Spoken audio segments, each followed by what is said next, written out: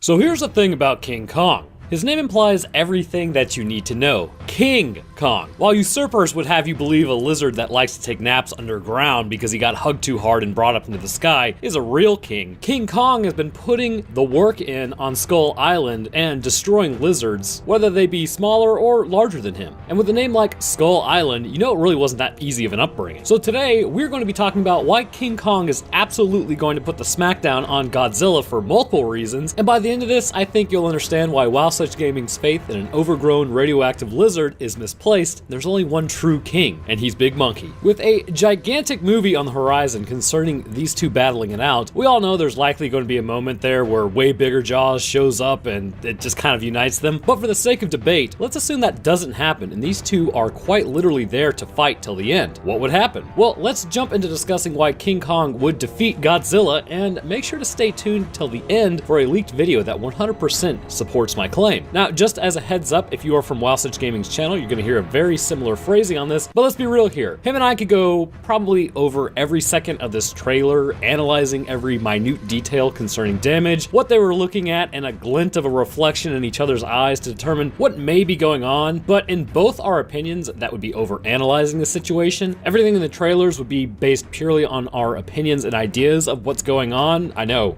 quite unlike the fight that I'm literally about to present to you, but using their actual strengths and weaknesses as opposed to the trailer kind of seems like a better way forward, especially because it's supported concerning Godzilla and King Kong. But this fight is actually going to be decided by you guys. In a few weeks, we will announce on our community tabs the victor of this battle based on the likes in the videos. So if you think I'm right, which, I mean, come on, then like this video. But if you think Wowsage Gaming is right, then head on over to his channel and heretically like his video. So to understand what an absolute powerhouse King Kong is, we must first understand his background to get a good idea on what his future is and why he would be able to hold his own against a giant lizard, which interestingly enough, it appears his kind has before. In the distant past, at some point or another, King Kong species, or super species as they're known, has come into contact with Godzilla. The cave painting references similar in size for them and a massive battle taking place. Even while this was in the distant past, based on the cave painting, people are still in the picture watching the battle take place, so it was at some point when humans were around. The reasoning behind this interaction is one based on Godzilla being territorial and King Kong species somewhat valuing human life, and really having an innate desire to protect it. Seeing as Godzilla hasn't always been playing for Team Human and King Kong for the most part has, this may have spawned hostile interactions amongst one another. The outcome of this battle is really not known and is just completely lost to time, but considering Kong's species is still very much so alive and so is Godzilla, it would appear as though likely it was a stalemate. Kong species is what's known as a super species. Having descended from apes, much like the theory of how humans arose, Kong species grew to massive size. Being confined to an island that is shrouded in storms and thus was protected from prying eyes, this would ultimately make him an unknown to humanity. The island wouldn't be discovered again until 1944 by complete accident. An American and Japanese pilot were in the middle of a dogfight when both were shot down by one another. After crash landing and continuing their battle on foot, they would eventually be interrupted by King Kong. Being confined to the island, they would attempt several escapes, but go on to build a ship before Gunpei eventually met his end. However, in 1973, after the space race was in full swing, satellites would capture a glimpse of some unknown landmass in the Pacific completely encircled by a storm. Upon going to the island, the military and scientists would find themselves hilariously not at the top of the food chain any longer. After dropping explosives onto the ground to map out the hypothesized tunnels to support their hollow earth theory, they would not only wake up creatures known as skull crawlers, but they would also alert Kong to their presence. Kong immediately began smacking helicopters out of the sky and throwing trees at them like annoying insects, and resisted most of what the military could throw at him. Ultimately, every bird was brought down, leaving humans on foot to traverse a dangerous terrain. However, Kong wasn't just doing this for funsies. Humanity had inadvertently awoken a threat that King Kong had been battling for quite some time. For seemingly as long as the island has been around, skull crawlers have been snapping up humans when awoken. Kong species has seemingly been there protecting humanity for a very long time from these creatures, but if you notice, King Kong is the last one. When he was a newborn, Kong's parents were taken out by the largest of the skull crawlers known as the Skull Devil. His mother hid him in a cave and then closed up the entrance as his father held them off. However, after they fell, the skull crawlers eventually ate and then left, and Kong exited the cave with a new lifelong hatred of these creatures. It is stated that if Kong gets to them when they are young, then he really has no issue taking out like 3 or more at a time. But the largest, known as the Skull Devil, is still sleeping, and that's what took out Kong's parents. However, humanity continues to screw around and then eventually does find out, and they end up waking up the big one. Fortunately, however, things are much more different this time around. Despite being cited that Kong is only an adolescent, he was still able to completely massacre the same creature that took out both his parents. Likely this is due to, say, the differences between a trained MMA fighter and just your average run-of-the-mill dude at a bar at 3 a.m. who's on a Jaeger-fueled rage. Kong's parents may not have been as adept at fighting skull crawlers as they went underground and continued to grow, and upon coming back up, overwhelmed the rusty parents. Whereas Kong has been fighting these things with a burning hatred since day one, which has kept him strong, sharp, and capable. After destroying Following that which destroyed his parents, it didn't really stop there. During the events of Godzilla, King of the Monsters, Kong heard Ghidorah's call, but just completely ignored it, unlike the other Titans. Seemingly being his own king, much like Godzilla, he again heard it but said, nah. But not only that, any Skullcrawlers who tried to answer the call were immediately taken out as Kong continued to stay on his island, disregarding the rising threat. And this drops us off to where we are today. Kong's past is riddled with clues to his strengths. Many of those make him unmatched by anything on the island, whether they be enemies or the memory of his species. Seemingly being the strongest one of them all and hardened by continuous battle, we of course have to discuss what exactly makes King Kong such a formidable foe and humanity at the complete mercy of this giant monkey. First thing to note about his abilities is his physical stature. For clarity's sake, during the events of 1973 as well as 1944, Kong was still quite young. Being considered an adolescent, he stood at over 100 feet tall, or roughly 32 meters tall. However, he wasn't just some giant gorilla that became oversized. Instead,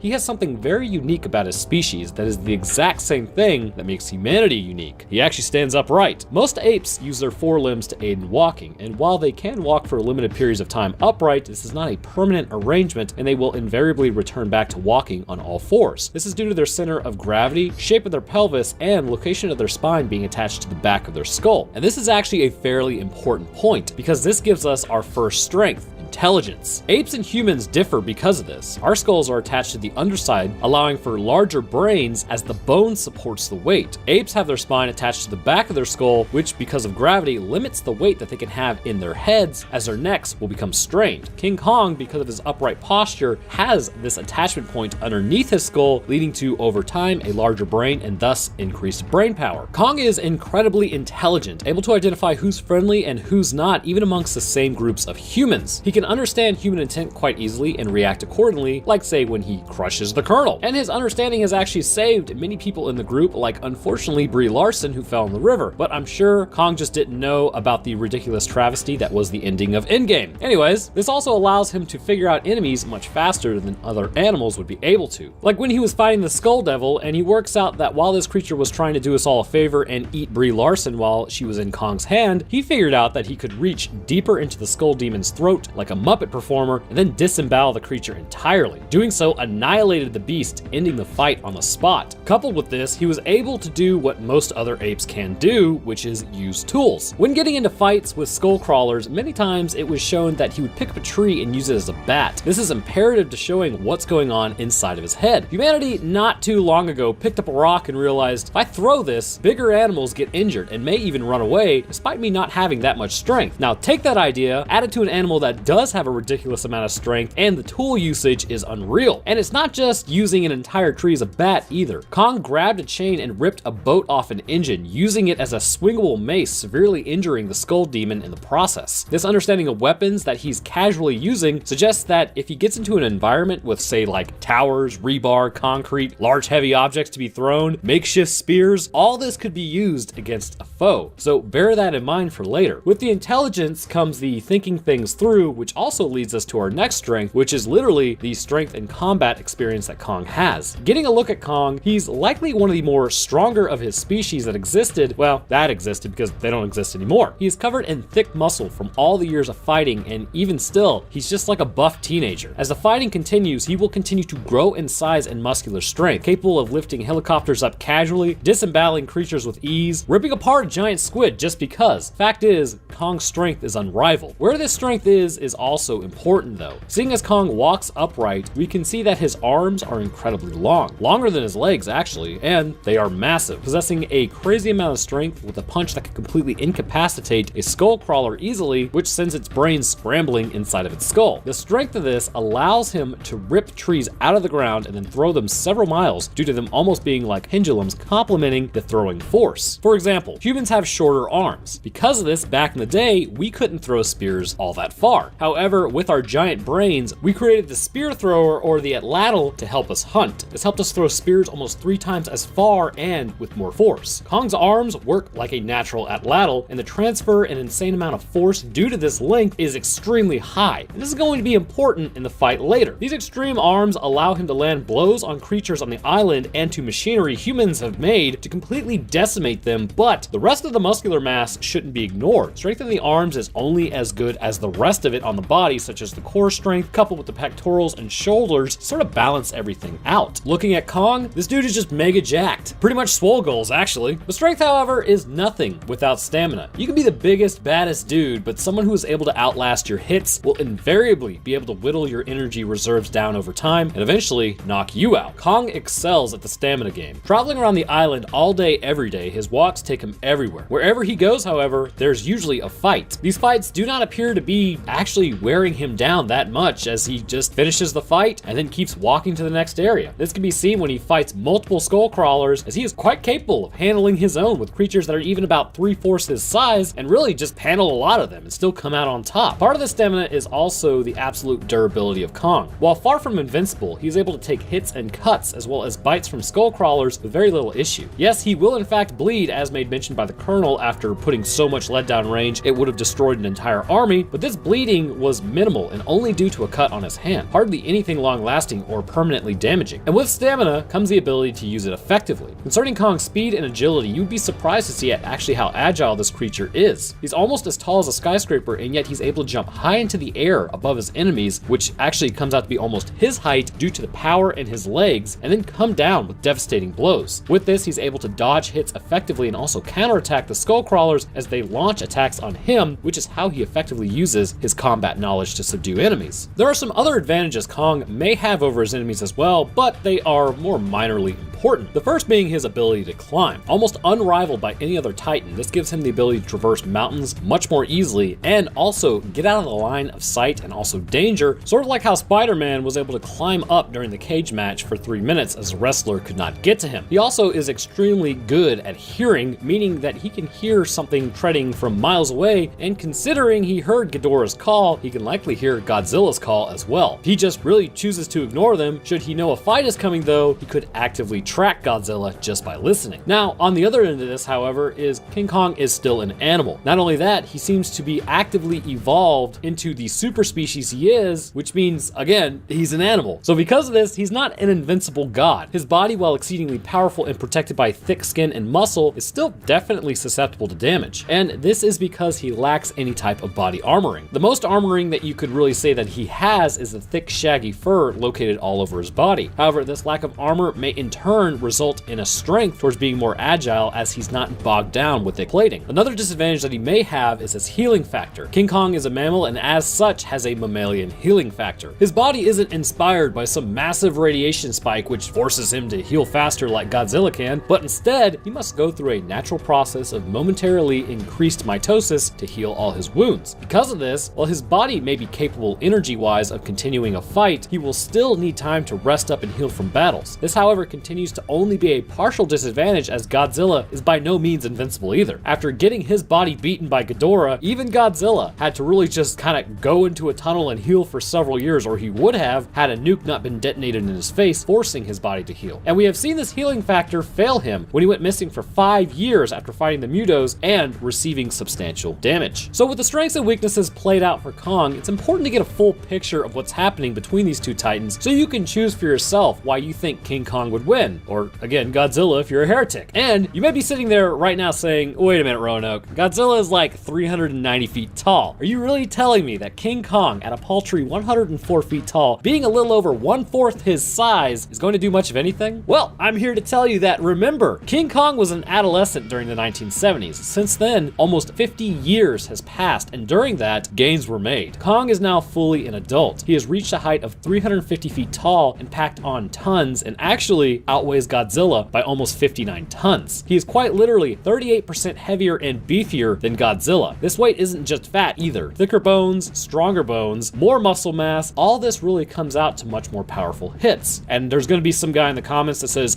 thicker bones don't actually mean stronger bones. Yeah, they do. Look at dinosaur bones. Anyways, something to bear in mind, Kong had no issue incapacitating the reptiles on his island if they were smaller than him by a marginal amount and completely ripping out the guts of the largest one, so just remember that. As he has grown over the last 50 years, the amount of force is almost immeasurable in what the limbs may impart. Not to mention, the weight is a factor, as we have all seen other Titans throw their body mass into Godzilla, completely knocking him around. So the question to all of this is, who would actually win in this fight? Well, I am here to inform you it is absolutely King Kong who would wipe the floor with Godzilla, and here's why. The battle opens up with the two meeting either likely in a city or open landscape. It would more than likely be this, as Kong would have no need to go into Godzilla's turf, which is the water. Although likely Godzilla would retreat there after the whooping he's about to get, and we will talk about that later. The first benefit that Kong has is things around him. He's capable of picking up literal mountaintops at this point, hurling them towards Godzilla. Because of the extra muscle mass that he has, it would also hit with more force. However, taking into consideration Godzilla's plating, it would likely only knock him off balance. The thing is, however, this isn't just rocks that he can hurl, but trees from several miles, and being a primate, everything around him is a tool that he can use to attack Godzilla at a distance, meaning that he can injure and deplete him from afar before getting in close. If this happens in a city, it would be much more advantageous to Kong. Things like towers could be used as literal spears to impale the lizard more easily and bypass that armor plating that protects it from blunt injury attacks. Kong can also climb up large buildings, jumping and descending on the lizard, completely smashing into his skull, which has a few effects. While I doubt it would cave in the skull due to the sheer durability that Godzilla has, I have no doubt that this would daze Godzilla for a while, leaving him open to attacks that Kong would absolutely have the energy to put down range. While using your environment is great, Godzilla would still have a few attacks at his disposal. Obviously, the radiation breath would be a fairly large issue to deal with. This gives Godzilla the ability to attack from afar, while King Kong goes ape mode and throws buildings, cars, towers, trees, homes, whatever, at the giant lizard. However, I see Kong overcoming this issue at a distance in several ways. The first is King Kong's agility is ridiculous. Godzilla charge up time to get his radiation breath going is several seconds, starting from the tail and working its way up. Even if you didn't know what was really going on, this is a clear indicator that something is happening. King Kong, using his intelligence, would figure out pretty quickly what Godzilla was doing and would then see the beam amassing in its mouth. He could quickly get out of the way or dive behind cover, as the beam isn't really a permanent existence scenario. We see when Godzilla was knocked over by Ghidorah in Antarctica that the beam actually hits a building, blows it up, but does not continue on to the other side. Because of this, buildings would actually offer pretty good cover, at least for one shot. The second option is to just straight up dodge the beam, and this seems incredibly possible as Godzilla misses Ghidorah entirely and wasn't able to correct the beam's path, meaning that once it's fired, it may be so bright Godzilla can't really see where the enemy is, and this means that Godzilla likely loses his sight, which you never want to happen in a battle. And the third possible option is, just like we saw Ghidorah do where he knocked over Godzilla while he was firing the beam, Kong could just get out of the way and then punch Godzilla in the face, and Godzilla wouldn't even know what was happening. And considering Kong's arms are gigantic, this would be a devastating hit. And if Kong really just wanted to stay far away, he could continue his assault using everything around him at his disposal and continue just straight up chucking things down range. Eventually, however, this battle would really lead to something like trench warfare. Both sides are stuck at a distance. This, however, is a very human trait when it comes to fighting, and likely between Titans, this wouldn't take place. Eventually, they would move in closer where Godzilla is severely lacking in the fight department, but he does still appear to have a few good countermeasures if he's able to use them. The first thing to note is Godzilla is taller, but King Kong is beefier. In humans, this usually makes for a very interesting fight because of something called reach. A taller person is going to have longer arms than a shorter, beefier person. So standing upright and fighting actually favors the taller person because they're able to reach you better than you can reach them. But should someone who's short and stocky get someone who's long and lanky onto the ground, if they both possess the same amount of combat knowledge, the shorter, stockier person is the favored outcome in the fight. In the King Kong Godzilla fight, however, it's completely just muddled and the other way around. So go ahead, take a look at Godzilla's arms. He looks like SpongeBob during that episode where he puts 2 marshmallows on a twig and barely lifts it. Godzilla has arms that are much more likened to a scrawny lizard like an iguana than an actual proportional arm. In fact, I'd go as far as to say the arms are virtually useless in a fight, as shown when a Muto attacks him from behind and Godzilla cannot reach the creature. And this thing continued to just beat the crap out of him because he can't get it off his back. King Kong, on the other hand, has large, stronger arms, meaning there is no way Godzilla could use his arms defensively in really any capacity against King Kong. The one thing Godzilla does have going for him is the tail, however. The tail is absolutely powerful, and should a swipe hit King Kong, it would likely result in the wind being knocked out of him, or even possibly a momentary knockout, much like how the napalm knocked Kong out on Skull Island, and they were able to sort of incapacitate him for a moment. However, should this moment not be taken, which considering Godzilla doesn't quickly work out how enemies are and how they function, he may think that Kong is really just finished. However, due to Kong's durability, he would be able to quickly get back up and continue his attack. As the fight drags on, something would begin to happen, however. Godzilla would invariably figure out how Kong's attacks operate, but Kong is likely smarter than Godzilla in this respect, meaning that eventually Kong would find weak points to attack, seeing as all his attacks on the giant lizard are not doing as much damage as they should. Eventually, Kong would notice something on Godzilla's neck: gills. Gills are an absolute weak point for Godzilla, and when fighting the Mutos, they would actually go after them, causing him to bleed and staggering him in the process. King Kong may not have sharp talons to dig into the gills, but what he does have are grasping hands. Getting in close and jumping on Godzilla's back, there's really not much the lizard could actually do against this attack, as discussed previously. King Kong could then start just pounding on the gills or grasping at them, and in the process, this could damage the gills, causing them to bleed and even tear, injuring Godzilla greatly. The lizard would obviously freak out at this point and then begin running into things to get Kong off his back, which invariably would knock him off, but it'll show Kong that this enemy does have a weak point, and a fairly glaring one at that. The rest of the fight would likely be attacking these gills with anything around him. Over time, this would yield some success as Godzilla begins to get exhausted after prolonged combat and weak point constantly being attacked. To Godzilla's credit though, through bites,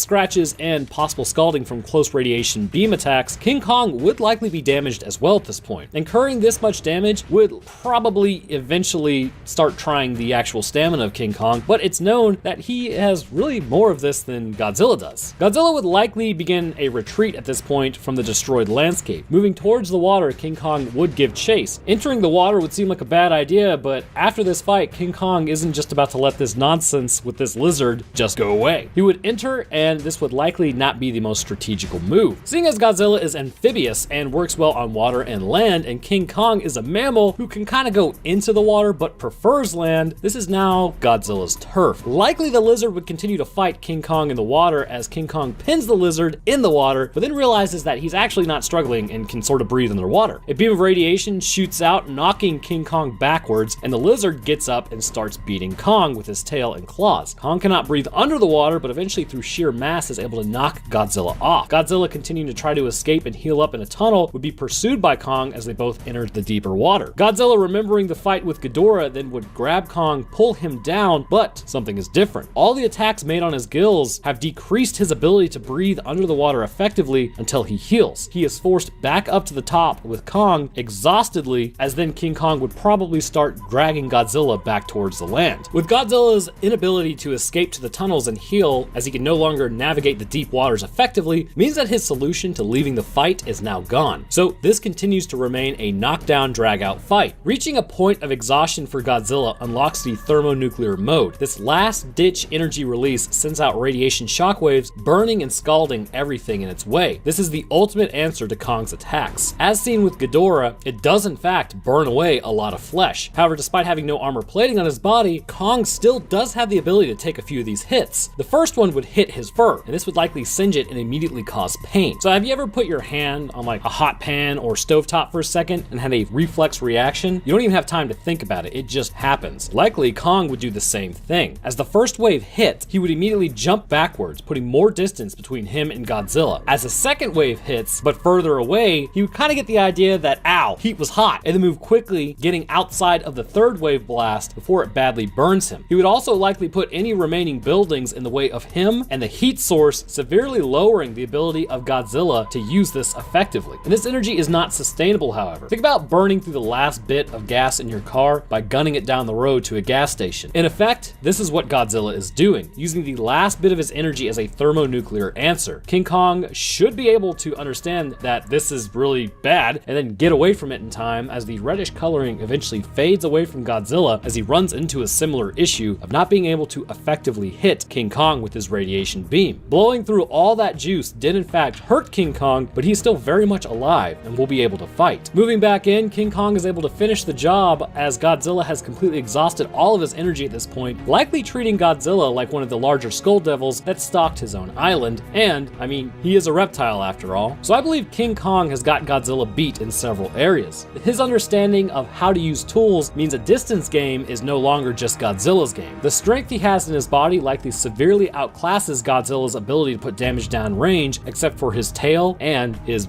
laser beam. But with that said, the weight of King King Kong might make the tail hits less effective than on other creatures the same size as Godzilla. To boot, the strength of the muscle in Kong means that likely if he saw a tail swipe coming, he could possibly be able to grab the tail and hold it, and then pull Godzilla to the ground. The differences in arms means that Godzilla in close hand-claw combat would be at a disadvantage, as Kong's arms have further reach and likely more power in them, considering Godzilla is absolutely scrawny by comparison. Godzilla does have more armor plating on his body and could likely cause scratches and heat damage to Kong's body, and the healing factor of Kong isn't amazing, but remember, any damage to Godzilla from either the gills or things being thrown at him aren't immediately healed just because. He needs to absorb radiation to repair himself. So if he can't get to a radiation source, his healing factor isn't really that much better than Kong's and could take years to properly heal. This close quarters combat would also not be great for Godzilla, because even though he can square up and attack, he lacks the agility and stamina of Kong and likely wouldn't be able to keep up for very long and would have to rely more and more on his armor plating to protect him from the constant hits. And even still, he's got a glaring weakness known as his back, which he will have an extremely tough time defending from a 158-ton primate who knows that this is exclusively a weak point due to how smart he is. Godzilla is something of a glass cannon in my opinion. Extremely powerful from afar, but if any damage begins happening to him, the only thing he's really got is his tail, his radiation breath, and his armor plating, as well as some intelligence to eventually understand his enemy. King Kong, on the other hand, is like a jack of all trades, which is the same thing that made humanity successful. Able to use tools such as spears, blunt objects, trees as bats, maces made out of boat engines. He could use all of this to bypass Godzilla's defenses and then go in for the gills. His agility would outclass and outmatch Godzilla in close combat, and his ability to keep fighting for prolonged periods means that it really just comes down to a time game at a certain point. All this combined with the constant fighting Kong had to endure while he was on his island and the knowledge that he had acquired by overcoming giant lizards would culminate into one giant ass-kicking for Godzilla. So you may be wondering about the thermonuclear counterattack. Well, in reality, it isn't that great. While catching Ghidorah off guard and burning off his wings, that meant that he wasn't able to fly away. Ghidorah preferred to fly. So Ghidorah really lacked the ability to be agile on the ground, and as a result, he was burned away and eventually his head was completely incinerated by radiation breath. Kong, however, would be able to get away from the blast as long as he wasn't pinned down by something or severely injured to which he couldn't move, which I have discussed ad nauseum, and this is likely not to be the case. So with all that said, and King Kong coming out as the victor, we all know what's probably really gonna happen. While Godzilla and a member of King Kong species have fought in the past, there is a reason that they have avoided one another for hundreds of thousands, if not millions of years. Godzilla is territorial and King Kong just wants to be left alone, so they coexist as two different kingdoms. In this scenario, they may not even really fight to the end, seeing as if they have come across one another before and left it alone, this might be what they do again. And I think we have a pretty good idea in the movie how it will likely turn out. They will team up to fight a bigger threat when both of them are at half juice. Then they decide that they are really on the same side when it comes to humanity, and then just kind of walk away like they did before. So with King Kong being the ultimate victor, however, if you need more proof that King Kong could totally stomp Godzilla, I think this leaked video will prove everything that you need to know about my argument.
In the movie Cooties, we get to witness the ultimate culmination of all of man's technological prowess, accompanied with our need to consume meat. Known as pink slime, it's a protein paste in its most basic form and is used to make everything from chicken patties to chicken nuggets to anything that is chicken-based that doesn't look like an actual chicken. Actually, new market idea, mold pink slime into the actual shape of a chicken. Anyhow, this pink slime is quite edible and is actually pretty delicious. But like with a lot of farms, unfortunately, when you get that many animals together in one area, you you typically start to have some issues with opportunistic infections. Viruses, bacteria, fungi, whatever it is, it will spread like wildfire amongst the population when it reaches a certain size and density. Sort of where humanity finds itself currently with a specific disease. In cooties, however, what originally infects the chickens is able to jump the species barrier and then infect Homo sapiens. Upon doing so, it will render children infected as bloodthirsty, ravenous animals whose only purpose is to infect more children and consume adults. Adults infected display very different symptoms, however. So in today's episode, we will discuss exactly what is happening concerning this illness and why whoever made this movie massively did their research into the actual virology associated with their thinking. I'm actually pretty impressed. All right, let's get to it. But first, you gotta know that today's episode is sponsored by Raycon. Wow, what a year 2021 is already turning out to be, and because of that, there's nothing better than tuning it out. And that's never been easier than with the everyday E25 earbuds from Raycon. If you want a great pair of earbuds with noise isolating abilities, deep bass, 6 hours of playtime, and clear music, then look no further. Personally, I like them because of the noise isolating abilities, so you can really only hear the outside noise if you actually want to hear the outside noise, which is perfect for like at the gym, or at home, or when your family is screaming over each other. So if you head to the link in the description or go to buyraycon.com/Roanoke, you can get 15% off your order on a pair of earbuds that are already about roughly half the price of others. These affordable music conveyors are fantastic, but if for any reason you do not feel like the earbuds are good or you don't like them, you can always return them for free for 45 days. With that long of a test period, you're sure to enjoy these comfortable and sleek earbuds. So again, head on over to buyraycon.com/Roanoke, pick yourself up some great wireless earbuds today. All right, let's get back to it. All right, so with that out of the way, per usual, we all know the drill, but for you newbies, you will see a timestamp up on screen. If you want to bypass the summary or want to watch the movie for yourself and don't want it spoiled, head there. For everyone else, let's do a quick summary as to why you might be afraid to eat chicken nuggets, but really, it's good for you. Builds the immune system, as long as you aren't eaten by your children, that is. So we open up our story with a bunch of chickens. A man casually walks through before grabbing one and releasing it of its earthly burdens. Presumably, it's harvesting day for the chickens as Big Papa needs some chicken nuggets. We launch into a montage of chicken byproducts being made, and those with weak constitutions may want to look away. One point in particular, however, that I want you to pay attention to is the fly releasing waste on one of the chickens. Eventually, the pink slime is made, but one chicken nugget in particular doesn't appear to be like the rest. With green meat being added into the mix, it is breaded, cooked, and then frozen. Sent to a school in Fort Chicken, a little girl eats the chicken nugget, releasing the partially uncooked gooey slime from the interior, kicking off the movie in the right direction. We then meet our protagonist, Clint, a writer who recently moved back into his guest house of his mom's place from New York. He's attempting to write a book in a Christine-esque style, but according to his mother, his writing isn't too relatable, and I can relate to that. In the meantime, while he writes, he's picked up a job as a substitute teacher, and despite it being the summer, some kids are held back, and actually from the looks of it, a lot of kids are held back, and they must attend summer school during the summer. Arriving at the school, he's immediately parked in by another teacher and exits through the back of his car. Finding a nice phrase written there, he begins walking through the playground past the most hostile children I've ever seen in my life. One kid in particular, Patriot, my god, what a name, tells his mother to go F herself and then heads inside. As Clint makes his way into the school, he meets with a vice principal who then takes his phone, citing that if the kids can't have it, neither can he. He's directed to his classroom, but mentions that he used to actually go there as a kid, so he doesn't need directions, and then heads to the teacher's lounge. Inside of the teacher's lounge, he meets a guy, Wade, who had double parked him in, and immediately they don't jive very well. And then he meets a woman named Lucy that he originally went to school with back in the day when he was a kid. He also meets a man named Doug, which if you haven't seen the meme While Such Gaming made about this man being me, and I can't really blame him, that's pretty fairly accurate summation. The other teachers are Rebecca the brunette and Tracy, who is currently talking about how firm his partner's tennis balls are. Lucy walks Clint into the classroom as well as the rest of the teachers head in, and they all begin their days in various ways to start with their lessons. As Clint enters his classroom, two boys are picking on a little girl who seems to be a little dazed and confused with sores all over her face. As Clint tries to take Patriot's phone, he's threatened, then heads back to his desk to start a lesson plan. Patriot then turns to the little girl and pulls on her hair to get her attention, to which a large patch of scalp comes out. She immediately turns to Patriot and then begins to attack him. As she does, she bites into his face. Clint then breaks up the fight as the little girl runs and Patriot is taken to the nurse's office. The nurse tells him that he needs to go to the hospital to get stitches. While Patriot sits there, he begins to display some glazed expression of his own that the girl had, and breathing problems begin to be slightly labored. Apparently the little girl bolted outside at this point and Clint doesn't attempt to find her, which is a little weird. weird. He heads to the teacher's lounge instead while the kids play outside, and then begins to talk to Lucy about how the kids are eating each other's faces nonchalantly. And I have to say, this movie reminds me a lot of Shaun of the Dead in this aspect, and I just love how everything is just so matter of fact. It's just great. As Lucy and Clint talk, Dink then runs over to the little girl to confront her. It's a bold strategy, Cotton. Let's see how horribly this goes. He starts to berate her over it and then notices that she's acting kind of strangely,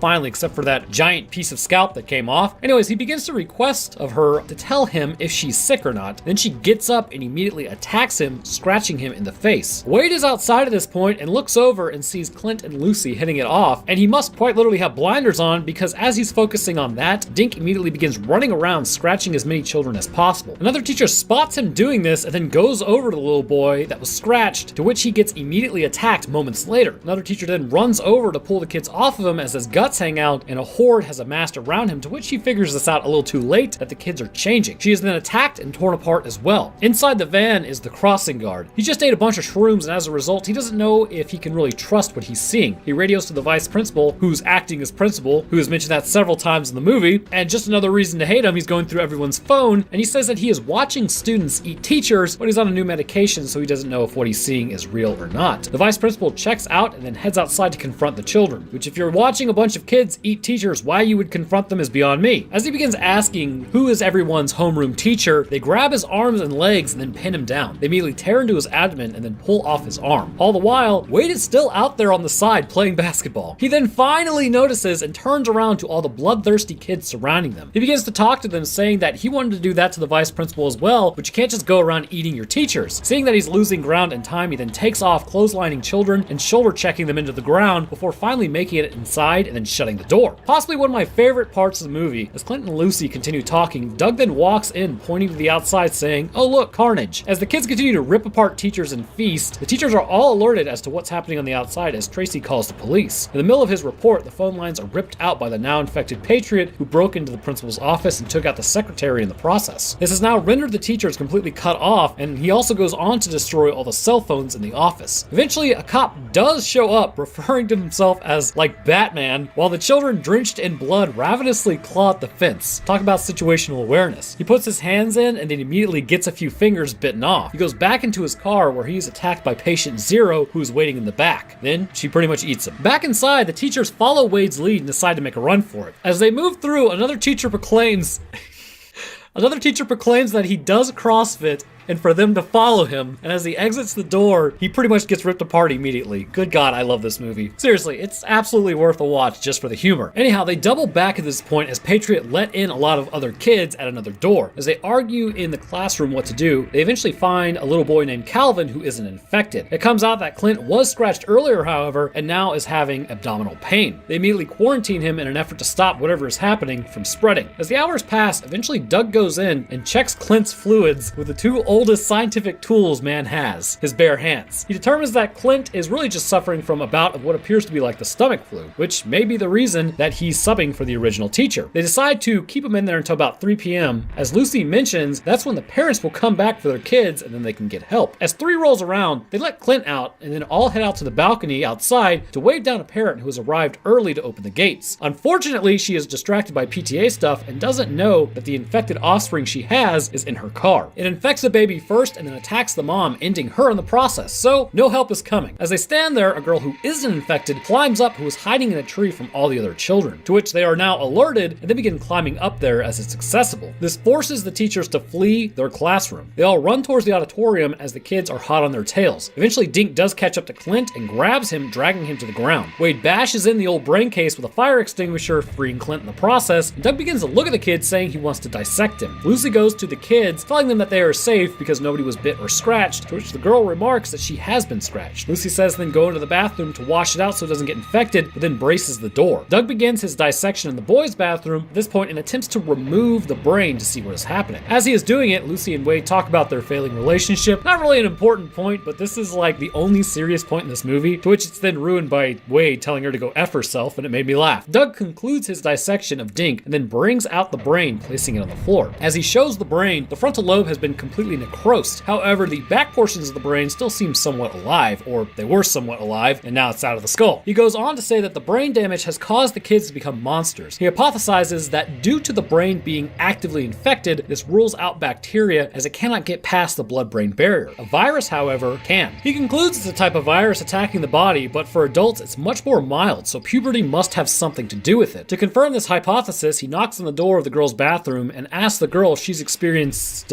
womanhood yet, to which she basically confirms she has, which solidifies his point. Only kids can be infected. And you know we will be breaking that all down because, again, I'm incredibly impressed with how much science, like actual certifiable biology, is in this movie. After determining it's safe for the girl to come out, the lights are shut off by Patriot, and it's discovered that Calvin is having a sugar crash as he's diabetic. To make sure he doesn't go into like a diabetic shock, they have to get sugar for him quick. As they discuss what to do, the janitor, Mr. Hitachi, bursts in and brings the teachers and the students to where he's been living underneath the school. They ask if he has food, but all he has is seaweed. They realize that they must move through the air vents at this point to get to a vending machine. As they move through, children are still patrolling around aimlessly doing what they would have been doing if they weren't infected, but eventually Lucy and Clint are able to make it to a vending machine. Lucy finds that all the phones have been destroyed and then retreats back into the air vent. As Clint tries to get food, the children spot him and they are discovered when Clint's dollar is ejected. They let out an ear-piercing scream and then are chased into the air vents. They throw the food towards the vent that they had just gone through, getting the candy bar to Calvin, and then they get out just in time to block the kids in as Lucy and Clint are stranded in a room with a half-eaten teacher. As time passes, they continue to discuss what they should do with the other teachers via radio, as it looks pretty hopeless. They talk about wishing that they had some wine and that the kids undoubtedly brought in, considering they're absolute hellions, or at least they should take some of the Adderall, which then gives Clint an idea. He throws a ton of Adderall at the kids and quickly shuts the door. The kids grab it Hungry Hippo style, and the rest of the teachers figure out that they're going to have to escape via Wade's truck. They grab anything they can to defend themselves and get ready to head out. Clint then checks on the kids after a while later and determines that yes, they have in fact OD'd on their Adderall. The teachers then meet back up and they begin taking kids out that run at them. They move outside where it becomes a massive brawl of teachers against students, which, here's a good question for you. How many first graders do you think you could fist fight in waves with a fifth grader boss every 10 waves? Personally, I think I could go about 60 waves before getting tired, so leave how many you think you could do in the comments. So as they fight, eventually Wade gets left behind and sacrifices himself so that the others could escape. The teachers escape Fort Chicken and begin evacuating towards the next town, Danville. As they're driving, they realize that Patriot is still in the car. They fling him off, and as he turns around, he reveals that his jaw has been ripped off due to being hit so hard. Clint then slams the car in reverse and then hits him, smashing him against a tree, taking him out in the process. As they enter Danville, it's not much better. It's clear that the town has suffered the same fate, with it being completely abandoned or overrun. As they watch TVs inside of a store, they find out that this has gone a lot further than they thought. Many cities are burning all over the area, showing this virus is no longer contained. While they do, a bunch of kids then slowly creep up on them and corner them. They escape to a building, but lo and behold, it's like a literal funland for children. The lights cut on, revealing that they are surrounded by kids. Before they can break out, Wade then shows up, presumably saved by Mr. Hitachi, and rams down the door, freeing the teachers and lighting the building up and children on fire. That's a really messed up statement. He douses everything in gasoline and lights it. At the end, they take off in the car, with Wade remarking that he always knows how to find his dual rear wheel drive. And I'm surprised I can say that because he messes it up like 100 times in the movie, which then messed me up. But Clint remarks that they will go to an area that kids don't want to go, so I'm assuming probably like a library. But for now, we don't know because there hasn't been a part 2. And honestly, I hope it doesn't exist because Zombieland 1 was baller. Zombieland 2 was a travesty. Again, if you haven't seen the movie, it's like one of those that you watch during the summer because it's 2 p.m. in July. It's like way too hot to go outside, and it just turns out to be an absolute banger. I would highly recommend seeing it if you haven't. It's definitely worth a few laughs for sure. But alright, so first things first that I would like to discuss is what exactly is the disease we are dealing with here? Well, to me, I have to agree with Doug. Due to the immune system response that we see and the neuroinflammation, this rules out bacteria or fungi, as these cannot get past the blood-brain barrier unless they move into the spinal fluid concerning fungi and also bacteria, but that usually doesn't happen that much. That said, a virus is a perfect candidate as it's small enough to pass through these tiny spaces and enter the neural tissue directly. The specific immune response we are seeing leading to the necrosis in this neural tissue would likely be in some ways inflammation of the meninges that surround the brain. These in turn would put pressure on the brain, leading to the expiration of brain cells. Now, this immune response can exist for a couple of reasons, such as an actual infection in the brain or surrounding tissues becoming inflamed. I believe it's a dual-pronged issue for the children, however. The first is this pressure from the meninges, but also the actual virus has entered the brain and is infecting the neural tissue. The question is, what sort of virus can actually enter and live live within the nervous tissue, or for that matter, what virus has a propensity towards entering this tissue? Well, if it isn't humanity's oldest forced companion that likely we picked up from chimpanzees when we were entering our Australopithecus stage, herpes. Yes, herpes by far is one of the most seedy of viruses because of its ability to go dormant for a long time and then pop back up at random. Likely, herpes simplex virus 1, which is historically responsible for cold sores, but be aware, it can also go other places, is usually less aggressive for a lot of people, and it really results in about one outbreak and then usually just spreads by shedding after that. Herpes simplex virus 2, however, is harder to control and more aggressive and is responsible for symptoms usually further south on the human body, but this is the specific strain that we think came from chimpanzees that jumped to humanity. This jumping is quite important actually, as it shows it's adaptable. However, I am not suggesting that these kids are really infected with this disease, but more or less a virus in that family. Usually it's fairly common for humans to get chickenpox as a kid. In fact, it's encouraged, or at least it was before the vaccine came out, because getting it as an adult can actually be lethal. So getting it as a kid would result in blisters on the skin, a fever, and muscle aches. After a few days, those sores would heal, and as the body creates antibodies to the virus, this would result in that lag time there actually resulting in chickenpox, and then you clear it. So right now, it's in your nervous system, silently waiting until you get older to create something known as shingles, which is actually like a painful burning sore that takes a while to heal. I had this one time on my back, wouldn't recommend it. It's pretty annoying. Anyways, now that they have a vaccine for chickenpox that literally came out 3 years after I got chickenpox, there's really no need to worry about it. All that said though, there is another family member within this group because ironically, chickens don't get chickenpox, humans do. In this herpes virus family, however, exists another form of pox known as foulpox. Foulpox has a different effect on chickens than say chickenpox on humans. It results in a general malaise that can affect their ability to lay eggs, and in some instances it can lead to a chicken being smaller than average if it happens during a time when the chicken is growing. Now there's also a lot of other symptoms associated, but we'll kind of avoid those for now. But foulpox can be transferred from chicken to chicken by things like skin abrasions and interactions. But insects have also been known to serve as vectors for this disease, spreading it from chicken to chicken. Sort of like that fly we saw at the beginning of the movie that excreted on the chicken's flesh. Now that chicken had really already met its end, but there's no reason to suggest why that fly didn't infect living chickens. With foulpox entering a chicken's body, considering most herpes viruses live within the nervous system, so too would it make a beeline for the nerves. Here it would lay in wait. As the chicken nuggets were made, nothing is really sacred. Most of the chicken is liquefied, spreading this disease amongst multiple batches of meat. In some chicken nuggets, that dose would be higher, like with the little girl and what she ate, but now a bit of reality though. Cooking and deep frying chicken nuggets would destroy the virus, but that's all predicated on cooking time. If you undercook the chicken by even just a little bit, the virus would be able to survive the process. And freezing it would preserve it, sort of like what we see with the 30,000-year-old megaviruses that they're pulling out of the permafrost in Siberia. And then a quick deep fry to reheat it wouldn't be enough time to completely destroy the virus, thus leading to the outbreak that we see. And due to the exposure the foulpox has had with humans, as say with those caretakers to the chickens as they grow, likely this jump to humans isn't as difficult as you might imagine. Possibly being even passed back and forth between human to chicken, eventually it would become familiar enough with the human cellular markers to infect these cells. And really, viruses do this all the time. SIV jumped from apes to humans where it became HIV, swine flu jumped from pigs to humans, and even the current virus that we are dealing with right now jumped from bats to humans. Basically, that's life. It's not all that uncommon to just have a virus adapt this way. So as foulpox became more and more adept at infecting humans, the issue is humans typically do not like their nervous system being infected. These cells are known as something called immune privileged and typically won't be attacked by the body because of how integral they are to everything running correctly. So with a virus inside of this particular cell, it's not likely to be destroyed in a retaliatory measure, meaning that once it did infect the little girl, her body would start displaying symptoms knowing it was under attack, but the main source couldn't be attacked. So what exactly is the pathway for the virus, and how does this result in such a drastic difference between adults and children who have been infected? Concerning pathway, the timing is a little weird. Obviously, incubation period would take way longer than just a few seconds to minutes to actually start having an immune response, but it seems to get quicker the more generations of people infected. With the little girl, it took several hours for her to actually become a bloodthirsty monster. Concerning Patriot, it took about an hour, although this will be explained later. As the viral load continued to grow and mutate, becoming more familiar with human genetic coding within her, attacking Dink caused it to be effective within minutes. As he ran around and infected kids, literal seconds up to about 1 minute was all that was needed. This part is a little far-fetched, but concerning the little girl and her incubation time, this is more likely. As her body was infected, the virus would move through the stomach lining, specifically into her, and into the nervous system as well as bloodstream. Once in the bloodstream, it would then move to the Mac Daddy area where all the cool nerves are housed, the brain. Moving past the blood-brain barrier, it would immediately begin multiplying within the neurons, bursting them as the viral load increased, infecting more brain cells down the line. Eventually, the body would catch a whiff of this invader and likely go into full panic mode. When a virus infects your meat suit and is winning the battle, eventually a nuclear option is enabled. This is not the best option, but there's a reason, albeit it usually just results in the expiration of the host rather than just the disease. It is known as a cytokine storm. These cytokines go out and trigger your inflammation response to the extreme. When it does this, tissue will swell in an effort to destroy all of the invaders. Upon doing so, tissue can be damaged or destroyed entirely. This may be why we actually see the little girl kind of easily falling apart. As the cytokine storm ramps up, connection points within the skin begin to break down and be lost. Appearing as blisters in some locations, these are likely weak points and could be easily damaged. It is also possible that the virus is currently destroying skin cells as well, and as it does this is a battleground for the immune system, which results in blisters and pus to form, and this is what results in kind of her overall appearance. Another area that is shown in the movie is the fact that they have labored breathing. Due to the inflammation phase, the bronchial tubes of the lungs would inflame, which are the same as any other tissue, and this creates the breathing issues we can hear as well as the laboring of that sound. In the brain specifically, however, this is a crucial problem. This is what leads to the swelling of the meninges. When these swell, as mentioned, this puts pressure on the brain, destroying large portions of it in the process. In the little girl, likely this was already happening, but specifically, let's talk about Dink for a moment. As he fell to this disease, it would appear that the frontal lobe associated with rational thought and impulse control was the first to be destroyed. This would turn him into the animalistic infected that we see as he's operating in a state of brain damage, which is known to cause aggression in people. Becoming aggressive, he would then lash out, but likely another part of his brain was being afflicted, and this is the lower portion, such as the hypothalamus. With this area likely damaged, it may be inducing an extreme feeling of hunger. With his rational brain gone as well as impulse control, he's operating purely on instincts at this point, and hunger is making him feel like he's starving. This leads him in turn to become more aggressive in his response, as he is an animal after all, and to this hunger accompanied by brain damage. You truly will eat anything if you are hungry enough, and that's exactly what the infected children are doing. As more and more children are infected, they become ravenous towards adults who are not infected, but even in this state, they still do things like normal children do, as in play and repeat patterns, such as heading into the car or riding a tricycle. This play is actually an instinct, if you didn't know, and this is a much more lower portion of the brain than, say, like the primate section. And patterns is something our brain just does in general, which may explain why the one child ran towards his mom's car like usual as she pulled up. It's something he just always did, so even infected, his brain went through the motions. So after talking to WowSuch Gaming yesterday, he also mentioned how is it possible that these kids are still able to move despite such egregious brain damage. Again, going back to Dink, after his dissection, Doug puts the brain on the ground. If you look closely and for like half a second, you can actually see where the brain damage is on the frontal lobe ends and the living tissue being around mid-parietal lobe. The cerebellum appears to be entirely intact at the back of the head, meaning that movement and motion for the time being are still completely viable. This is also why he can still breathe, still feel hunger, and still have a heartbeat, because the medulla oblongata as well as lower portions of the brain are likely still functional. Now I can hear you already. You're saying, but Roanoke, why would the virus target a specific portion of the brain? Why would it not infect all of it? And for that matter, why would the cytokine storm not completely activate all the meninges inflammation? Well, for that, I would turn you back towards what the herpesvirus actually does. It targets specific neurons, whether they be in your head or in your lower spine. It infects these cells and expresses at seemingly random times, or should they be under stress and triggered. It wouldn't be too crazy to think that the foulpox, for some reason or another, would target the neurons of the frontal lobe more readily than other areas. It may just be responding to the rapid growth of frontal lobe tissue that children undergo as they grow. Usually this takes place between about the ages of 3 to 6, but continue to grow in size and develop as the child heads towards puberty. I believe this growth of tissue is like a beacon to the virus as it enters the brain, afflicting this area more heavily, but likely still infecting other portions of the brain as well. As for the cytokine storm, this would likely inflame the meninges, but this is going to take time. We will get to the expiration of kids here in a minute, which is also a pretty messed up sentence. So the question remains, now that we have a pretty good grasp on what the virus does and how it interacts with the kid's meat suit, why doesn't it affect adults in the same way? Well, a generalized explanation is half given in the movie by my boy Doug, but he is cut off mid-sentence. But you know, Papa Roanoke is here to drop that sweet science information on you. You remember being a kid, right? Didn't it seem like you would always just get sick out of nowhere all the time? You'd just be hanging out and suddenly you went home, you felt like crap. It's likely a distant memory, but as you got older, all of a sudden your immune system became more adept at dealing with infections. You felt less worse too, even when you did get sick. Like you could kind of just power through, and you would rest when you had to rest, but you could definitely get through the day. Was it the vaccines? Did you catch everything and it made you stronger as a result? Well, likely if you are watching this, the vaccines kind of kept you alive from the real dangerous stuff. Like for instance, measles has the ability to completely wipe out your immune system's memory concerning what it's already fought, as your body literally throws every T cell and B cell it has at it, which is why children are actually more likely to expire roughly 5 years after contracting measles, because of any normal disease has caught them during this weakened state. But I can assure you though, you haven't caught everything to make you resistant. Colds and viruses mutate every year, making it a brand new enemy for your body to fight. So why do illnesses seem less severe as you get older up to a certain degree? Because then when you get really old, it gets pretty bad. Well, puberty for one thing is a big reason as to why you don't react terribly to an illness like you once did. Children and adults are not the same. Children are not just tiny adults, and adults aren't just big children. Our bodies undergo changes through puberty, almost completely separating us from those parts of life. When a child gets sick, what happens is, due to the steroid hormones or testosterone, estrogen, as well as progesterone being lower in the body, inflammation happens more readily. The body reacts more aggressively to diseases, making you feel sicker in the process. When adults after puberty or currently undergoing puberty get sick, these steroid hormones have a profound impact that can literally override the feeling of being sick, as the body's response is stifled somewhat. In fact, that's the whole reason any of us are actually here. I bet you've heard of something called man flu, haven't you? Men get a bad rap for being big babies when we're actually sick, whereas women are less likely to complain about being sick. Well, look no further than at the hormones of the body. For women to actually become pregnant during the action of fertilization, the immune system must be more subdued in a woman, as if she had the response to foreign cells like a male did, then likely nobody would ever get born. But estrogen and progesterone that she has causes the immune system to not as readily attack sperm cells, allowing them to actually get to an egg. Men lack as high estrogen and progesterone. So with higher testosterone, it's still a steroid hormone, but not as adept at subduing the immune system, which means we may actually experience the feeling of sickness more heavily than our female counterparts do. Pretty interesting, huh? I believe this is the entire point of the sickness in this movie. Again, Doug mentions it to a degree, but the sex hormones that are ramped up during puberty are integral for who displays mind-damaging sickness versus a stomach flu, and ironically, it has an opposite effect that chickenpox does. In adults, chickenpox can be lethal, but in children, it rarely is. When adults are infected, the first thing they usually feel is abdominal pain, interestingly enough, which is exactly what an adult feels in cooties. Children, however, with the chickenpox have a response, but are usually more subdued. Possibly in the foulpox, however, the reverse and possibly some overlap are there. The abdominal pain is there in adults, but due to high amount of steroid hormones that they have, they're able to resist the levels of response, leading to literal brain damage. Whereas the children who have not experienced puberty will still be fully infected. Everyone has the same virus, it's just how your body responds to it. And this is why the girl who was infected but had undergone puberty, while not an adult, she had the hormones in high enough levels to bypass the cytokine storm that afflicted the younger kids. This may also be why Patriot is still somewhat in control and appears to be thinking, whereas the other kids are just acting on pure instinct. It is mentioned that Patriot was held back a grade and didn't go on with his peers. Considering he's bigger than the rest of the kid and appears to be acting more aggressive right out of the gate, likely he is entering puberty but still does not possess enough of the hormones. This threshold within the male population may come down to how much testosterone you have, means if you exhibit really bad symptoms. Adult males do not exhibit symptoms but may need more testosterone than a female needs estrogen or progesterone. And this explains why the girl, even though she may be the same age as Patriot, is able to resist the worst effects of the infection, whereas Patriot just doesn't have enough testosterone to get him over that threshold. However, it's not an all or nothing deal. With him having some elevated levels of testosterone, he's able to bypass the more damaging effects that leads to his peers becoming more mindless, and he keeps the ability to plan slightly as seen when he opens doors, rips out phone cords, or shuts down the power. He was kind of a jerk when he was uninfected, so now that he's infected, he's just barely under the abdominal pain line, and he continues to be a jerk, but is now hungry and angry, but also still possesses some of his frontal lobe. So let's talk about if these kids are actually going to survive. With the brain damage already seen in Dink within just a couple hours, you could expect all of these kids to be brain dead within about 2 days. Possibly a little bit longer could be afforded to the kids who are near puberty, but any child over puberty, as we have seen, will be okay. But if you are below the puberty line, that is literally an entire generation lost, because this could be game over. But overall, again, you gotta watch this this movie. It was hilarious and actually fairly well thought out premise. It's a shame it didn't do as well as it could have, but if you just go in expecting a fun story, I'd say it definitely succeeded in that.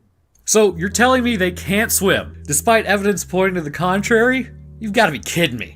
Alright, well, new information, need to update old lore, but that doesn't mean I won't bemoan how ridiculous this is, and why, I guess it can make sense, but ultimately, So, as a meteor crashes down on our water-laden planet, a group of creatures would be released on the human population that the local law enforcement, militaries, and world governments couldn't overcome. Because of their thick armoring, they were immune to most, if not all, countermeasures implemented, except for one that would seem, well, honestly the most obvious, but because they didn't use it, this would ultimately begin decreasing the human population. It became quite apparent quickly that these beasts could not see the world around them, but instead would hunt by sound. Any land-based organism that made noise and was not capable of flight would be eradicated. This walking ecological catastrophe would destroy the populations of not just Homo sapiens, but most creatures that would be in the same habitat. So today we will be talking about the Death Angels from A Quiet Place and A Quiet Place Part 2, The Hairy Boy Boogaloo. Also, before we start, I mentioned this in my last episode, but YouTube did a massive purge of subs. I've seen it before, and the comments actually confirmed it. People got straight up unsubbed, so if you want to check, you might have actually been legitimately unsubscribed from this channel. YouTube, never change. So as per usual, up on screen you'll see a timestamp if you would like to bypass a summary, because obviously there's going to be spoilers in this, and even in the more sciencey portion as well, there's still going to be spoilers.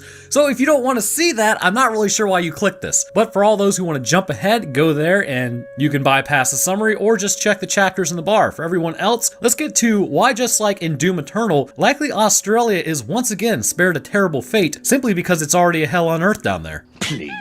Yanks. We open up our story with a small town. Just prior to the outbreak of these creatures, the father from the first movie has gone to town to pick up some food. As he enters the store, a news announcement is playing on TV. In Shanghai, something has landed in the middle of a plaza and exploded. Not understanding what it is, no information is being successfully sent anywhere. Heading to the baseball field, it would appear that we are following the same family as before. Marcus walks out to the plate and totally botches swinging the bat, and I can relate because my grandma told me one time that if I played baseball, I would end up like the kid who got hit in the chest and his heart stopped, so that ended any chance of my pro career. As the baseball games continue on, eventually Emmett's radio begins messing up. As Marcus looks on, a giant fireball appears in the sky. What's interesting is, usually these things are extremely fast, like it barely takes any time for them to plunge through the atmosphere. But whatever it is begins breaking apart, but no major damage appears to be done. At this point, the game is over and everyone nopes out of there. Heading home, Lee talks to Emmett and confirms that nothing is going on at a nearby base, and on Main Street, all the dogs seem to be uneasy and barking at whatever's going on. Lee gets out of his truck to talk to a cop just as the attack starts and then flips the cruiser. At this point, all hell breaks loose as Evelyn gets stuck in traffic, and while sitting there, a Death Angel attacks the car in front of her, and then she almost gets got by a bus as it has been not really hijacked by Death Angel, but the driver's pretty much been annihilated. The town is in complete chaos as multiple Death Angels begin cutting people down left, right, and center. After entering a restaurant, a woman leaves her phone on, which then rings, attracting the aliens. And I gotta tell you, a lot of these hits really don't look that lethal, just really painful. It becomes a mad dash where finally the cop makes a last stand against one of the creatures, but to no avail due to its thick armoring. We now jump into the events just after the ending of A Quiet Place. Also a break off that if A Quiet Place 3 doesn't have the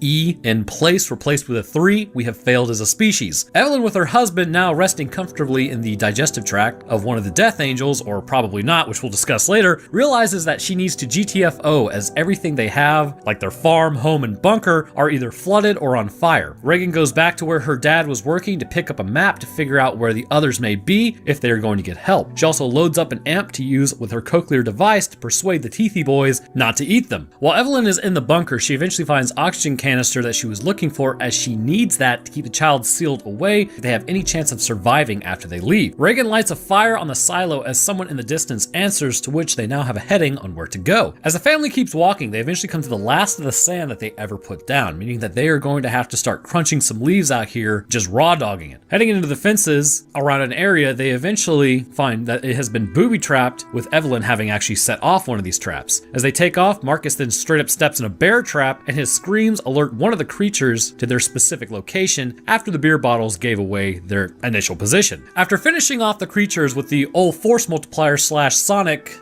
multiplier combination, it's apparent someone has been watching them through a scope. He meets up with them around the corner with one of the creatures on their tail. They eventually are able to out-juke the alien to get into the vault to escape it. Once in the vault, they realize it's actually Emmett, but he says that they can't stay. He doesn't have enough food and water. Showing Emmett the baby, he begrudgingly agrees to let them stay, and considering Marcus is injured AF, it's not like they were really going far anyhow. Oh, it also should be noted that the vault is actually airtight, so no sound actually escapes it. The compound has pretty sweet setup. 3 feet of concrete above means that the creatures need to be directly above to hear anything, which, good God, that is some good hearing. Also, just as a side note, did you know that Earth emits sound? How these creatures can hear anything over the hum of the planet is beyond me. Certain frequencies must be what they are really looking for, but I would have to assume that they can actually hear the planet. Which, now that we are actually on that side tangent, this noise that Earth emits is interesting for several reasons, but the main one is we may have to actually find a way to replicate it if we ever want to travel into space to any far extent. Without it, our bodies seem to enter a state of high anxiety, and astronauts on board the International Space Station have stated that they seem to struggle for no reason until they discovered that if you can't hear the noise that Earth emits, it does increase your anxiety. But back to A Quiet Place, apparently Emmett has seen the fire every night but never decided to actually go check on them because, as he puts it, there's people just not worth saving, and he didn't know which type they were. While discussing these people,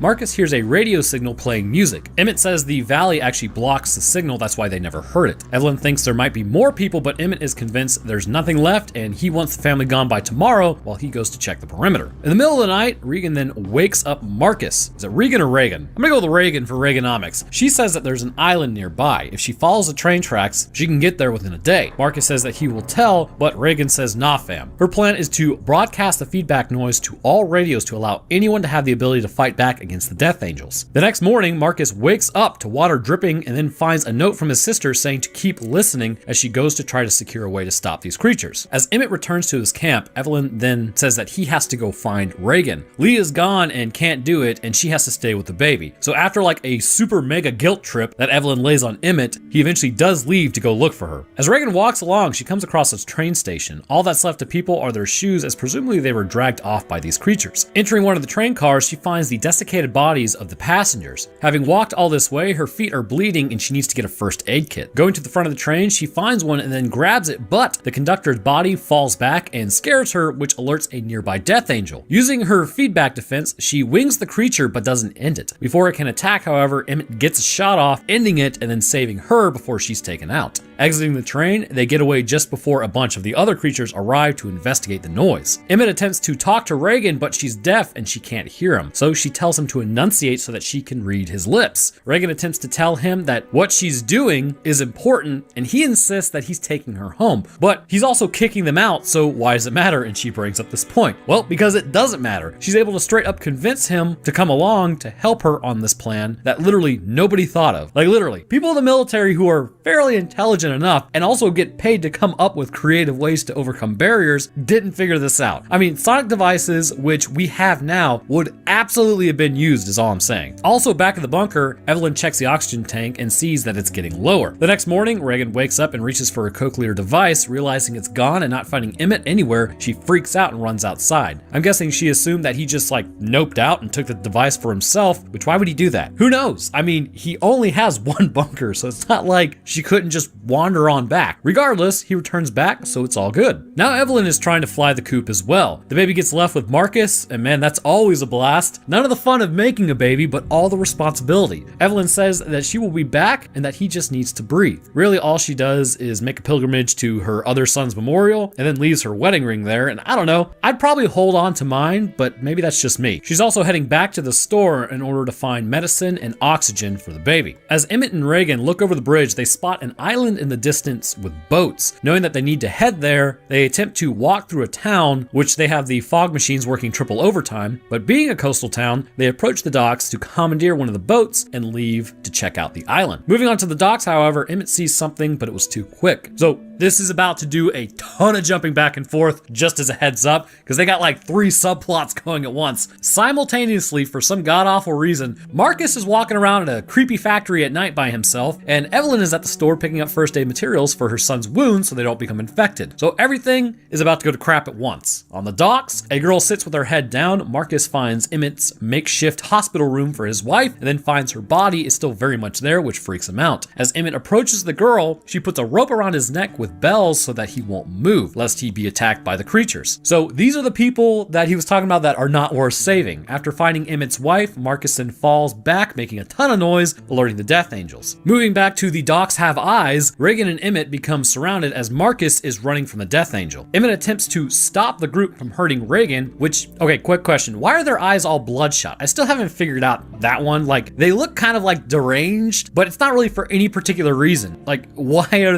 they look like this? As Evelyn gets back to the bunker, she discovers the bunker is under attack. Oh, that vault that was airtight, well, Marcus was using his lighter in there, so basically he just used up all the air. Nice going, bro. So as I guess the leader of the Unsavables inspects Reagan, he begins walking off with her to, probably eat her, I would imagine. They seem to be like that kind of group, getting some real Last of Us 1 vibes here. You know, the good Last of Us. Back at the bunker, Evelyn begins setting up traps, and then Marcus keeps hyperventilating, literally the last thing you want to do when you have low air, save your air, and Evelyn lets out a shot to attract the creature and then blows up an oxygen tank, engulfing it in flames. At the dock, Emmett signals for Reagan to dive, which he learned at the baseball game from the beginning of the movie, and she does as Emmett attacks the leader and pins him to a pole, ringing the bells and attracting the creature to their location. He jumps into the water as the creature begins ripping apart its manwich. Okay, so Emmett is like in the water, being choked by the noose around his neck. He has a knife in his hands, but struggles against the rope. Like, dude, cut the line. This part bothered me more than you would think. Eventually, the creature does cut the rope for him and he's freed. Evelyn enters the vault concurrently to find Marcus has passed out as Emmett surfaces and he sees a Death Angel all over the boat. It jumps into the water and then freaking drowns. Mega bro moment, F's in the chat for my first video, despite it making the perfect amount of sense, but I'll complain/talk about that later. The boat is then sent adrift after another manages to jump on it, and you're never gonna believe where it heads. Luckily though, Reagan and Emmett get there first and make landfall. Not knowing if the people there are just cannibals and weirdos, they decide to stealth around and scope the place out. As they do though, Emmett figures out pretty quickly that these are actually just normal people, and they decide to approach the group where they are met on friendly terms. So we get some background on what happened. Once the National Guard figured out that they couldn't swim, they decided to start loading people onto boats. But once the first boat got out, people started pushing and screaming, which attracted the creatures. Out of the 12 boats, only 2 made it out. So this group is presumably the first 2 boats. So Emmett has a conversation with, alright, so this dude's name is literally just Man on Island, by the way. So Emmett tells Man on Island of the plan that they have, and he agrees to hook the cochlear device up to the radio. As really, why wouldn't they? There's literally no downside to trying. As Emmett goes out to the beach to have a good cry about his family, he eventually hears something rattling. And rounding the corner, well, would you look at that? The one boat with a Death Angel on it appears to have landed here of all places. Technically that makes sense, I reckon. Though if it's been here for a while, why are they just now having to deal with it? Everyone's been making noise. Man on Island and Emmett just had like an entire conversation. As Emmett runs to warn people, the creature then runs out and hits Man at well. A bunch of people at this point get got. Man on Island hides his son on Island and a severely traumatized boy who just watched his dad get cut down like a plebeian. And then Man on Island jumps into his 1975 Oldsmobile Delta 88 Royale convertible to attract the creature, which ends up working. As the alien attacks the car, they then fly off down the road towards the radio station to enact a plan. Reaching the radio station, Man on Island becomes concerned that family on Island might not be safe. He's worried he lost the Death Angel on Island, but he did not. The creature grabs him and pulls him under the garage door, ending him and this joke that I've been saying. The creature then bursts through the wooden door, trapping Reagan and Emmett. And what looks like they're passing the devil's lettuce back and forth, but it's actually just oxygen, Evelyn and Marcus are sharing an oxygen tank in order to survive the vault. Marcus still has his headset on listening for the signal so that they can use it against the creatures. Eventually, as Emmett and Reagan move through the radio station, they're able to find the broadcasting area. Also, someone should tell Wow Such Gaming to clean up his work area next time. Back at the compound, Evelyn opens up the door to get air and collects the materials that she got at the store. But while she does, the Death Angel stalking them has returned. Back at the radio station, Reagan opens a door, which alerts the creature that they are in there because one of the hinges squeaks. The creature then attacks Emmett and injures injures him. As Evelyn decided to run instead of walk, the creature now corners them in the vault but can't fit in. Eventually, the Death Angel corners Reagan as she uses her device. The signal is broadcasted to all radios in the area as Marcus is able to push the creature back with the frequency. Reagan is able to jam a conduit pipe into the head of the creature that was attacking them, ending it in the process, which apparently their heads are really soft because that didn't look like that big of a hit. Marcus also domes the one attacking him, showing that if you can just get past their hard candy shell, there's some gooey goodness underneath, just waiting to absorb some lead. And we end the movie by the cochlear device continuing to send a signal. And if you don't think there won't be a third one where the military finally pulls its heads out of its areas, then I'll have some of the oxygen you are passing back and forth. So first things first, what in the sweet hell? They can't swim, yet we saw how seamless these creatures get into the water in the first one. Well, here's the main issue with it, and we can kind of go ahead and get that out of the way. Any creature not familiar with water would not act like that. It's sort of like when you have a group of cows and they come across a wet road, which I think there's like a YouTube video on this, but they will think it's a river rather than solid and won't step on it without really any apprehension. The Death Angel coming across water seemed to act like it knew what water was and then slipped in and under the water, showing it had experience in water. Now, this could be for a few reasons, honestly. With the addition of new information comes the need to form new ideas and how this may have affected them. With the first movie, I hypothesized that because of their lack of eyes and swimming ability, they may have actually been a part of a planet whose surface was covered with a frozen ocean that at a deep enough level would have turned back into liquid due to geothermal heat. Maximum oof on that front. But if that's not the case, I see two other possibilities which may explain how they were able to actually traverse the interstellar regions of space, that being their chitinous armoring. The first possibility, and to me the least likely based on their biological evidence displayed by the aliens, is that their planet had very little water and they existed on a dark planet. Existing on a dark planet would mean their eyes would be virtually useless. However, the issue is water would be frozen. Now, existing on a planet like this would not likely give them all the traits that we have seen, but it would give them a few, and if the orbital path of the planet was elliptical, this would mean the possibly water would actually thaw back out into small pools, allowing these creatures to have an understanding of water, but they could not swim in it. The main issue I see with this is this still wouldn't fully explain why no eyes would form at all. Plus, the extreme variability in temperatures on a planet that went from complete darkness to light would honestly produce extreme barriers to complex multicellular life, to the point that likely it wouldn't arise at all. It could be that the planet may have been tidally locked with the stars, and these creatures simply evolved on the back dark side of the planet and never ventured to the other side. But another issue with this is that the atmosphere would be almost completely different than Earth's. Like, an atmosphere with a tidally locked planet is super volatile and likely would not have the chemical composition where it could go from their planet to our planet successfully. It's quite apparent that these creatures breathe oxygen much like humans do, and because they can apparently drown, making the islands a safe point for humanity, this would mean that they actually do require air much like humans do in a capacity that they can't just survive for long periods of time without it. Which presents an interesting issue, doesn't it? How do they survive out in space? I mean, on the surface of a rock that is burning or exposed to cosmic rays, or even just in the vacuum of space, how would they ultimately be able to do this if they are so weak that they can drown in water? Well, this leads us to our most likely possibility, which explains why these creatures are the way they are, but even to that point, it may be a case of evolutionary bottleneck problems that allowed only for certain traits to flourish. So again, the point of science is, if you are wrong,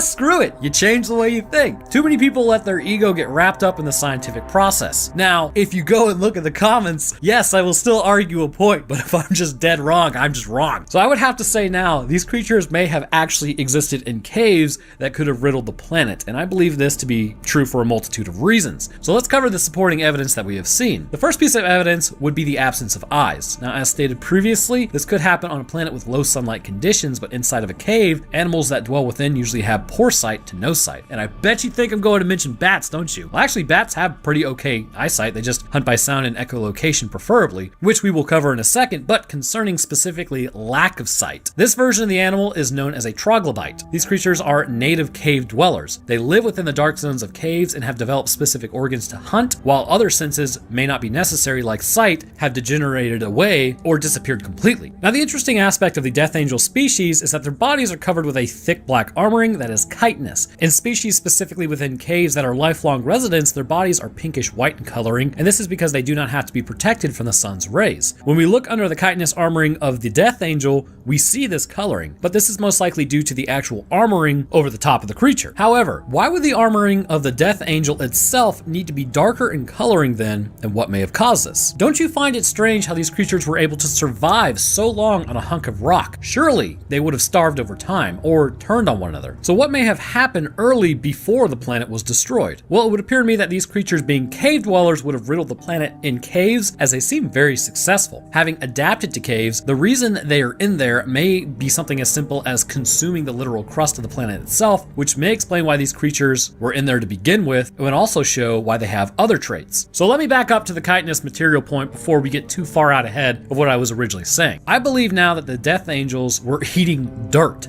but they may have also been predators actively hunting something within the cave. They exist within the caves of a planet deep within the crust and eat minerals and materials that would be found in their armoring as well, and this is why they have such hard armoring and lead was not able to pierce it. On top of this, having armoring within a cave system would be very beneficial, because I don't know if you've ever been in a cave, but there are like a ton of jagged rocks in there. So being able to move and not like completely slice open your leg, definitely beneficial. With this armoring is literally because they have a ton of minerals hard as rocks built up within it. But if you think it's odd for animals to eat dirt, it's actually fairly common. Elephants, chimpanzees, parrots, and bats, specifically bats being the interesting aspect, eat dirt to acquire important minerals from their surroundings that they may actually not get from their prey. So it seems that consuming dirt is common amongst herbivores, omnivores, and carnivores. As they continue to live within the caves, I still believe that they were predators nonetheless, as mentioned previously. Caves, while being barren most of the time, are still capable of supporting life, but it's just like playing a game on Legendary rather than playing it on normal on the surface. With low nutrient levels of caves, animals have found ways to get around this issue by things like hibernation during low points of nutrition, eating things that you might not think that they should eat, or in general, just lower metabolisms. The typical pathway on this planet is an animal that might exit the cave will eat. They will leave droppings that fungi and bacteria then grow on and then is eaten. Small animals will eat that fungi specifically, which then they will be eaten by bigger animals and so on and so forth. But the key point here is hibernation during low levels of nutrition and also slower metabolisms. With Death Angels, it would appear that they may leave the caves to hunt, but due to their lack of sight and increased hearing, they may actually prefer a prey species that may also reside within the caves themselves. And there's actually a few points that kind of show this. Now, being in a cave, you might be inclined to think it's a giant echoey area of nonstop sound, but the reality to all those who have been caving, they already know this, sound does not travel very far in the more confined areas. If someone rounds a corner and you yell to them, they may legitimately not hear you. This is how one time I actually got lost in a cave with a dead flashlight. I went off in an area myself, flashlight died, and this is the type of darkness that your eyes are literally searching for anything, any speck of light, but there is none. And honestly, it's a little panic inducing. So naturally, I figured, hey, I'll just yell out, but nobody could hear anything. Eventually I remembered like a poor representation overhead view of the room, sort of like in my head, and then followed a wall before finding the entrance to this particular cavern. And then I was able to get out after I saw their flashlights in the distance. But literally, nobody heard me calling out. Sound does not travel well in a cave. That said, there likely is more to the Death Angels than just being able to hear within the cave itself. As Emmett put it, there's 3 feet of concrete above them. The creature would have to be directly overhead to hear them. That's interesting to say the least, isn't it? They're able to hear through what is essentially rock, which is exactly why I believe their hearing is as keen as it is. This species is literally hunting something within the walls of caves and needs to be able to hear the creatures moving through the rock. It could be a worm or some type of burrowing creature, and this would mean that the claws they have would be quite helpful in digging out prey, because if you notice, it kind of is shaped like a pickaxe. And they would also need to be incredibly strong to do so, as they could be hitting extremely hard rock, metals, and even superheated rock if they dig in the wrong direction. And this is how I believe the actual hunting abilities come into play, as they are predators hunting creatures in low nutrient environments. And this gives some credit to the idea that explains why they are super aggressive as well. Due to low nutrient areas, any other type of animal that may be hunting the same creatures these animals are attempting to eat is a direct threat to their own survival, so if they are heard, then they are destroyed. As for not eating the animals, let's just call it what it is. That kind of is strange, but there may be something to actually explain it. They appear to mutilate animals aggressively but do not eat them, or at least when it comes to humans. And this may not be be as odd as you think. So did you know, apparently, I mean, I don't know, but humans taste really nasty? This is why a lot of times sharks will actually do a test bite and then swim off. With pollution, what we eat, and in general, what we put into our bodies, to animals, humans are actually pretty disgusting tasting, apparently. So this may be why other animals seem to actually be eaten, sort of like the raccoon in the first one, because that thing is just smashed and grabbed, whereas humans are taste tested, and then the Death Angel goes, gross, and then walks off, leaving the body there. The next point about caves that I want to make is actually the possible reason how they could move in water, but would drown in deeper water. As we have seen with the Death Angel that goes into the basement of the bunker in the first movie, it seamlessly gets into the water and then moves about underneath it with no issue. This point has been brought up, 13,594,256 times on my channel, and it's because they can reach the bottom, but this would mean that they aren't accustomed to deep water. While underground lakes do exist within caves, a lot of the time it's really just shallow pools of water. The Death Angel would understand at this depth and would actually be able to enter the water, allowing it to hear whatever prey may be underneath, potentially even better than in air due to water's ability to transfer compressional waves quicker. However, deep water would present an issue to this creature as its body, due to the heavy armoring it possesses and the fact that its claws slice through water instead of presenting a flat surface for the water to be pushed against, means it would in fact drown in anything it couldn't stand up in. This may also be why they are able to affect electric fields and sense them as well, as mentioned in my first video. So I won't get too much into that, but using these small pools of water, they could break into the rock underneath, allowing the water to surround whatever creature is down there that they are trying to hunt, and then shock it, immobilizing it while they continue to dig for it, which would be a fairly useful adaptation. So if I had to take a crack at it, I would also say being in a cave is sort of like a right place, right time scenario for when their planet was destroyed. After whatever impact blew apart the planet, any creature inside of the planet's crust may have been spared the heat wave blast that would fly across the planet, much like how mammals survived a lot of the fallout from the asteroid strike in the Yucatan Peninsula 65 million years ago that wiped out the dinosaurs. As the planet was blown apart on the opposite side of the planet, the compressional wave would have bulged the planet outwards, or at least the crust, and chunks would have flown off into the atmosphere, leaving the gravitational bonds of the planet entirely. Most of the Death Angels on that planet perished at this point, but small pockets clearly survived being blasted into space. Because of the cave structure they were in, it may have been sealed off like a time capsule, keeping breathable air within the cave system itself. Now, because of the adaptations of hibernating during low points of nutrients and slower metabolisms, the Death Angels would go into this hibernation because clearly their food source wasn't around. They could have also survived nutrient-wise by consuming the inside of the cave during periods of time when they actually woke up, or possibly even resorting to cannibalism should it get low enough. Or it's entirely possible they stayed in a state of extremely low metabolic activity for the entire time period. Drifting through space, this hibernation would have kept them alive, but also was still eating into the resources they may have had in their bodies, which could possibly be why they appear to be emaciated after being released on Earth. And this isn't really what they look like when they were on their original planet, but this is just a severely weakened version of them. But upon entering Earth's atmosphere, this is how they would have survived entry into our planet's atmosphere, as they were protected by a cave system which would begin burning up on the way down. As it did, whatever structure sealing them in the cave would begin breaking apart, introducing them to a, lucky for them, horrible for us, compatible atmosphere system. Waking back up due to the shock of hitting an atmosphere and the newfound rush of air and sound, the meteorite would break apart, seeding them across the planet, specifically which we have seen from China to Mexico and in North America, allowing them to spread across the Eurasia continent, Africa, North and South America, where they would eradicate ecosystems like you wouldn't believe. But likely there are swaths of safe areas. Judging by the entry by the meteorite, and it being maybe a few chunks, Australia and Indonesia would be on the backside of the planet during this time, and seeing as the meteor appears to be coming from actually the day side of the planet, or coming towards the day side of the planet, this would mean likely amongst those islands and Australia as well as New Zealand, they were untouched by the Death Angel horde that would be unleashed on the planet. But I am now certain that the people who made these movies are literally just making the movies despite everything I'm saying, so I can't wait to see A Quiet Place 3. The creatures will literally build freaking boats to sail to Australia and take it over simply because I said it was a safe area.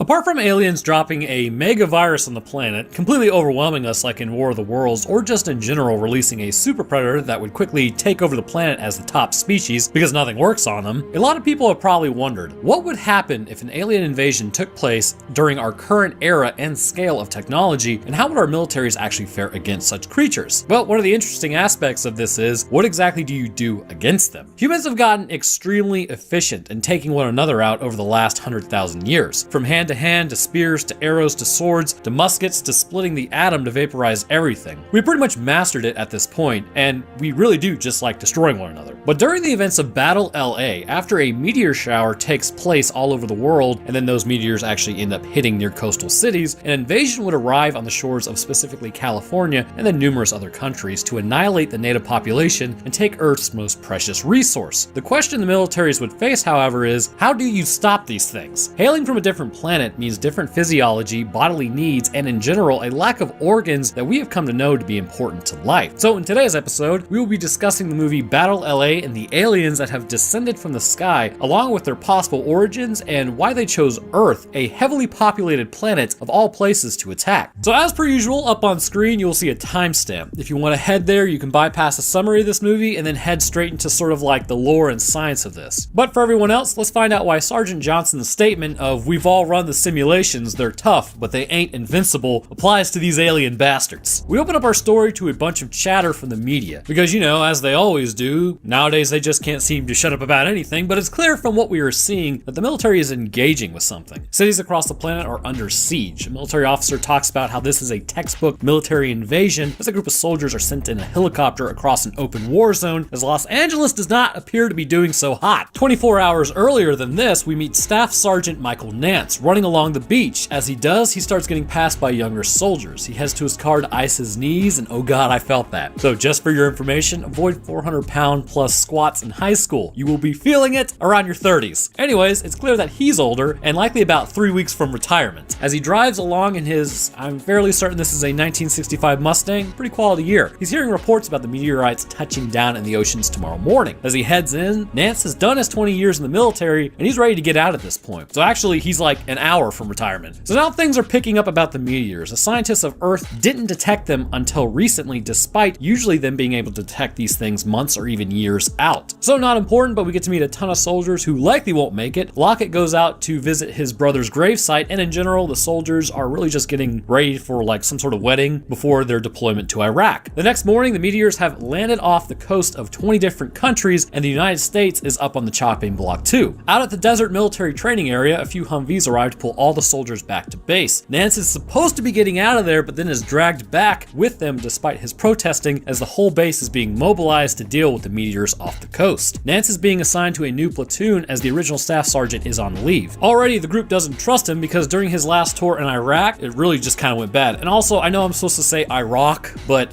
it's just my accent. It's Iraq. Apart from that, everyone is getting geared up to go out there as the meteors begin landing in the water. They are all briefed that the objects are slowing down before impact and that they are mechanical, not natural, meaning that something is touching down on the planet apart from normal rock. As they watch footage of the impacts, ships are being destroyed, and as they continue to look at the destroyers being just turned over, creatures begin attacking the beaches and civilians. One of the soldiers hypothesizes that these are extraterrestrial, while another talks about how they are from Canada. I mean, obviously, a fair summation. So the helicopter ride over is pretty turbulent, mainly because there's an entire battle going on below them. As they arrive at Santa Monica Airport, this is going to be their forward operating base. As they are briefed, the platoon is told that most of the civilians have been evacuated, but there are still some inside a police station, and their job is to get them out. There is a defensive line a mile from the ocean, which will be definitely held, as for now, the aliens do not appear to have air support. Because of this, at 19:30 or 7:30 p.m., Santa Monica will be leveled by a bombardment to destroy the invaders. Their main goal is to take out anything not human, because humanity number one, baby! As they run past the civilians, the entire city is now engulfed in smoke and aliens, and they can hear something in the distance, but it doesn't sound like human tech. Walking down the street, they begin to hear movement around them, along with guttural noises as well. The dog runs out of the smoke, and they assume, oh, it's just a dog, but not really, because then the aliens open up on them. As now you might have guessed, a massive firefight ensues that presumably annihilated the civilians not long ago. And man, some of these things are like brutal. They start grabbing soldiers and then pulling them into foliage, but before they can get completely overwhelmed, they move into a nearby house for cover, and with all the wounded they can grab. One soldier is then shot in the leg as he hobbles along into a laundry room. Locking himself in, he calls back to his platoon, but as he does, one of the creatures walks past him. Nance then gathers up a few others to go and find him. As the soldier exits the laundry room, one of the creatures comes up from the pool, but its weapon jams before it can get a shot off. As the others in the group arrive, the alien bursts out of the water again, and they drop a grenade in it and blow up the alien. But not before the laundry soldier freaks out, saying that they don't die. They do, they're just tough. Back out at the road, the platoon ends up spotting what's left of a strike group from the Air Force and a few other Army National Guard. Finding the police station, they burst in to find the civilians, but it's looking pretty screwed overall. The place was obviously already attacked, but they do manage to find a few hiding in the corner. As the chopper lands to evacuate the wounded, they try to get the civilians on it, but now it's just overweighted, so they can't really do anything. But here's the problem. The aliens now have air support, and it's faster than the chopper. All the soldiers on the helicopter were decimated in one hit from the alien tech. The soldiers at this point are starting to break down a bit, seeing as the platoon is being systematically destroyed. The plan now is to fall back to the FOB. The media says that it's the safest place for now, but is it though? Guess we will find out. As the soldiers on the roof are watching from afar on the police station, a few of the aliens are being dropped onto rooftops. Back in the station, a doctor is talking about how they are here for resources as no demands have been made. So the aliens are really just there to annihilate the local population, that being humanity. They now devise a plan. No chopper is coming for them, so they will need to commandeer a bus to get the civilians out of there. While two run out to accomplish this, another soldier runs back in and says they found an alien's body. As they approach it, they can hear the military's radio chatter, seeing that these things have been listening for the whole time. Why they wouldn't suspect an advanced form of life would know about radio signals is beyond me. As they look at it, they find that the weapons have been surgically attached, and it seems to be wearing some sort of exosuit. As it moves, they put a round in its presumed head, but it does absolutely nothing. Dragging it back inside, the staff sergeant has an idea. Rather than waste all their ammo, they need to figure out where to hit these things to bring them down for good. Luckily for them, one of the civilians is a vet, so the idea is maybe like the same rules of life apply out there as they apply here. As they pull back its chest plate, it doesn't look like anything they have ever seen. Checking for a brain, they can't find anything within the brain case either, and considering it just took a round to the brain case, there's obviously nothing there that's controlling the body. As they continue to cut into the creature, the aliens from the roof have now moved down into the street. The two soldiers in the bus are getting it running, and the aliens are now breaching the police station. Things move fast. The two soldiers then get the bus moving and are headed back towards the police station. Eventually, Nance is able to find something that looks like a heart and then stabs it, and he's able to take out the creature. So basically, where the heart is on a human, fire right there. Although it is encased in like a crazy amount of bone and flesh, but now that they know this, they can actually do some damage to these creatures. Everyone gets loaded onto the bus, but they are forced to take side roads to avoid major conflict. But they figure they can get into the FOB in about 30 minutes, but the Air Force is leveling the area in 40 minutes, so they're cutting it rather close. As they drive along, they begin to hear the noise that sounds different from the rest of the random alien noises that they've been hearing. As one soldier calls in with the radio, the ships that were flying overhead has one of them stop and then is able to listen to the broadcast of the soldier talking. Realizing the bus is going to be found, Nance then runs off to the gas station to attract the ship. As the ship goes to investigate the radio noise, he blows up the gas station, which destroys the ship in the process. But as Nance goes to check on the pilot of the ship to see if it is being piloted, he realizes that there is no pilot. It's all automated warfare apart from ground troops. As the back roads are blocked due to basically cars being in the way and rubble, their only option now is to take the highway. As they drive along, they're ambushed again, but there is a tank drawing fire from the enemies, so wrong place, wrong time. I mean, probably those enemies would have just not even noticed had the tank not been there. But the tank gets blown up, leaving them to fight the aliens. The plan now is to get everyone off the bridge while they hold off the aliens. So this firefight, just so you know, goes on for like a long time, but eventually the aliens bring in the heavy firepower, which ends up completely decimating a large portion of the platoon that was left. The lieutenant at this point is also injured, and then he elects to stay behind with the C4 to detonate it using his radio to attract the creatures and then blowing them up. So now the staff sergeant's in control of this entire operation. They are still inside of the area that is supposed to be destroyed, and there's no way they're getting to the FOB in time now. Also not mega important, but one of the civilians picked up a rifle during the fight and actually ended up taking some out, but then got shot in the guts. Not an ideal hit. Something like that gives you about, I don't know, 20-30 minutes of life. The media though is still somehow functional, thank God. It comes out that the aliens are there for the water and that they're using it for fuel. The ocean levels all over the planet are dropping already, which is like an insane amount of water. As everyone sits there crowding in the basement of the building, they are waiting for the Air Force to level the area, but nothing happens. They wonder if they are winning or maybe if the whole Air Force was taken out. Getting to the FOB,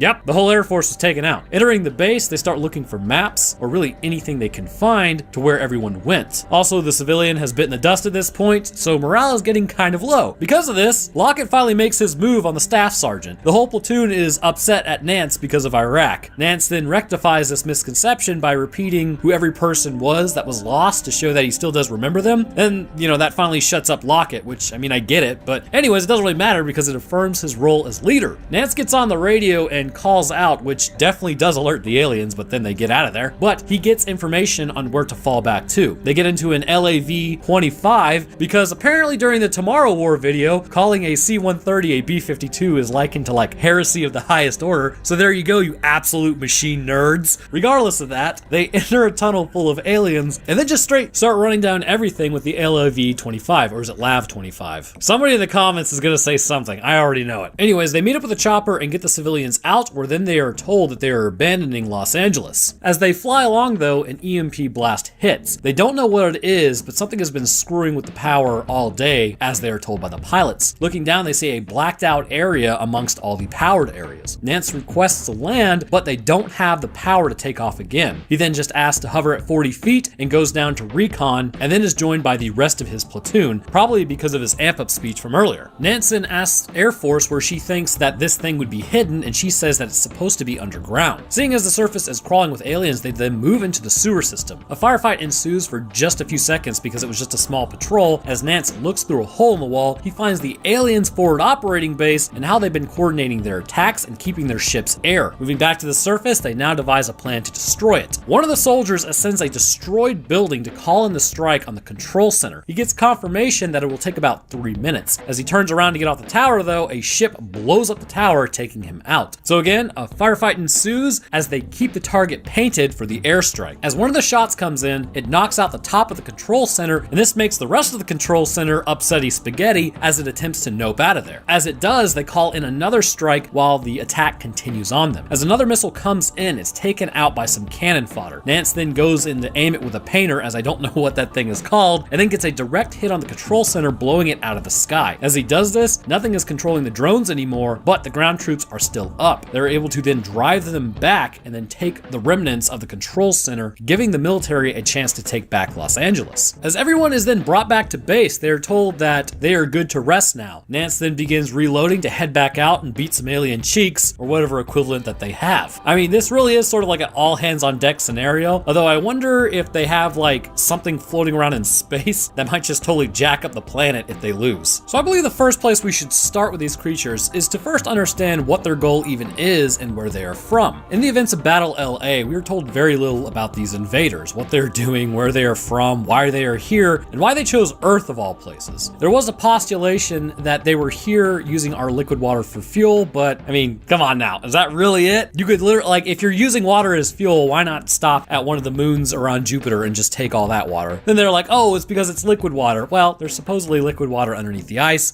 but because honestly, we're seeing them spit up water when Nance was trying to stab it to figure out how to like actually end these creatures, kind of suggests something else. So let's start from the beginning, because believe it or not, there actually is extensive lore on these creatures. It honestly could have been a better movie if they kind of just dove into this a little more. First thing to know about the alien menace is that they are basically unnamed, but that never stopped humanity from naming the unnamed. They get referred to as Greys, which is clearly a callback to what we call every alien ever, pretty much, you know, big eyes, short stature, gray skin, something that humans have been writing about for a very long time. We also call them Chigs, Aquoids, and land sharks as well. Now, I think the name that fits them the best is land sharks, simply because they're creepy and on land, and they sort of look like sharks too. So that's going to be the name I stick with throughout this video. Concerning the land sharks' reason for spreading amongst the cosmos, this is pure lore portion because we see it nowhere in the movie, but it explains their motives. They are a highly intelligent species with varying members and castes. They are said to not be the dominant force on their planet either, so much so that another force that exists has really driven them into a losing war, and they are being pushed off the planet. Due to their need for water and their biology, which we will be kind of going over shortly, it's assumed that they hail from a watery planet and are dependent upon water as well. Because of their war and the watery planet, it is assumed to be rather war-torn, and they're being pushed to the fringes of their last oceans and seas from whatever the more dominant force is on their planet, which, considering how smart these aliens are on their own, is an interesting aspect to think about concerning a planet producing two possible sapient creatures, or possibly it could be something else, but that is unless it is simply within their own species. There are just two warring factions, both coming from this group, which, if humanity is anything to go off of, is definitely a possibility. Within the military, there are varying castes which can be seen throughout the battle for Los Angeles if you look close enough. These range from combative roles to non-combat roles. The first caste that we have seen, and are the first to arrive from the oceans, which is going to be your standard infantry cast. This cast stands roughly 8 feet 1 inches tall, or about 2.4 meters, but as a result, they are thinner. Their mechanical components are more aggressive concerning their bodies, which is a fair indicator as to why they are as tall as they are. On top of this, their body appears to be stretched out over these mechanical pieces, which has made them thinner in the process. It is hypothesized that roughly about 25 million of these warriors are in existence within the meteorite cluster that led the invasion of Earth. This particular cast has a large amount of redundancies concerning biology, such as arteries, bones, different sensory organs, because they have been bred for war with almost any species, which we will go into later in greater detail, because as this specific cast, the human warriors spend most of their time fighting them. These creatures have also had their original hands replaced with a cannon for explosive tactics and a fast repeating force multiplier, but it's also fairly inaccurate. The one who leads the warriors is known as the officer cast. These ones are easier to distinguish from others due to their sheer size. While being incredibly lanky and frail looking, they stand at 9 feet 4 inches, or roughly about 2.8 meters. These officers are said to have more developed brains than the warriors and also excellent eyesight, allowing them to spot human soldiers on the rooftops above the police station easily and direct their warriors to begin the attack. It is hypothesized that roughly 2 million of these creatures exist within the invasion force. The bodies of these creatures are even more so altered than those of the warrior cast. Implanting in their bodies, they have access to radios, which gives them an edge over humans, as they can tune into our radio frequencies to discover where a soldier may be hiding based on signal strength. Essentially, it's entirely possible they may actually feel the radio signals in their body. Concerning alterations to their body, their legs have been completely replaced and are equipped with thrusters, allowing them to hover and move about without the need for physical contact with the ground. This will give them a bird's eye view of the battlefield, and this coupled with their eyesight allows them to direct effectively. These thrusters also allow them to move quickly at speeds of up to 25 miles per hour, or roughly 40 kilometers per hour. Their upper limbs have also been replaced, with their right hand becoming a new cannon for more focused, accurate fire, and their left hand becoming a mechanical claw. The third cast is known as the operations cast, and is a blending of the two aforementioned casts. This creature is specifically chosen to take on specialized tasks and strike missions. Standing at 6 feet 11 inches or 2.1 meters, they are not as strong as warriors, nor are they as intelligent as officers. However, they are stronger than officers and more intelligent than warriors, giving them the ability to understand who's a target, plan ambushes on their own, and lure human soldiers into protracted combat. It is hypothesized that roughly 2 million to 8 million exist of this Landshark variant. On their right arm, they have a force multiplier that can be used for greater accuracy purposes, as they appear to prefer rooftops and the cover of smoke. Along with this, their left hand has been unchanged, which allows them to signal to one another to not give away their positions to humans who are likely below them. The final combat cast role is known as the intelligence cast, and likely is the closest to the original version of this species. This creature averages about 5 feet 10 inches or roughly 1.7 meters and are the most normal looking variant of this species. While clearly changed in a lot of mechanical ways like the rest of them, they are the shortest and stockiest of the land sharks, whose intelligence is quite high. They do not have the integrated force multiplication system, and as a result, they have both of their original hands used for grasping. They can operate machinery and vehicles due to their ability to grasp objects, and likely have toned down versions of redundancies in their bodies as compared to the warrior cast. As with combat, there are non-combative roles as well, which give us some idea of how these creatures may actually form ideas and opinions on one another. They do not by any means appear to be calloused drones doing the bidding of some queen, but instead appear to be a society of some sort which cares about one another, much like how humans do. No more apparent is this than with the medic cast. It is hypothesized that possibly this may be actually just a crossing over of the intel class, but should one of their own get injured in combat, they will drag their wounded away to safety. But this opens up an interesting idea that also gives us some explanation on possibly the evolution of these creatures, with just a simple act of these creatures helping their wounded. With bred organisms, specifically bred for combat, it's easy to get the idea that they're just mindless beasts out there fighting for some unknown goal. Otherwise, why wouldn't they have just,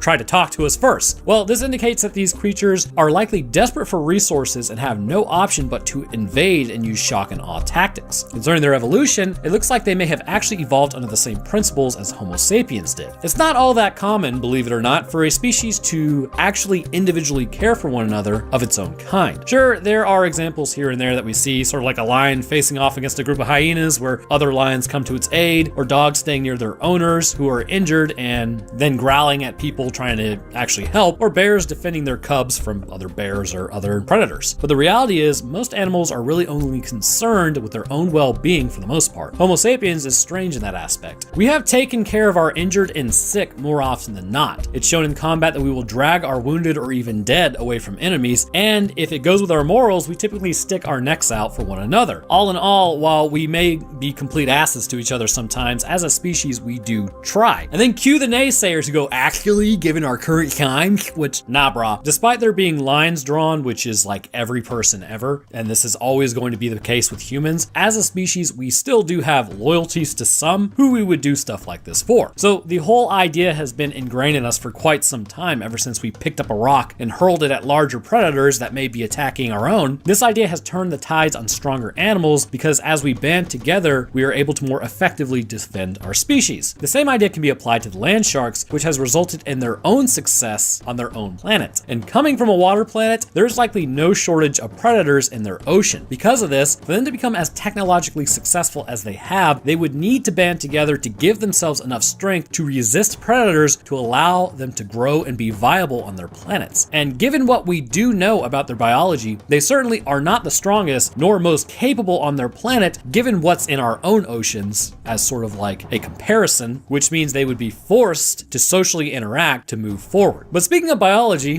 what do we know about them? Well, surprisingly very little from the under fire autopsy that they did on that one warrior that they brought back from the outside of the police station. But we do know what the original species is supposed to look like, and based on that, we can more accurately see how aggressively they have changed themselves, likely out of desperation. The original species is technically quadrupedal, having 6 limbs in total. On the lower portion of their bodies, they have 4 limbs, 2 that bend in the front to form front legs, and 2 that bend in the back to form back legs. This would be imperative having, being in the ocean, considering that strong currents exist, and this would allow them to walk within the water and plant themselves in place to resist the effects of strong currents. Whereas with humans, you would basically just be swept away because you can't provide enough counter pressure effectively with 2 legs. The top 2 limbs form grasping limbs, which likely early in their evolution would have been a great boon to their species, much like with ours, for crafting things like spears or generally using tools. Which, because these creatures are water-based organisms, having 4 limbs would allow them to be able to push water to the side and also swim. Internally, the biology of these creatures would match the warrior caste in a lot of ways, but likely there are some stark differences concerning survivability. The land sharks do not exist with the same structuring of organs that we have. Their heads are really just sensory organs which report to the brain further down. The head consists of eyes, the ability to hear and also communicate. Their mouths are actually just structures that vibrate, which allow them to speak to one another, which also gives credence to the fact that they exist on a water planet, as vibrational waves sent out in this way would travel further and better in water than it would in air. But they're still able to make noise in air, but then you have to wonder, does it sound distorted and strange, sort of like when people talk underwater? Regardless, this is the reason why headshots seem ineffective against the warrior caste, because while you are taking away their ability to sort of like sense around them if hit directly, you haven't really destroyed the brain or the heart yet. The head is also altered by the presence of a metal enclosure in some areas, which would presumably house the radios for them to communicate and protection of those sensory organs. On top of the metallic structures seen throughout the body, we also know that they have exoskeletons. These exoskeletons may hint at an insectoid evolutionary pathway that over time resulted in these creatures. On our own planet, the Permian-Triassic extinction event almost wiped out the insects, along with pretty much almost everything in the ocean, and given time on another planet without this extinction event, it's possible that insects may have evolved to the level of intellect that humans have obtained, and this resulted in the land sharks. This exoskeleton allows them to survive direct shots and has been noted to be on par with Kevlar vests, which also makes it very difficult to pierce with a bayonet, which we have seen in close quarters fighting at the control center. But internally, they also seem to possess many stem cells, and with that, the ability to grow limbs. And this also points to the insectoid lineage, as on this planet, if insects lose a leg, a larval leg will then sprout and mature over time, allowing them to regain functionality, again, making these creatures incredibly successful combatants. But back to the internals, further down into the chest is where the brain and heart are housed, which ever since I was a kid, I've always wondered why we didn't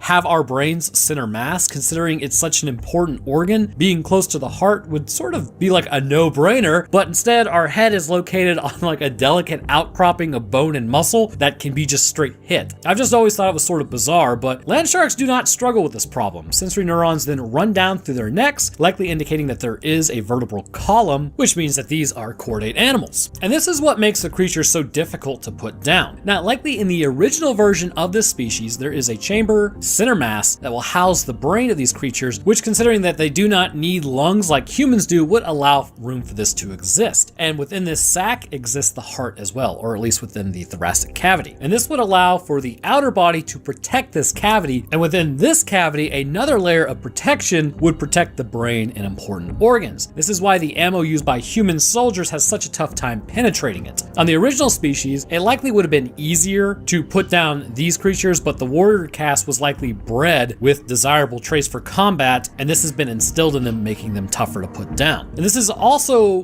why for things like intelligence and likely officers, they are more easily downed in combat as the covering isn't quite as thick. In Operation, specifically the one that jumps out of the pool, his armed force multiplier jammed, allowing the soldier to get a shot off, but these likely missed the brain of this creature until the whole platoon showed up and then lit the alien up, destroying the brain in the process. The warriors, again, have the same set as all the others, but when Nance was trying to crack into it, the creature began spitting up water until they pulled back the covering to reveal a beating organ in the brain. So now the question is, why did this creature spit water up? Well, seeing as this land shark, again, is from a water planet, the gills would have been for filtering oxygen, which may be the apparatus that we see on its back, which serves as a cooling system as well. It would be pretty clear that the oxygen is from the air, which it likely is oxygen that it is using, because nitrogen is a chemically inert gas, meaning that it doesn't react with other gases, making it borderline useless for metabolism. So if it is going to be on this planet, it must be playing by this planet's rules and then using the oxygen available. And this water then starts running through the body, and this is what's being pumped through its body as well, meaning that it may not have blood in a conventional sense to carry its oxygen, but is actually utilizing dissolved oxygen in water to power its cells, and destroying this pump, just like destroying the heart, would stop oxygen from getting to the brain, which in turn ends the land shark. The bodies, apart from the internal changes, are also heavily altered as well, and we can see in a lot of them, their meat suits are quite literally stretched to capacity depending on need, which leads to a more slender looking land shark, and then all the way to those who are actually similar to their original forms and are much more stockier as a result, as seen with the intelligence class. But likely these added exoskeletons are quite important. This may have actually been their downfall, however, or it contributed to their downfall. This may explain why they were pushed out of their planet in the first place. Judging by their prowess towards altering their own bodies, this would be necessary for them to do to not only invade other worlds due to their differences in gravity, or even supporting their own bodies, considering living in water doesn't necessarily transfer to standing on land, but it may also show what they are fighting. Now, take this with a grain of salt because this isn't confirmed, but considering that they are a sapient species on a planet, while a species can cohabitate on that planet at the same time, such as Homo sapiens did with Homo neanderthalensis, usually one wins out over the other as technological levels increase, possibly in one before the other and at a faster rate. This may indicate that these creatures with their technology have been yeeted off their planet, but possibly, bear with me,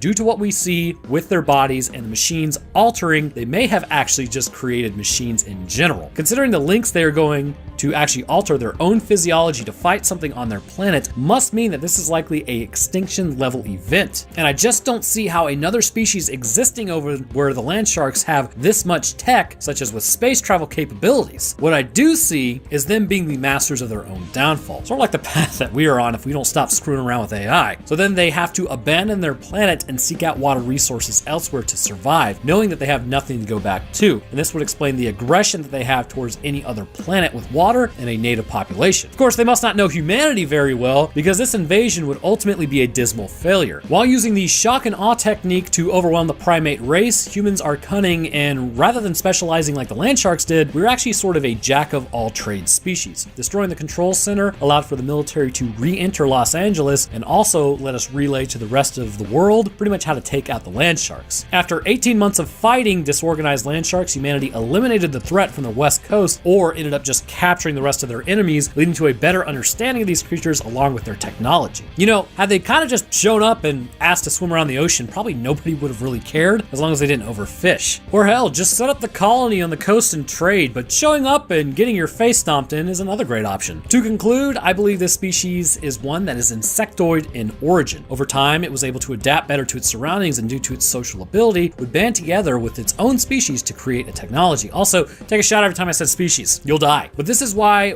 they had to flee their home planet and why they are so aggressive now in such low numbers, because they are knowing that they are about to go extinct. And this may be because either there was a rival species on their home planet, or because they created a machine race which is giving them complete hell. Either way, in the immortalized words of Will Smith when he punches an alien in the face on Independence Day, welcome to Earth.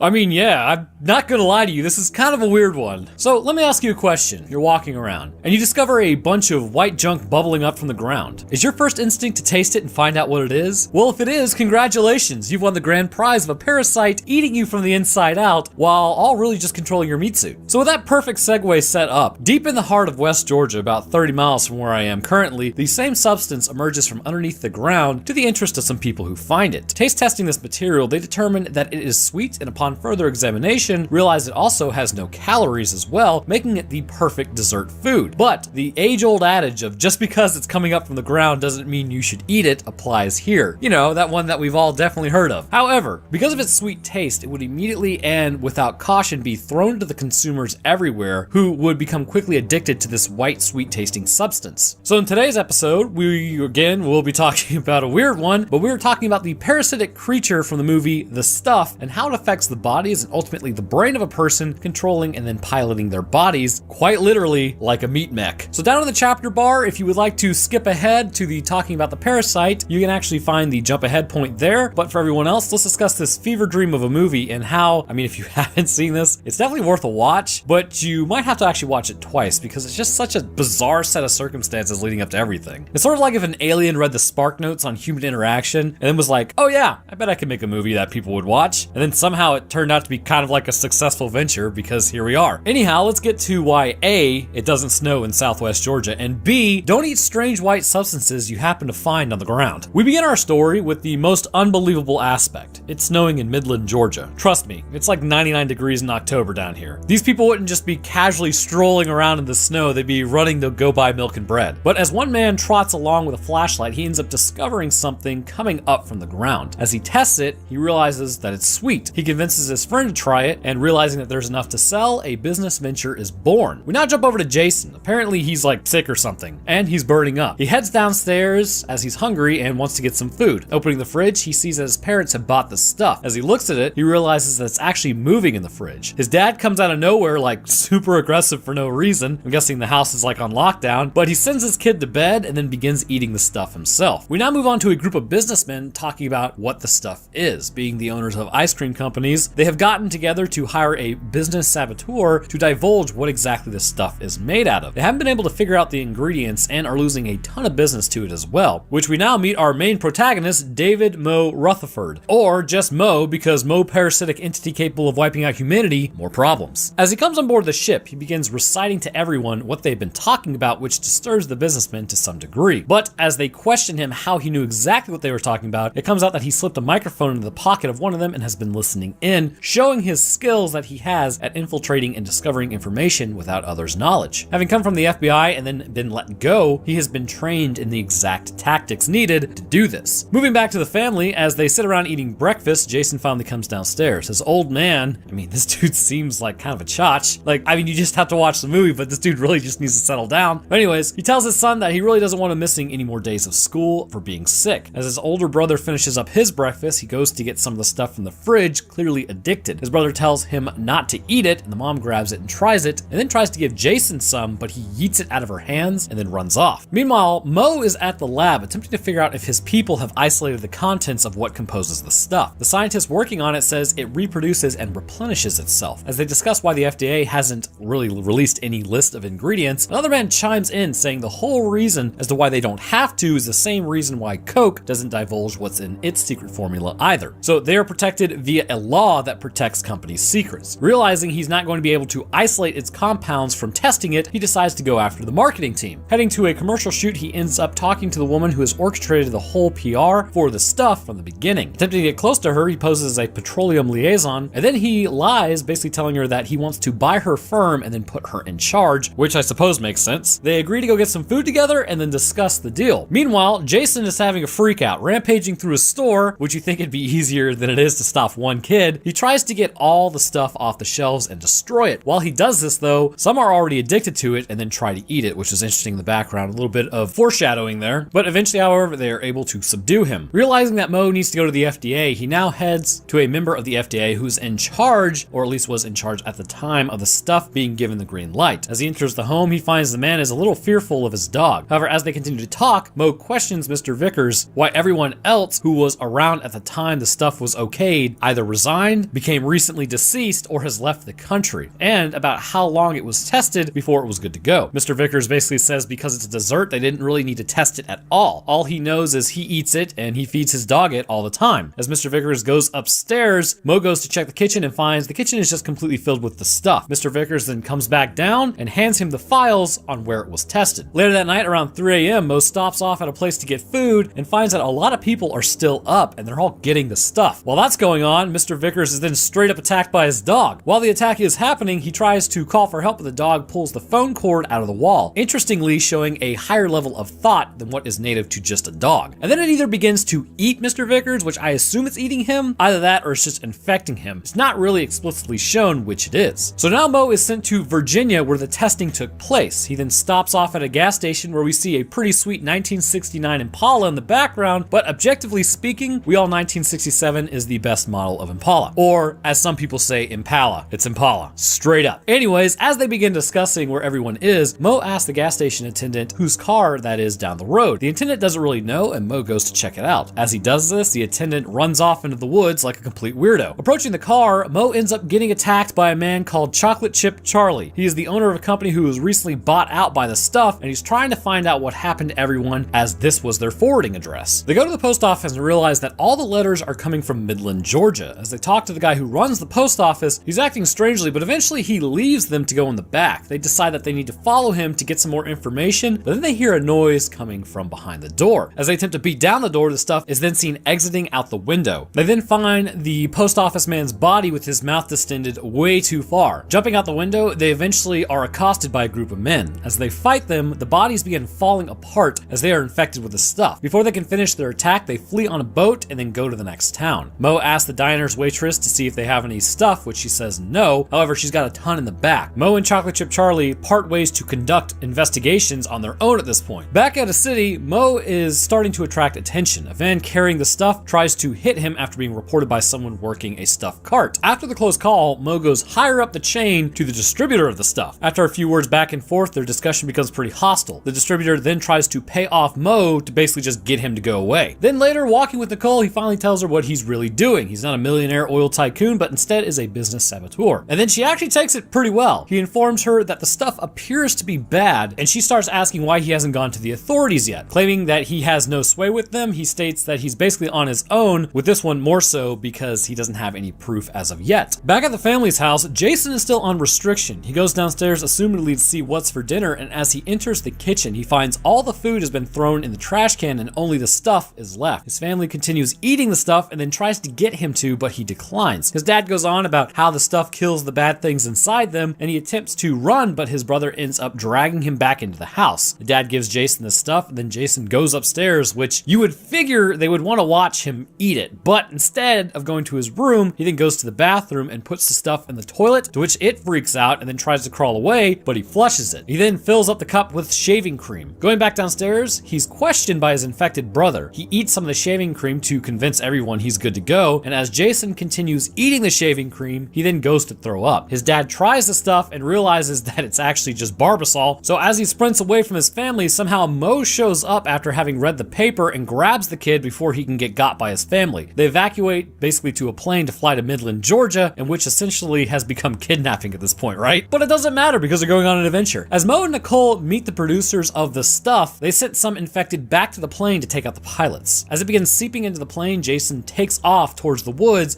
as not to be infected. Meanwhile, in the production plant, they talk to the foreman about how the stuff is produced, but just like everyone else, he's pretty tight-lipped about it. At this point, Jason happens to find the production plant. Like, what are the odds that he ran the right way through the woods and cave systems and then just got all the way here? But hiding within a transport truck, eventually he's locked in the back as the workers did not know he was in there. Later that night, the plant has set up Mo and Nicole with a room, and apparently they're dating now or something. I mean, that was pretty quick. Anyhow, as they sleep, the stuff starts exiting the pillow and then attacks Mo. Not able to remove it from his face, Nicole just straight lights it on fire. A man then enters the room and begins attacking, but then is attacked by the stuff. I'm not sure if he was infected or not, or just thought something else was going on. It's never really said. But it is now shown that the stuff is extremely susceptible to fire. And then they leave the motel and steal his truck. So in another stroke of luck, Mo and Nicole happen upon the trucks going to get the stuff. As the trucks pull up, they show that the stuff is literally just being pumped up from the ground. Mo and Nicole do some spying on the collecting procedure and realize there is no manufacturer manufacturing process, no creation of it. It's literally just coming up from the ground. Mo puts on a uniform to blend in and then heads down to steal a truck and plant concussive detonators. Meanwhile, Jason is still in the tank of the truck as it's being filled up with the stuff. As Mo walks through, he ends up hearing Jason talking to the stuff and realizes that he's in the tanker truck. He steals the truck and detonates the plant's concussive exponentialators. Jason now has this weird moment with the stuff saying that's like inside his head. I honestly don't know what this kid's on about, but as Mo returns to Nicole, he gets there just in time to stop her from being attacked by running over her assailant, and then he releases Jason from the tanker before he can be consumed. Heading down the road, they eventually are stopped by the cops. As he holds them at force multiplied point, they pretend like they want the stuff. The cop finally caves and then goes back to eat it too, showing that the police are under control by the stuff as well. Mo knocks out the cop and then attempts to go to a large city, which may not be under control of the stuff. Mo takes the tanker to a militia group at this point who were initially worried about communists and fluoride in the water. Again, it's a straight fever dream movie. Also, never go communist, kids. Mo tells the colonel that there is something much worse than fluoride and begins telling him about the stuff and how America is in danger. Then the colonel agrees to help. A man is sent with a tanker truck to begin the attack on the production plant. As the driver mentions how there should probably be like a cash reward, he gives a signal, and he says that he won't bring in the truck without the reward. Then he gets domed by the guard, who then gets lit up by the soldiers. Okay, so this whole thing is ridiculous. This kid is still like running around with the adults there, and like it's like a battle, right? So why is the kid there? And also Mo's still wearing his uniform, and he looks like everybody else. I don't know. Maybe they should have changed clothes or leave the kid behind. Like, what even is this movie? But as the soldiers move in, they meet no resistance. They eventually find the workers are all on the ground and basically hollow inside, meaning the stuff has really just turned them into shells of their former self. Mo then goes on this like weird monologue about how do you shoot anything like if it's inside you. Like, I really think they started to lose the plot in the fourth act of this movie. Regardless, as Jason and Nicole leave, the stuff begins giving chase to them. They burst a tank on the stuff and then it exits the facility, and nothing really happens after that. Oh, and fun fact, just so you know, during this scene, the stuff is basically made out of fish bones that were pulverized into dust, and the smell was so bad that the actors would immediately go to a river after filming anything concerning it to rinse it off because it stunk to high heaven. The soldiers now head into Atlanta to the colonel's radio station to warn the rest of the American population of the danger that the stuff poses. While in the radio station, Chocolate Chip Charlie shows up and begins talking about how he has something to say. Mo asks where he's been because he never got any information from the FBI, which was supposed to be Charlie's task. The colonel says Charlie is allowed to stay, and then Nicole goes with Charlie to the broadcasting room. Charlie tells Nicole that he's seen what's left of people who have been infected. Charlie then grabs Nicole's arm, and it becomes apparent that he's infected with the stuff as well. As Nicole and Jason are trapped, they break the glass, and then Mo uses a power cord to shock the stuff. And this has got to be like the worst use of green screen effect ever. God, I love the 80s, because you can definitely see it as like Jason's going over the colonel. It looks ridiculous. Anyways, all is well now. The colonel gets on the radio and begins telling everyone about the stuff. Basically, he says that they need to get rid of it as fast as possible, so overnight the public turns against the stuff and begins destroying anything associated with it. The casualties numbered in the thousands over consumption of it, however. Charlie now approaches the distributor and the ice cream producer as well. Now understanding what the stuff is, they added in some ice cream to make it about 12% stuff. It won't cause people to get addicted or affected by it because of the low concentration. They say that they tested it on a small town when questioned about it, and then when asked if they will eat it, they decline. Then Mo holds them at force multiplier point and forces them to eat the stuff, introducing the parasite into their bodies, which will ultimately take them out. While all this is happening, some of the stuff has managed to remain, which will now flood the black market. So I think a good place to start initially with the stuff is, what is it actually supposed to be? Well, it would seem to me the first and most obvious choice is that it is a microorganism of some sort that can combine together to form sort of like a macroorganism. What's strange is normally it would be called a multicellular animal, but this creature appears to be a conglomeration of individual consciousness to make up a more functional and sentient threat, which becomes a more intelligent single consciousness. And there's a reason I think this. Concerning all the workers who were infected, while the giant mass collectively comes out of them, even though it was a single sort of piece, it could still have a common goal amongst all the pieces and then reform into one another, which would mean that it's not just one process, but instead, upon separating, it may decrease its thinking capacity somewhat. However, upon rejoining its larger self, the consciousness is added together. And this would make it more capable than a multicellular organism such as ourselves, and much more able to overcome humanity than a single cell organism might be able to. And this is why this substance even reacts aggressively to humanity in the first place. Upon being discovered by humans, it immediately started to have pieces of its consciousness ripped away from the conglomerate located underground, which, as you might imagine, would not be ideal. And then humanity started eating the substance without really knowing what it was. This in turn created an aggressive response from the stuff. Despite it being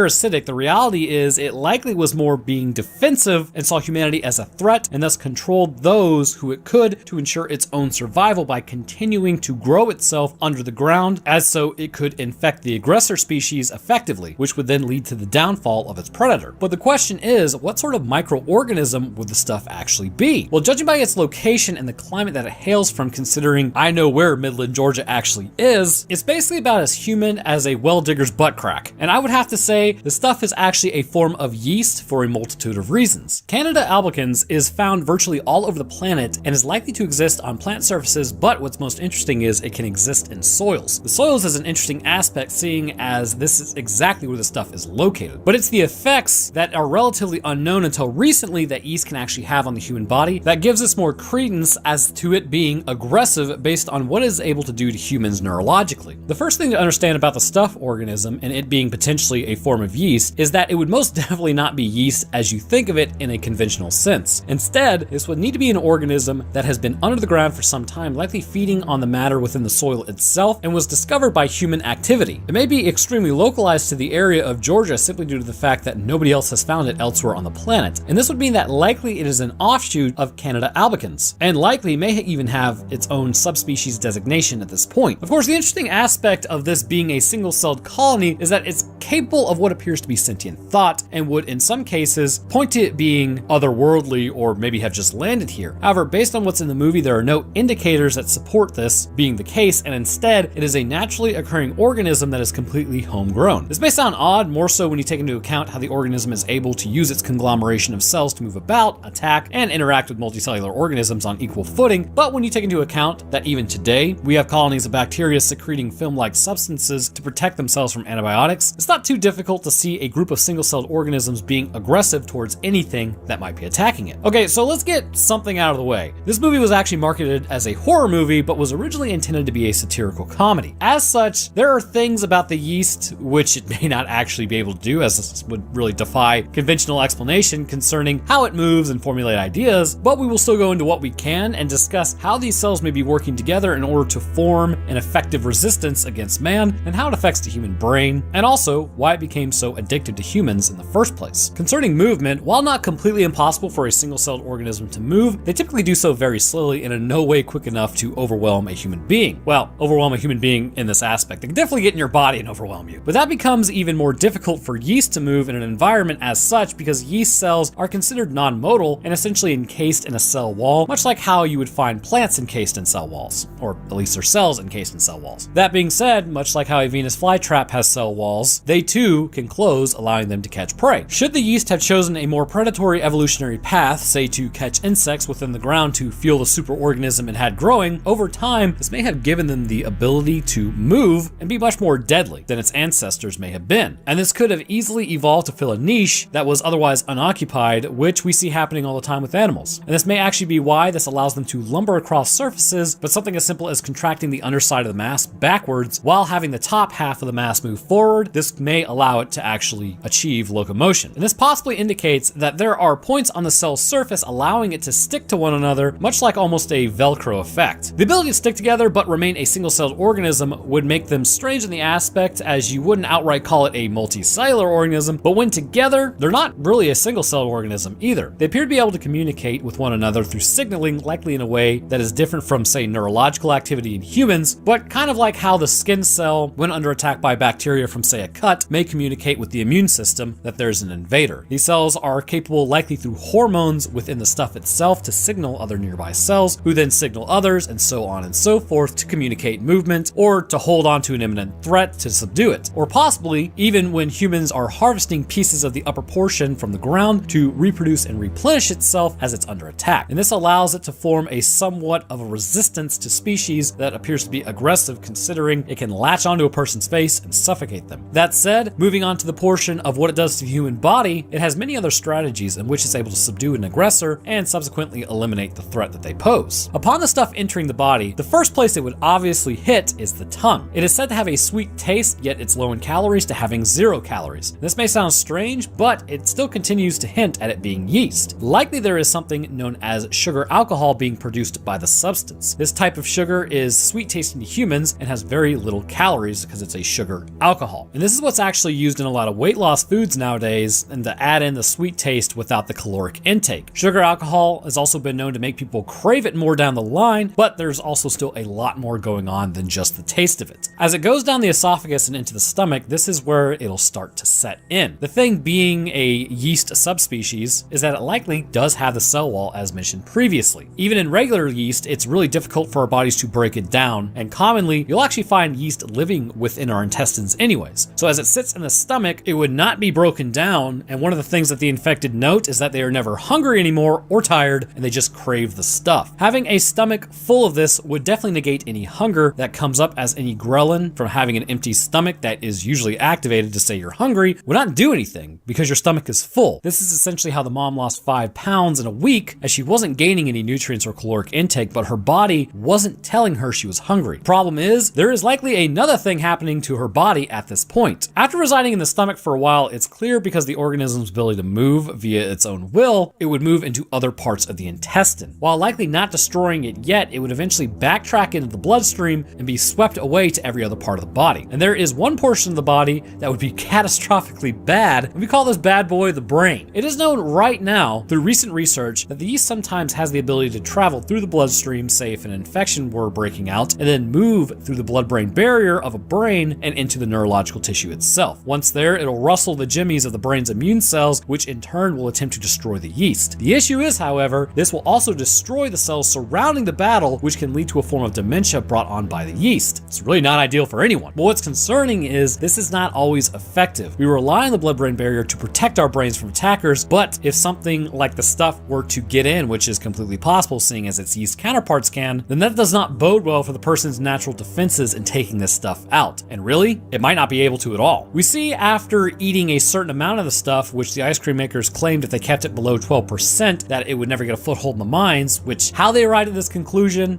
spoiler alert, they didn't. You could always just eat more of what they made, which was called the taste, and it would just infect you anyways. But this kind of shows that it does take time for a small amount of the stuff to work its way into your brain. The more you eat, the more rapid the infection process is able to complete. Likely because as the stuff enters the brain, it may be existing within the synaptic gaps of the neurons and taking over the firing of the neurons in key places. So for instance, things like dopamine receptors would be constantly activated every time you eat this stuff, so that the stuff is reinforced with more of itself. The sweet taste gets you at first, and the actual control of your neural receptors is what keeps you coming back. The stuff likely also has in general control over portions of your brain as well. Things that would facilitate movement like walking, grasping, and movement in general would be housed within the cerebellum. Aggression would be activated in the amygdala. So in a way, co-opting the firing of nerve signals simply by adding in extra neurotransmitter activation along with the signal already being sent. And in a way, this would be control. But considering at this point the brain itself is at a level of a highly addicted person, things like friends, family, interest, hobbies would all fall to the wayside, sort of like what we see with other addictions in our society, as they only crave the stuff due to the neurotransmitter cocktail in their brain at the moment. However, as the infection progresses, they will continue to degrade. For any creature to survive, there needs to be an inflow of energy and chemicals, and this is how the biology of any living creature is maintained. We have to eat. Birds have to eat. Microbes have to eat. Hamsters have to eat. Anything eaten is incorporated into their bodies, showing that you really are what you eat, and the stuff is no different. So this is the biggest issue and why the mom was losing weight and why pretty much everybody loses weight on the stuff. Because as you eat it and your brain no longer tells you that you're hungry, fat would be turned to break down for nutrients, because the body would still be struggling as nutrients weren't coming in. But this will be rectified as the stuff continues amassing within your meat suit. So after taking control of a person, like I said, the body is slowly broken down from the inside out. Likely the intestines are the first thing to go, as the stuff would enter here and control and suppress hunger hormones. Once broken down, the stuff likely does release a certain amount of glucose into the body to help the muscles remain functional and moving. And this would explain the energy the people feel despite their body kind of being like a candle being burned at both ends. Yeah, you have more light, but you're definitely heading towards complete darkness very soon. But other portions of the body are broken down as well, such as the skeletal system, and this would make the body incredibly weak and frail, allowing for something like a single punch to cave in the face of a person as the structural support is no longer there. Eventually, as it continues, you are quite literally having the stuff melt down almost every portion of your body internally and then turn towards its own movement to mimic a human structure. It basically gets to the point where enough of the stuff has divided and spread within the body of a person to reach a level of consciousness that it becomes aware of what it's in and what it's dealing with. And this is is where it opts to keep the skin of the person along with some of the structural supports, such as,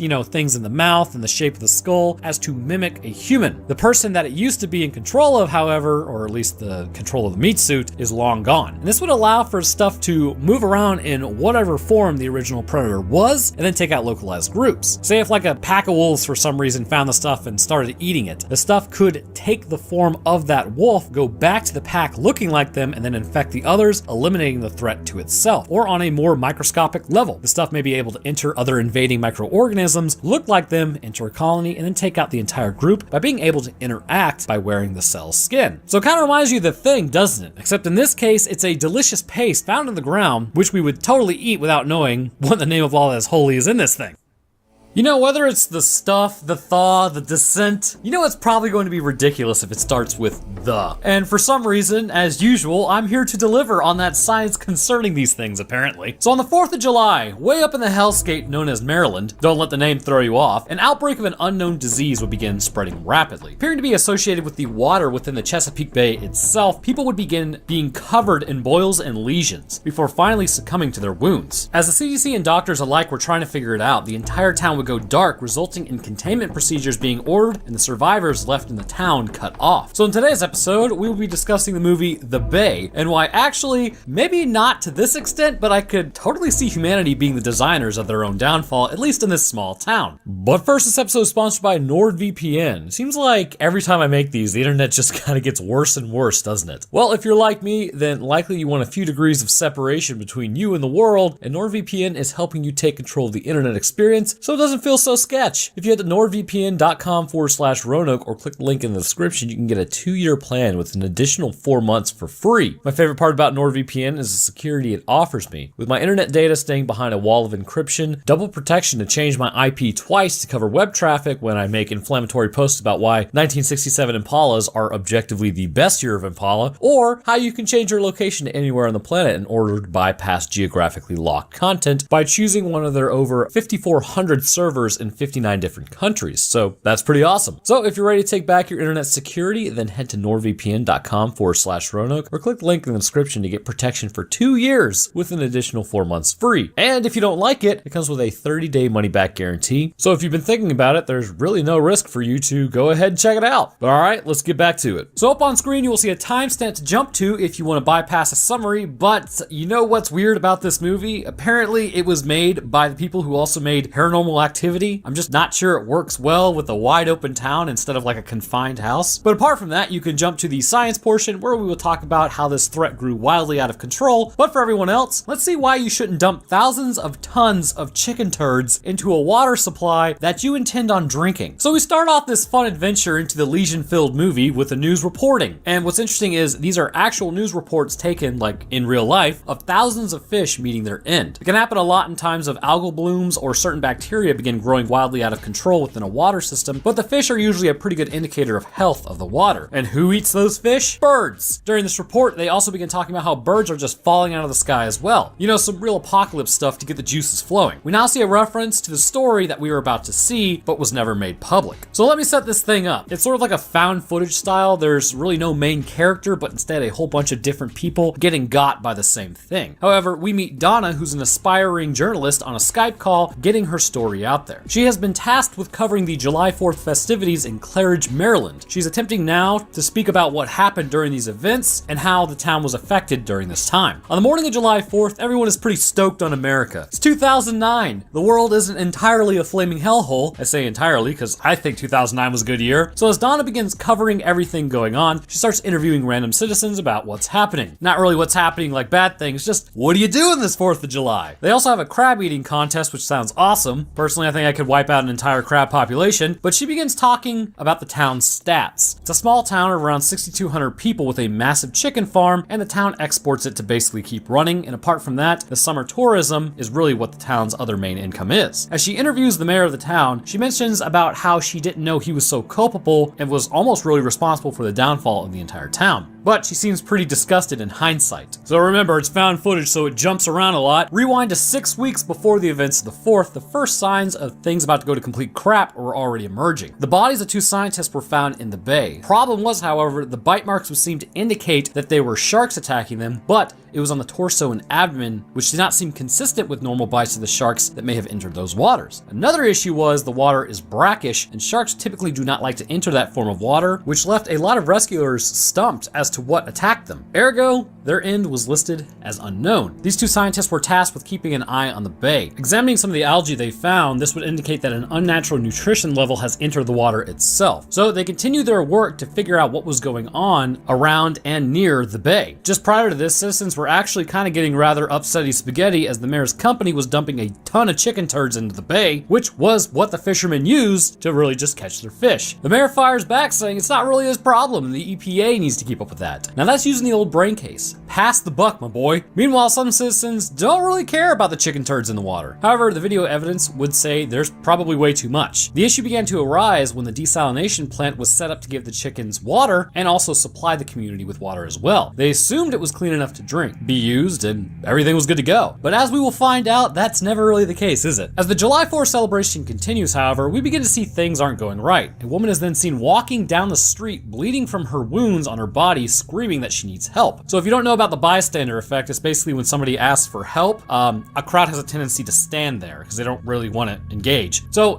if you ever actually need help, a trick into fooling the human brain into actually getting help is you yell fire, because everybody wants to see something burn. Don't yell help, yell fire. Anyways, so the bystander effect kicks in and nobody really does help her, and she starts yelling about how finding her children and husband is important, which I imagine it would be. So basically, this doesn't look very good. Other citizens are also experiencing issues, as with a little girl who was at the lake area begins screaming for her mother, and she is transported to the hospital for her wounds. While across town, back at the crab eating contest, everyone begins throwing up, showing that across the board, the crabs were all infected with something. At the hospital, a doctor is attempting to understand what is going on with this infection. The lesions are appearing way too quickly. He calls the CDC to get a clear idea of what he's dealing with. They discuss the symptoms and attempt to see what these people may have been exposed to, and then ask if they have been treated with methicillin, because obviously MRSA would be high up on the list considering the lesions. But many of the patients also go on to say that their joints hurt and the lesions are forming all over, indicating a pretty heavy immune response to whatever is infecting them. Further in town later that day, the police end up finding someone just laying on the ground deceased. There's no evidence of any major wounds, and they really have no idea what brought this person down. While this is happening, the 911 call center starts getting overwhelmed as people are wandering through yards, bleeding and acting strangely, which, as you might guess, that quickly starts to overwhelm emergency services. By 2 p.m., the cops are called in to respond to what they think is a grisly proper domestic. The woman had her guts ripped out on the lawn and her tongue appears to have been cut off. Donna is the only journalist in training on the scene and begins interviewing local people as to what sort of people lived there and why she may have been annihilated like she was. Within the hospital, a girl begins FaceTiming her friend. We get a good look at the rash and lesions forming on the skin. Appearing to be like boils, it's a severe immune response, but getting a flashback to the scientists, they have found a fish saturated with parasites that could be an indicator as to why all these fish are floating up on the surface. The parasites appear to be attacking the gills and internal organs, and along with this, more and more people are being pulled away from the water in totally mutilated conditions with their tongues ripped out and grievous wounds all over their face and bodies. The doctor is the first to make the connection. He suggests that there is a parasite literally eating its way into people and out of their bodies. The CDC is hesitant to believe this, however, suggesting instead it's a form of Vibrio. The general idea is that the bacterial level within the water is rising, which is also confirmed by the scientists out on the lake back in June because of the chicken waste being dumped in the water. But this idea is blown away as footage of a group is fishing. As a man goes to pull his fish out of the water, a creature exits the mouth of the fish and bites the man holding it before going back into the water. In another part of a bay, a young family has rented a boat and is attempting to call their family in Claridge, but are not able to get through in any capacity. Also, we see more crap kind of going on. 2 teenagers get destroyed by something in the water. All I'm saying is, first off, you wouldn't catch me in that murky, brackish water. water. Also, this girl is getting attacked and this dude just jumps in. I mean, it's bold of you, bro, but not really a great plan for your survival. Back to the young family, the dad jumps in and then gets water in his mouth before jumping back onto the boat and showing that,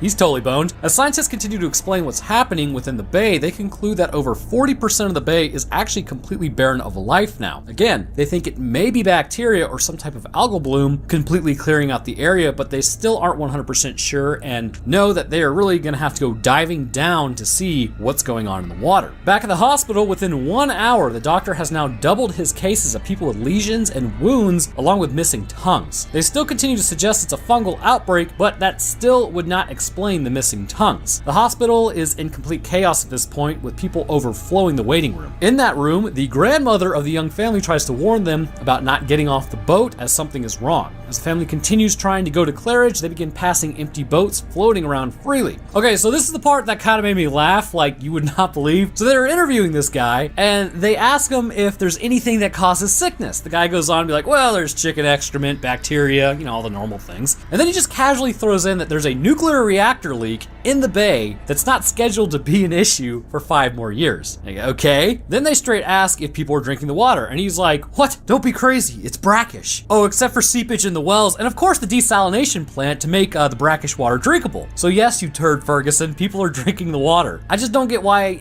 he was like that. Like, dude, what? He goes on to say that it's really not his issue to test radiation levels in the water. So basically, yeah, seems like a whole lot of not my problem. JonTron be praised. So now things are starting to get worse. The cameraman is already exhibiting immunological symptoms. People are trying to nope out of the town, but the bridge is closed as the town is being quarantined. But what's kind of weird is like they never actually mobilized, say like the Coast Guard or really anything to completely quarantine it, because that young family from earlier is still coming. The FBI shows up to shut down all the blogs and news coverage, as well as put up jammers to stop anyone from calling out, which is why the mother couldn't get in contact with her daughter. As Donna goes that evening to continue recording events, she begins hearing screaming all over. And now we get to see exactly what's going on. The cops get called out for a call for screaming at around 8:30 that night. As one of the officers walks in, more screaming can be heard from the people inside despite the absence of their tongues, followed by force multiplied shots. The second officer enters as the people inside are basically asking to be mercied because of the pain, to which the original officer obliges before taking out his partner with a shot as well. As the Coast Guard finally gets mobilized, they fly over and see nothing but dead fish everywhere. And finally, the CDC joins the party, truly the greatest minds from 9 to 5. As they look on at a report, they find that there is a version of isopod that eats the tongues of fishes, but it's usually relegated to the Pacific Ocean rather than the Atlantic, but they have been finding reports of these type of parasites within the Atlantic lately. They discuss how they are out there and that the water is filtered, as one of them suggests maybe the larva may be sidestepping the desalination process because they're small enough, which I'm going to tell you, no. They suggest it's moving past the filter, which, okay, I can get behind that if the larva is small enough, but the water needs to evaporate to desalinate it. That's not carrying larva up with the fresh water. It's not possible, it's not gonna happen, but we all know what's happening here. On June 16th, we head back to the oceanographers back out at the bay. They dive into the water to look for the parasites that they're dealing with, and as they swim down, they reach the bottom and find some fish are being eaten by said parasites. The problem was, however, they swam right into a school of these things and they are immediately attacked and then begin to be eaten. So now it's about 9 p.m. The town is looking fairly abandoned for the most part. And also, if you listen closely enough to that water as they're walking along the dock, you can hear it's the same water effect that's used in World of Warcraft. But that doesn't matter because there's bodies on the roof. Also, the CDC tells the doctor that he needs to get his staff and himself out of the hospital, but the doctor refuses, saying that he has around 350 people that need help. Also, the teenager that was documenting all this, yeah, she ends up getting got from her wounds. As the mayor talks to the sheriff about trying to keep everything calm and contained, he says the police need to get this under control, but the sheriff has already lost contact with his deputies hours ago. The mayor says the town's towers have been shut down, but that should not affect the cops. Back at Donna, after her freak out about the body on the roof, she goes to a public fountain to splash water on her face, which, alright, is gross, and they end up finding a body whose eye moves because there's a bug behind it. Well, it's a crustacean, excuse me, and that freaks them out. So we now get back to to the young family. It took them 7 hours to cross the bay. That seems like an intense navigation. Anyways, once they arrived, at this point around 700 people have gotten got, and they end up finding a body on the pier and are actually pretty calm about finding a body on a pier. And now we get some scientists with some brain power. The CDC called in a marine biologist, and he concludes that the amount of chicken excrement in the water, the problem is that steroids are given to chickens to make them grow faster. And I know a lot of people are they're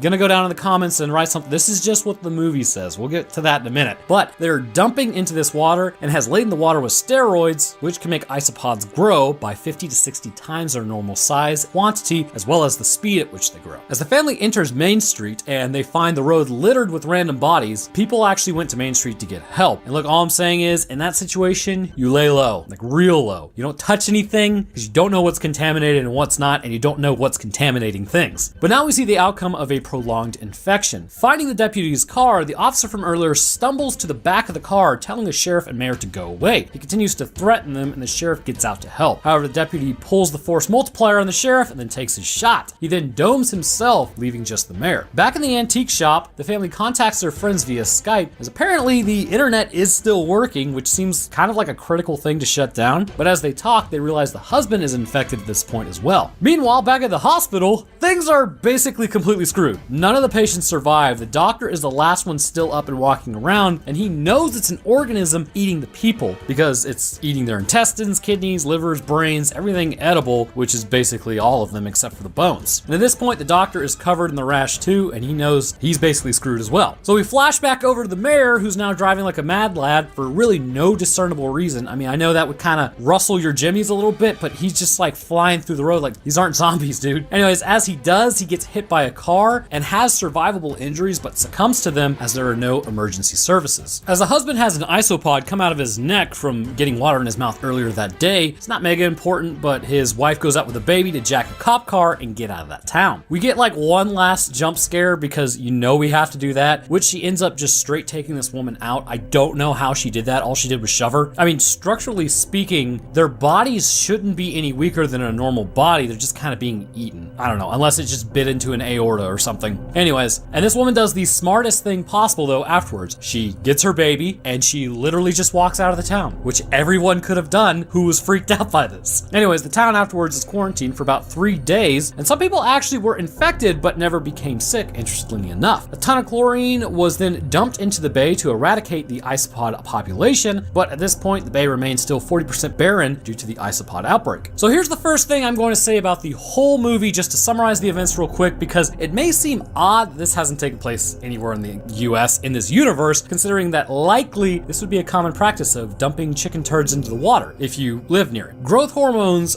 for poultry are actually not approved federally for any chickens. Now, we have all seen that picture of chickens back in like the 1950s versus the ones today, and it's an easy conclusion to jump to that we must be beefing them up somehow. But the reality is it's been done through selective breeding, sort of like how we turned wolves into dogs. Desirable traits were bred, which resulted in a larger chicken. In fact, when you go and you buy chicken and it says raised without hormones, that is apparently all chickens in the US, as otherwise it wouldn't be approved. Like, is that not wild? I thought it was a completely different situation regarding that, so you learn something new every day. Bear in mind, however, beef and sheep are still getting swole through roids. But regardless of that, so the reality of this movie is likely there would be no steroids in the water, there would be no isopods eating out the back of people's eyeballs, and we wouldn't have to dump untold amounts of chlorine into the water supply to keep these things at bay. Which, again, another issue I raised was the desalination plant. It literally evaporates water, which no larva is riding a water molecule up to the fresh water, but I digress at that point. But that's really not what this channel is about. I just had to point out the major flaw in this whole thing because there is also another possibility. The mayor himself was a little bit shady. The dude probably shouldn't have been dumping that many turds into the bay, but that sweet, sweet revenue, boy!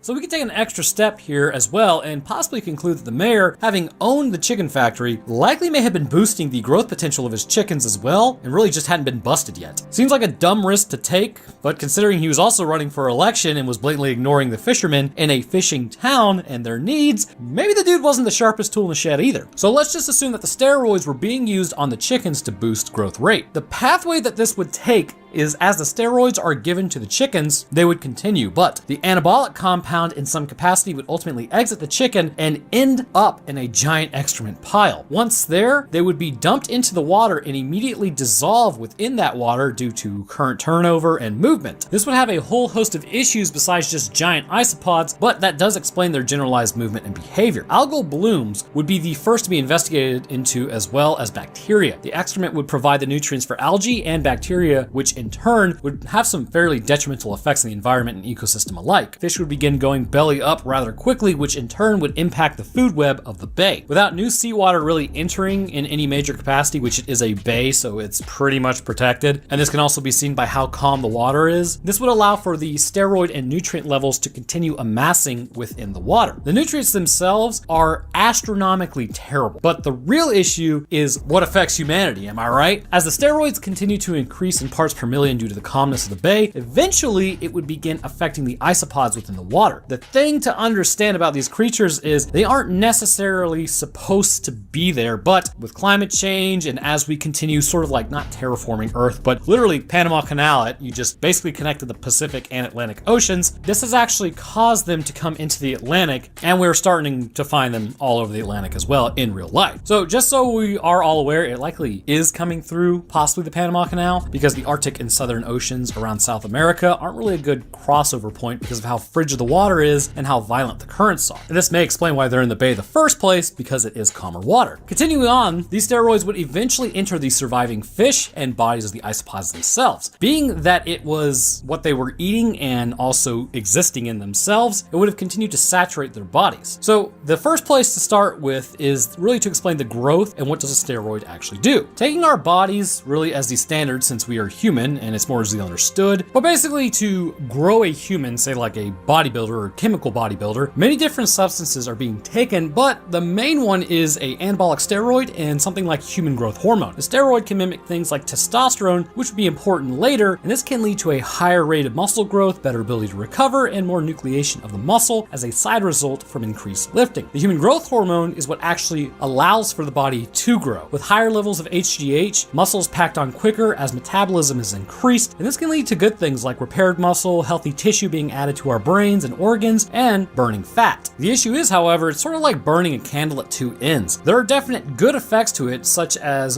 what we're doing where we're running trials and giving it to the elderly to sort of jumpstart their bodies again, which has shown promise at increasing late life quality of life. But the issue is, again, it's like burning that last little bit of fuel in the gas tank and flooring the car rather than coasting along. It has an effect of increasing the taxation on the body, leading to an earlier end. So when you are young and you go through something like puberty, your HGH actually increases. And when you get a little older than that and you're still pretty young, you may see actually a ton of benefits as your body is able to keep up with the amount of HGH. But ultimately, it has the ability to shorten your lifespan as your meat suits were never designed to continually run on something like this with the higher metabolism. Okay, so concerning chickens, these two hormones were likely added together, except instead of human growth hormone, it would just be chicken growth hormone, and this would ultimately end up in the isopod. As these hormones continued amassing within the body, the first effect would have been the growth hormone. As the name implies, the growth hormone would lead to a larger size than what has been seen in nature, and with the larger size, an increase in need for resources and food would have become incredibly necessary to fuel this size explosion. And this would go on to result in 40% of the bay being wiped clean of life as the isopods continued to eat everything in sight, becoming ravenous as their need for nutrients would make them more aggressive. The growth hormone introduced into their bodies would undoubtedly increase metabolism, making them do everything faster from fighting to feeding to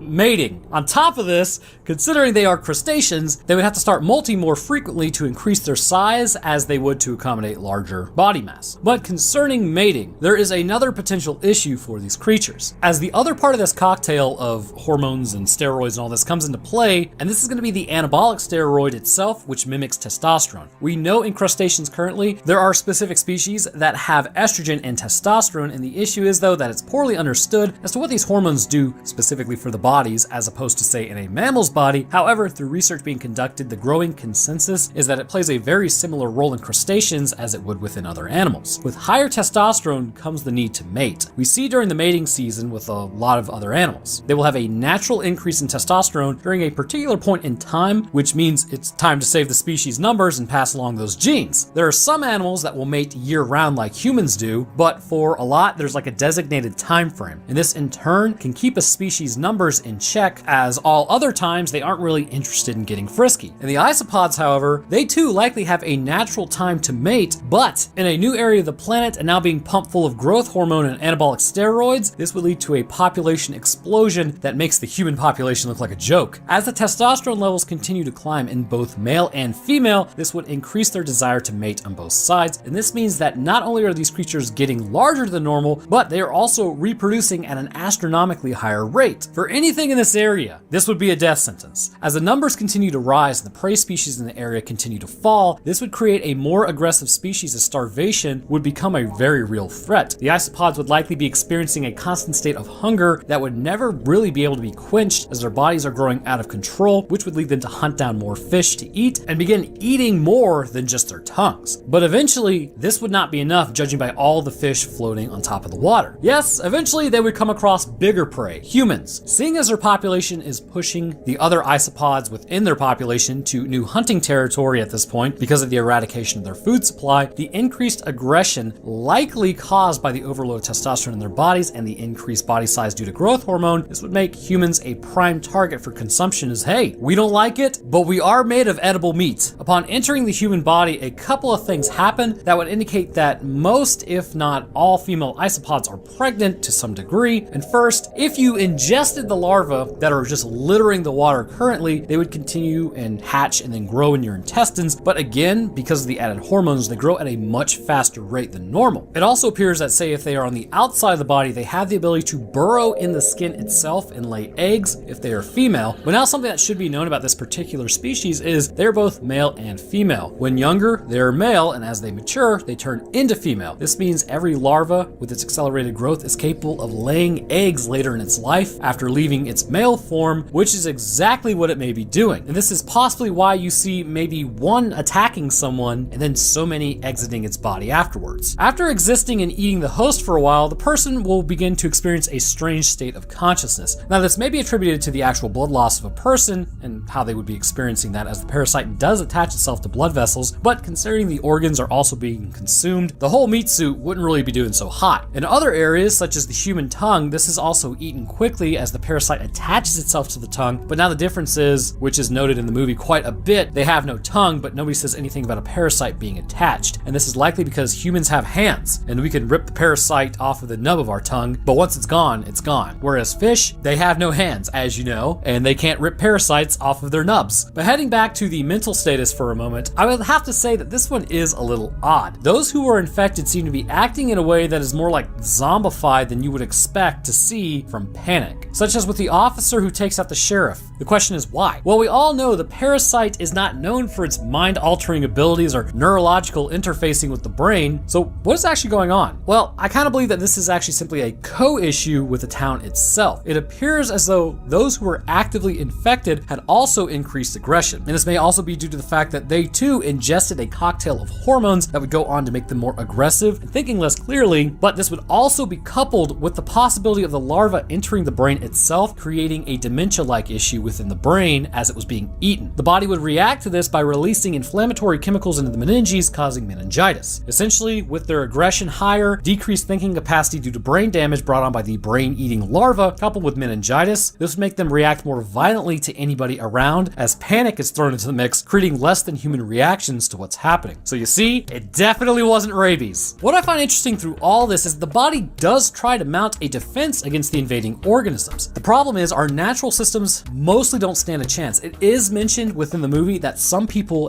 did consume the larva but never had this reaction. Now, the thing this could be is if they consumed a dormant parasite, it's possible that the isopod is not able to survive stomach acid if it's high enough, which it may just come down to luck of if you have acid reflux and you just straight up just dissolving everything in your stomach. But if they bit you and burrowed into your skin, you definitely do get infected. Whereas the dad may have actually, when he got into the water, been infected. But if you swallow it, maybe you just might get lucky and puke it up like the crab, but there are those who did get infected by just simply drinking the water. But again, it can still go back to your immune system. Many times medications are needed and then may only suppress it. With the parasite, the body can resort to inflammation, with the macrophages attempting to destroy them, and that's likely coupled with some eosinophil activity, but as as these creatures begin to grow within hours of being in your meat suit, the immunity that humans would have would be quickly overwhelmed and easily. And this is shown when at first things like their joints were hurting in their body as it was launching a counteroffensive, but ultimately it would be fruitless as these creatures grow to several inches in length and then could eat the immunological cells from the bloodstream directly or sever connections by eating organs entirely. You know, the creepy thing about this movie is we already know the effects of growth hormones on crustaceans and insects, which can lead them to be fairly large rather quickly. Adding in things like testosterone, which in turn might make them reproduce more, could in theory lead to an issue of population explosion like any other organism such as algae or bacteria might, except rather than it being non-modal, it turns out to be an invasive parasite that after being altered to this point would become highly aggressive and now have a newfound bloodlust towards humanity. Although the simple solution would be just really put everyone on a water boil advisory, as well as to stay out of the water until the cause is found. But then again, what fun would that be?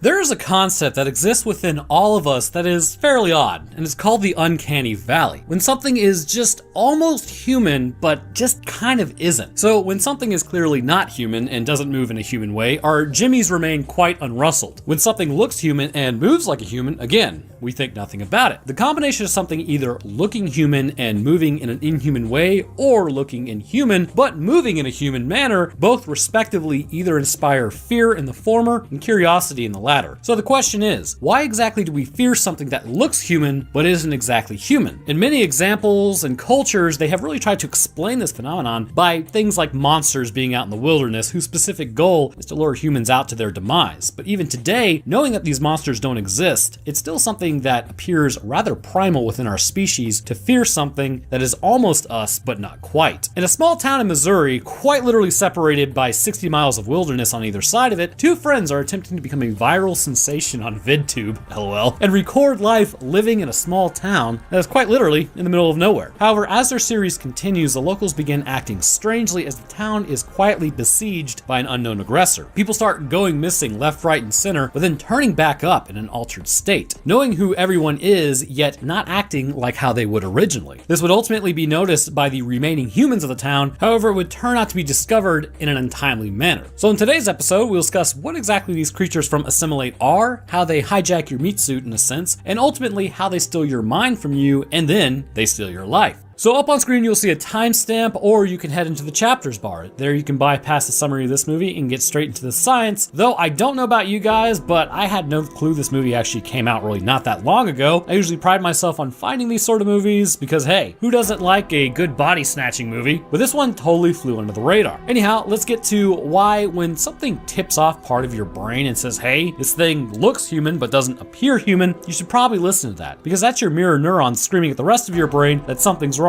and this is definitely a skinwalker. We start off our story with creatures who appear to be even smaller than ants. As they crawl across some leaves, we begin panning over to a house. A young woman inside has called her mother several times that night, and yet she has still received no response. As she begins talking about a bite on her arm and wondering what she should do, people begin showing up outside of her house. Making a break for the door and trying to get in, the woman is able to get the door shut and locked before this person is successful. Looking around, the woman outside then begins circling the house to around back and breaking glass along the way. Eventually, the girl inside remembers that she left the glass door of the backyard open and then runs to close it. However, as she does, the woman runs into it. At first, this stops her, but after a second attempt, it breaks, sending glass flying towards her as presumably she meets her end. Okay, now we meet our two friends, Zach and Randy. On camera, standing with the town as a backdrop, is Zach, who immediately looks pained on camera, sort of like how I look on camera. As they walk through the town, they remark how there's quite literally nothing around them and they're literally in the middle of nowhere. There is no crime, people don't lock their doors, and there is really no purpose as it's 60 miles between them and the next town over, which is also in the middle of nowhere. Actually, I'm not gonna lie, seems like a pretty nice place, but unfortunately the wife would never go for it. Wearing Bluetooth cameras underneath their collars, they walk around town and into a liquor store where they find the underage quarterback getting drinks. The sheriff really doesn't care, and in general, nobody really does anything. Yep, sounds like a small town that I've seen, at least down in Georgia. We now meet Pastor Greg and get the town's name. Being called Moulton, there are roughly about 2.5 blocks of actual actual town. The pastor coming out to meet Zach and Randy asks them if they would like to audition for a play, Jesus Christ Superstar, that he's working on. There will be plenty of girls there apparently, but they're rolling with the God Squad, so I'm not really sure anything's going to be happening besides literally just auditioning for a play. We now jump over to the next building, which has some importance and launched this whole idea. A cable company has recently moved in and connected Molten to the rest of the world with high-speed capable internet, which can kind of,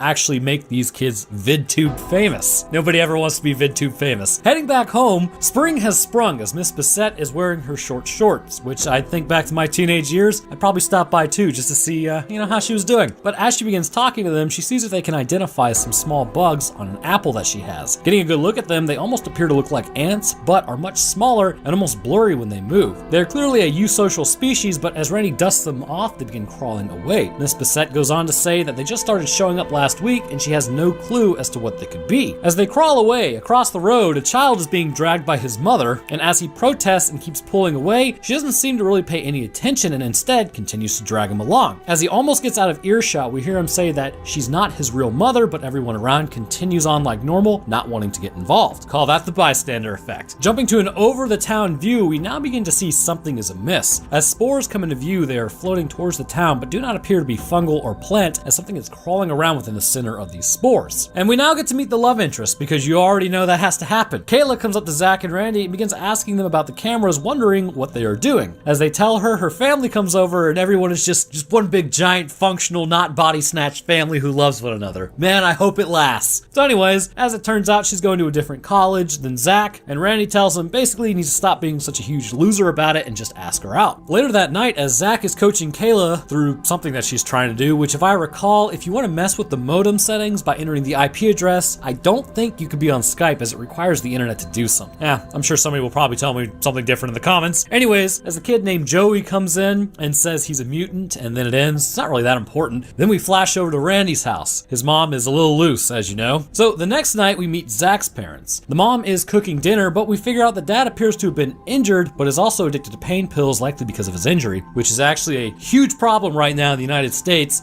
If for any particular reason you get massively injured, I know it sucks, but if you can deal with the pain rather than taking like opioids and stuff, deal with the pain, because that crap is massively addictive. Kind of a bad topic, I know, but a lot of people seem to think that just because doctors prescribe it, that it must be safe. No, it's not. Anyways, back to lighter topics about people getting body snatched. After dinner, Zach and Randy head out to throw the frisbee around when they begin hearing yells from Miss Bissett's house. Entering the home, they find evidence of a struggle, but aren't sure if she's still alive. Finding a lamp on the floor and a blood trail, they call the cops, but then the sheriff hangs up on them. They begin hearing something crawl around them, and following the blood trail, they head into a nursery of Miss Bissett's and find her in the closet with her leg having been bitten. She says she doesn't know what bit her, and then a creature comes out flying out of the wall as Zach and Randy go give chase because it might have rabies, so they need to capture it before it escapes. Running through the woods, they begin gaining on it before stopping. A car pulls up and picks up Pastor Greg, who has picked up the creature that bit Miss Bissett. Returning back to Mrs. Bissett's house, she calls her husband, who is on some sort of business trip, and he seems fairly uninterested in returning home. The next day, as Randy and Zach go to City Hall and the police station to kind of get them to look at the footage, they are stopped by Mr. Swolger Status, who gets upset because they posted their video online of him buying drinks, which gets his Xbox taken away. He then has a real gamer moment as Officer Josh comes out to stop the fighting before it starts breaking out. They then show Josh the video, and Josh says that he thinks it's fake because they have been faking videos for their web show or something like that. So now the cops don't believe him, which is always great. We then get another flyover of the town. More spores are heading in as Randy and Zach get an awesome idea. It's like, oh, you know what we should do? We should go to that guy who's been putting bugs in people's houses that's biting them. So let's go hit up Pastor Greg, which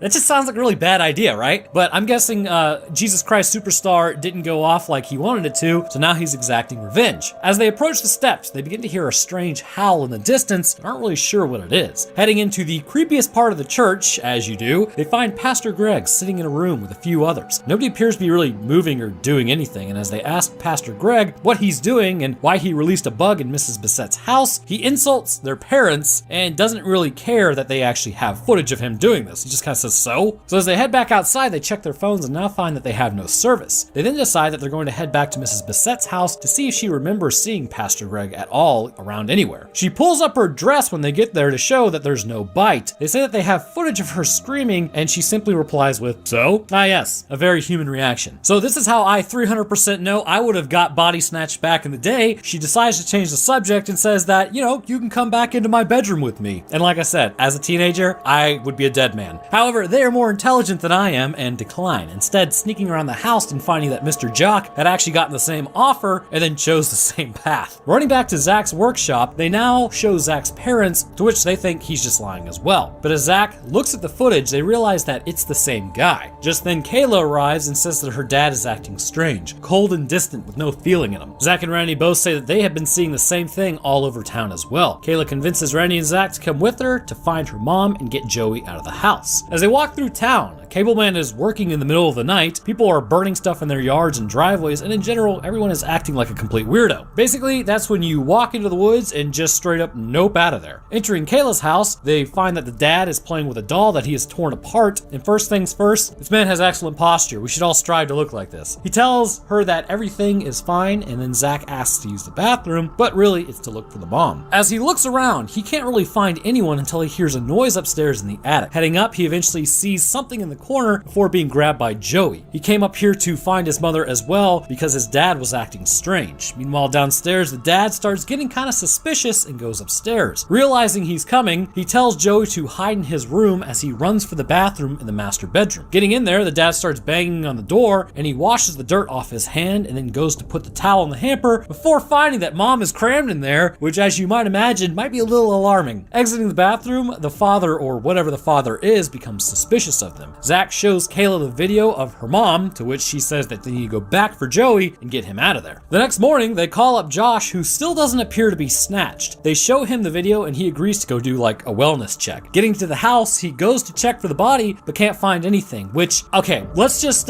use our brain and pretend like we're a detective for a second, right? So the kids got the footage of a body in a hamper. The dad was suspicious of this because the cameras are still running. Josh comes to the house after seeing a body in the video and then is like, oh, well, yeah, I guess it was just a prank, bro. Like, come on now. He would have moved the body. I mean, I know the mom shows up, but it's like, you gotta go with your gut instinct on stuff. Anyways, Officer Josh asked for an explanation, but now the mom returns, as I just said, and as Kayla hugs her though, she realizes it's not her mom. Father says that the boys are just playing with Kayla because of her mental illness, and Josh decides that the whole thing, as I said, was just a prank, bro. Also, there's like this one part where Joey's up in his room and then like the pastor's in there and just kind of like walks up behind him, like, alien or not, that's pretty bad. Ugh. Anyways, as they walk through town to kind of get their video uploaded, they realize that there's no service like anywhere. They go back to Zach's house to upload and find something is making a noise in the barn. Randy then asks if anybody ever works in there and Zach says no. Kayla goes to try to find Zach's mom and Randy and Zach then head in to see what is making that noise. They find Zach's dad banging on something. What is that, like a valve cover? I don't know, it's too dark. Anyhow, his dad gets up out of his wheelchair and he's now got a fresh pair of legs. The rest of the town then appears behind him and sets down 2 coolers, releasing the creatures into the barn with them and then shuts the door, trapping them. It is able to get a bite on Randy as they search for the source of the moaning from inside the barn that they are hearing. As Randy limps along, Zach eventually finds some sort of incubation pod with a version of his mom inside. Unfortunately, Zach has now seen his mom in the nude and now will never really recover psychologically. They find Zach's mom as the creature Vulcan mind melds with her, and Zach stabs the creature through the chest as it lets out a howl. Kayla then opens the door to the back of the barn as they all take off and hide as the rest of the changed enter the barn. Night is now beginning to fall as they walk along a road and decide to try again to head to Josh's house. As they see him inside the window, they aren't too sure if it's him, so Zach brings a rock. As he answers the door, it becomes apparent that it's him from his demeanor. As they head inside, Josh shows him that one of the things bit him, but he was able to take out the clone before it was able to mind meld with them. He says that they need to bring this to the FBI, and then they discuss what happens. You get bit, you get clone, you get get mind melded, and that's about it. As they look outside, they then spot that Naked Randy is coming to play. It jumps onto the trailer as the officer does really not use his brains at all and then wastes a bunch of shots. Naked Randy now calls for help as the rest of the town shows up around the trailer. There are so many that they are actually able to flip it, and having flipped the trailer, they now start streaming in before grabbing Josh and dragging him off to his doom. Clothed Randy then runs out to lead the pack away from Kayla and Zach. Now that Kayla and Zach are on their own, they decide that they need to get to the next town over. Kayla's mom has a van that they were just going to jack and then drive over there. As they enter the town, however, it's apparent everyone has been body snatched. There's like a giant pile of people on fire in the center. As they attempt to get the one car from the shop, they get spotted. However, mimicking the altered behavior, they are able to blend in and none appear any wiser. Moving through the town and getting to the flower shop, Zach goes in to get the keys when Kayla hears her brother screaming. Having set up like an infection area, they are taking children and having them be bitten. Why they show a different mentality towards children is strange. Regardless, as Kayla goes to get her brother,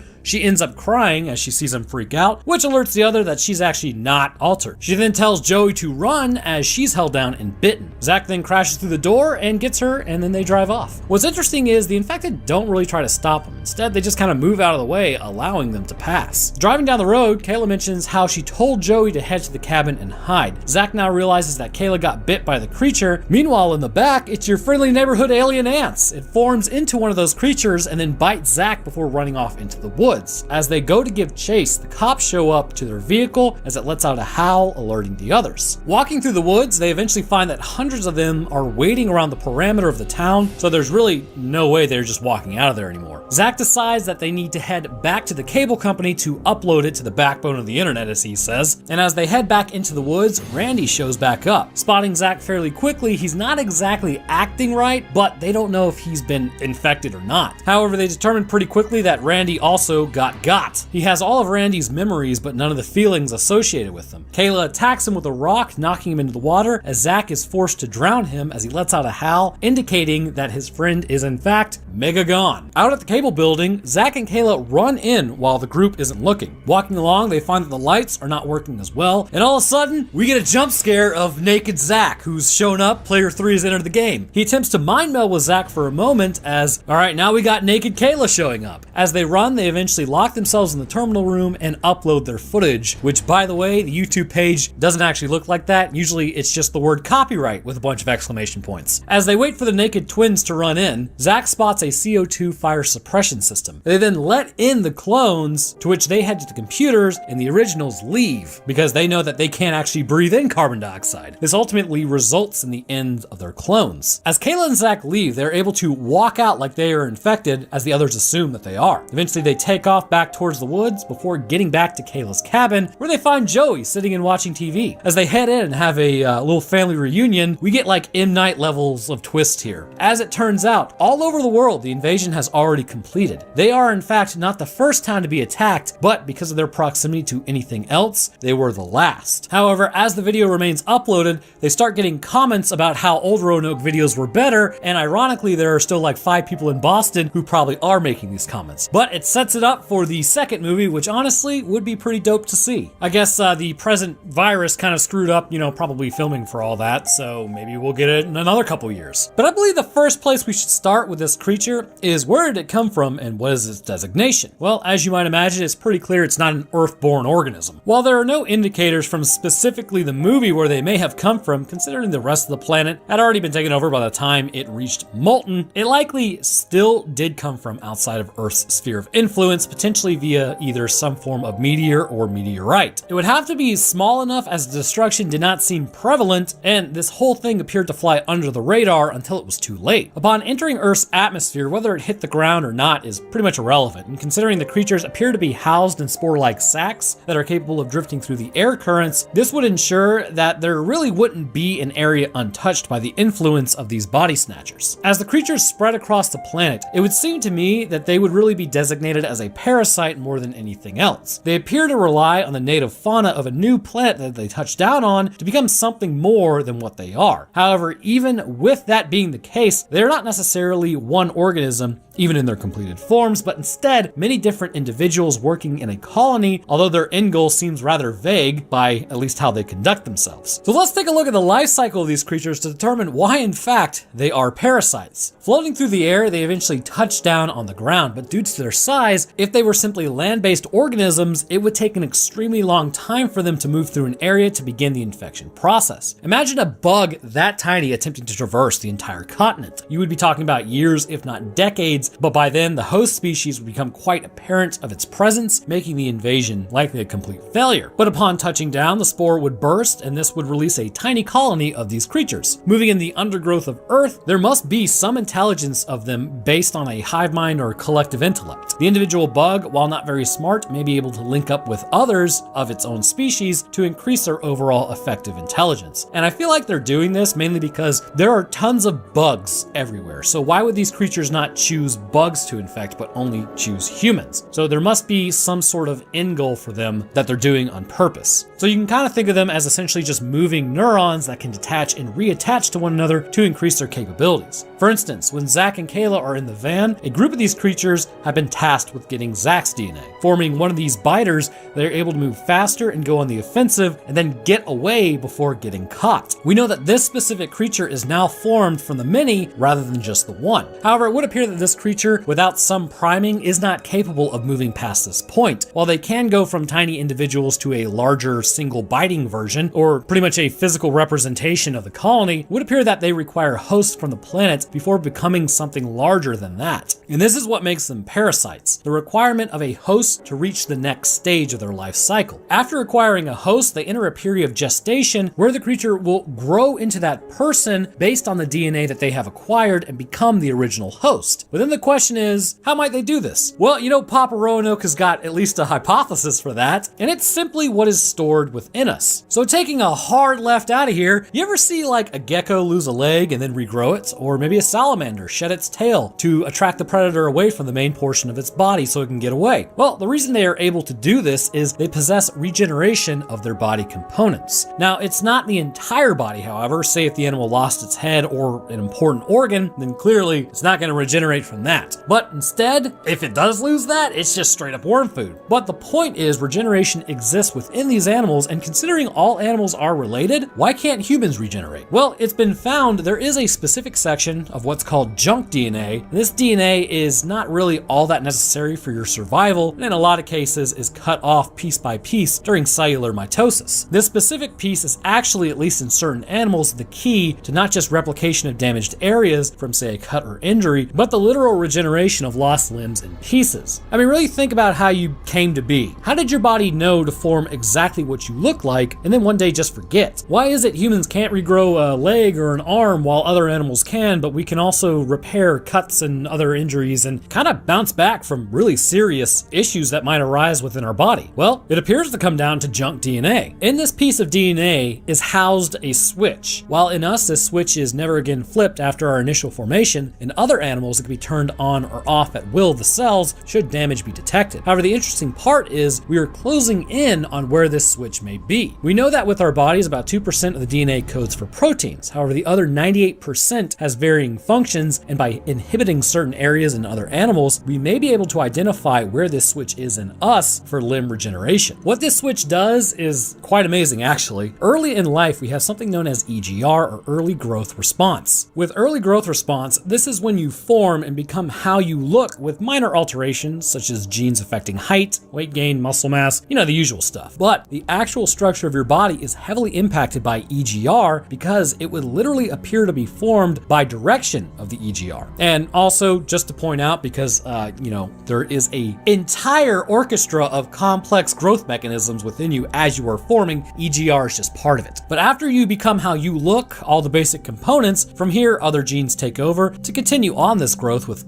growth plates expanding and puberty causing hair and hormones targeting specific areas to also grow. But as life continues, this gene has long since been shut off. They almost compare it to the body going dark. Any injury too great, loss of limb acquired, or in general, something that would require the actual limb to regrow is lost to us. But it seems kind of stupid, right? I mean, surely it would be better for us to keep growing and repairing, as it would help out our reproductive abilities. But there may be a reason that we don't have this ability. Now, this is postulated postulation on my part, but it appears almost risky for the body to keep these genes accessible, which is why they aren't. So think about it. If you were to say slice open your leg really badly, but you're able to get it fixed up, there is a possibility that the regeneration ability would be tripped and an entire leg would begin to grow out of that wound, which, as you might imagine, would not be all that great for your body's resources, but also could impact movement later on. It may also be that this growth, should this be left on for more complex animals such as ourselves in comparison to geckos, this could create issues with like cancer growth, as one cell goes awry, it then begins trying to regenerate another body piece within you. And I don't know about you, but that'd be kind of crappy. I would not want something like a leg forming within my leg or an arm forming within my arm. So after this junk DNA is flipped, this is what in theory could cause regeneration of limbs in humans, although quite a few genes are involved in the process and orchestrating them may be foreign to our body after its initial growth period, meaning that we as a species are the ones who have to figure it out using our brains by possibly utilizing things like CRISPR. But the first group to figure out how to actually unlock this capability would usher in a new era of medical technology for humanity in general. But you know who has already figured it out? The body mimicking aliens in Assimilate. It would appear, interestingly enough, considering they need our blood, that DNA, no matter where these creatures have touched down, it kind of seems like the only game in town concerning the universe means that they are carbon-based organisms, which must be pretty common for this species to be as successful as it is, which also means that these creatures must play by Earth's rules, which, speaking of, let's talk about that for a moment. Did you happen to notice that Josh was able to take out a clone by doming it, or that Zach was able to take out both Kayla's and his own, utilizing carbon dioxide, which is not compatible with our own metabolisms and cellular respiration? That is fairly interesting. That would indicate that while these creatures are in their single form, or second form as a biter, they are really not so much specialized. After taking the host's DNA, this changes entirely to a specialized cell within the body that would fall under the same rules as our bodies. So things like physical damage and headshots actually work, which we will talk about a little more later on. But for now, let's finish up with the life cycles of these creatures. After acquiring the host's DNA, the entire reason I went into regeneration discussion about human form is because now we have an idea of how these creatures are able to grow the way they do. After taking the human DNA, they would have their own DNA, but would incorporate the entire human genome into their own expression. However, it appears as though these creatures would have a way to interface with the genome and activate certain genes that are desirable, with one of those being the gene switch towards EGR. After being in the cocoon, it would appear that the aliens enter a state of metamorphosis. As the animals on this planet, metamorphosis literally breaks down the original form of the animal as it changes and becomes something completely new with no way of returning back to its original form. And I would think this is what's happening with the creature as well.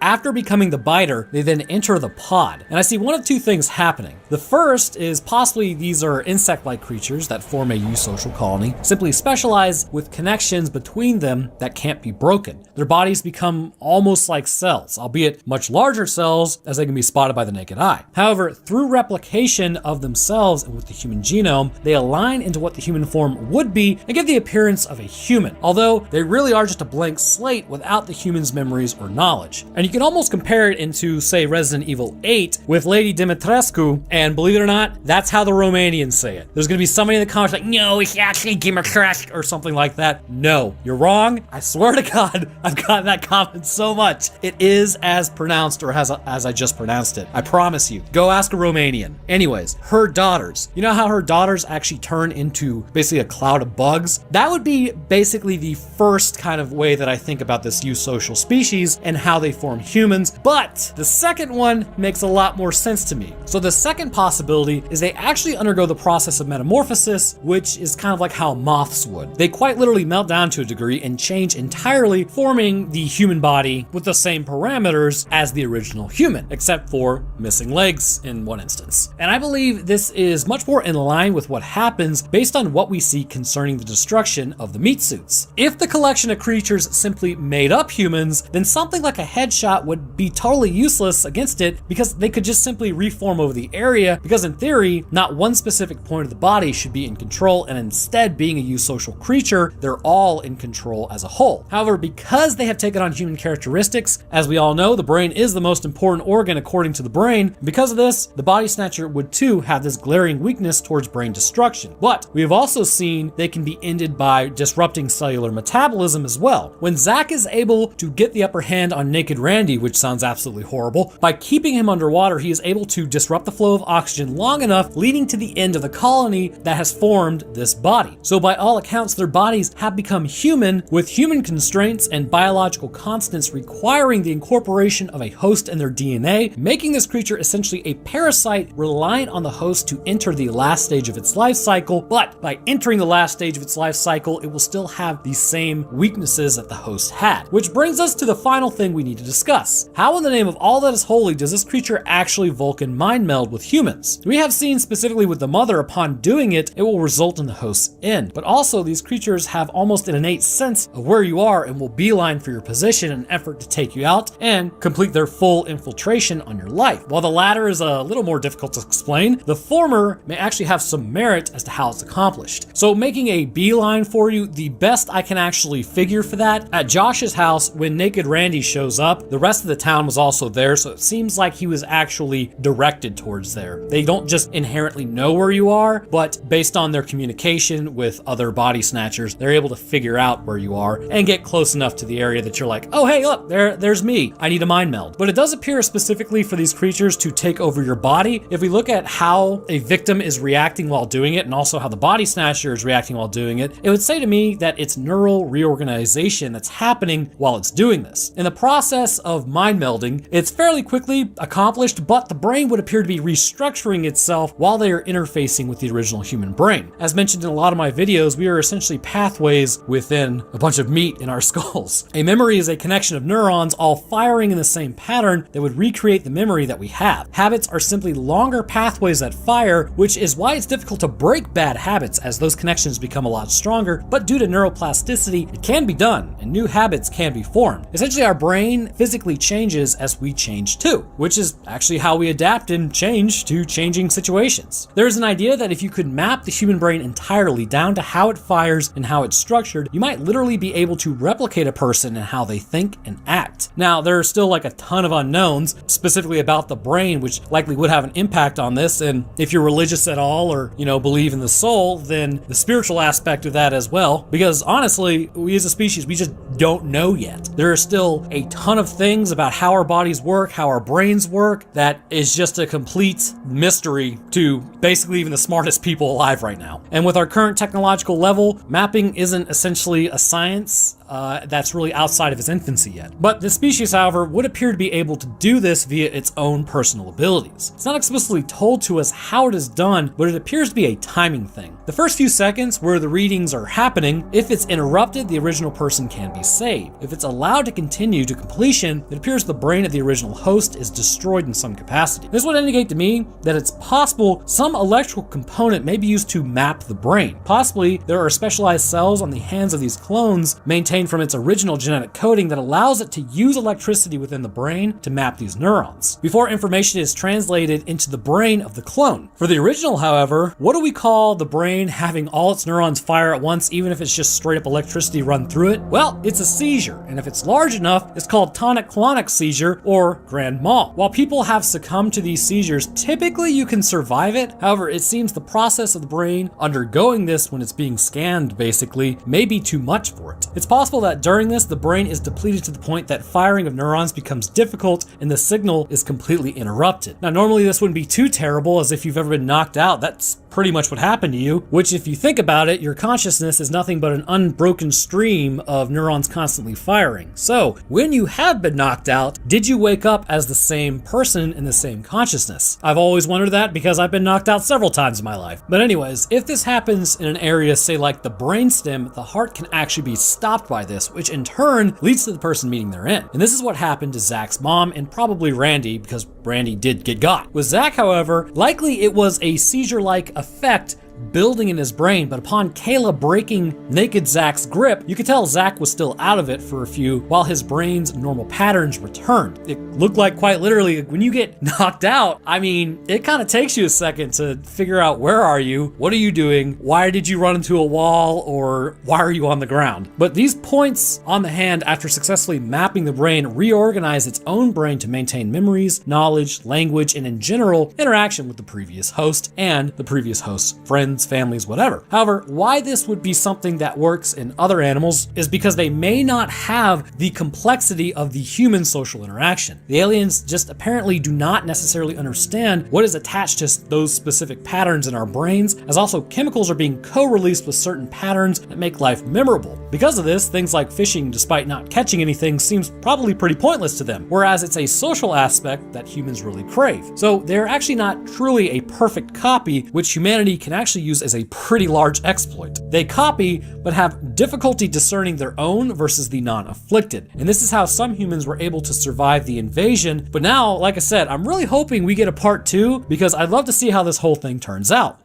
In the immortalized words of that one dude from Troll 2, they're eating her, and then they're going to eat me. Oh my god! Okay, which pertains perfectly to what we're discussing today. In a small town in the cusp of skiing season, a meteorite would touch down just outside of town and release a mutated form of bacteria that was morphed into a superorganism known as the Blob. This blob possessed enzymes capable of tearing apart and absorbing any cell it came across, well, except for probably plant cells, which ultimately would result in the creature growing larger and larger. As time passed, as time tends to do, it went from the size of a fist to the size of a small building. Government action would be required in order to attempt to contain the creature. Fear was that if it was allowed to continue to grow, then within weeks, it could quite literally become an apocalyptic event that would destroy the planet, or at least every living creature on it. So in today's episode, we will discuss the Blob remake from 1988, where the creature came from, why what the literal scientists are saying absolutely makes no sense, and how the Blob is able to dismantle and incorporate the meat suits of others into its own blobby goodness. So for all those that are new here, there will be a timestamp up on screen. If you want to bypass a summary, you can head there and check out the chapters bar and just really move ahead. Typically, I'll try to cover like the entire movie inside of 13 minutes, which has been absolutely getting me blasted with copyright lately, but you know what? Paramount can suck it because we're doing it live. Anyhow, salt aside, let's get into why when you find an amorphous pulsating blob, you probably shouldn't poke it with a stick, no matter how much the monkey side of your brain wants you to. I know it's tempting, but it's literally never produced a good result in these type of things. We start off our story with quite literally the most common theme in the 80s movie, hovering above the planet with a zoom in. I gotta tell you, the white powder that was circulating a lot back then probably made most of the people in the 80s feel like they were doing this, because it was incredibly common in like almost every piece of media. Like literally, throw a dart at like a VHS store from like the 80s. It's for some reason you're hovering above the planet. Anyhow, as we zoom in, we find a small town looking pretty abandoned, except it's not, because right next to a graveyard is a football game with the entire town attending. Very scenic. This is where we meet Paul, Meg, and Scott. Don't worry about the names. A lot of them are about to become very unimportant very quickly. But Paul has the hots for Meg, which is a name that is forever ruined by Family Guy, but Paul wants to ask her out. While he talks with Scott, they end up recovering the ball, and Paul then asks out Meg after he gets slammed into a table. You know, as you do. Okay, so now we meet Mr. Billy Badass, known as Brian Flagg. I'm just gonna keep calling him Flagg throughout this entire thing. He's wanting to jump a broken bridge with his bike for reasons unknown. I mean, it's a pretty small ravine. I guess just do it. Anyways, as his bike sucks, he ends up crashing it instead while a homeless man named the Can Man, but I'm gonna call him Dan the Can Man, claps for him. Back in the town, the sheriff talks to the waitress. Okay, so while they're talking, he's like, hey, there's a country band. Do you like country music? So clearly my boy is like barking up that tree. Well, she rejects him by saying she's too busy, but then puts her number on the check. Being an adult myself, I think I would just be like, yeah, seems like too much drama and just kind of move on with my life, which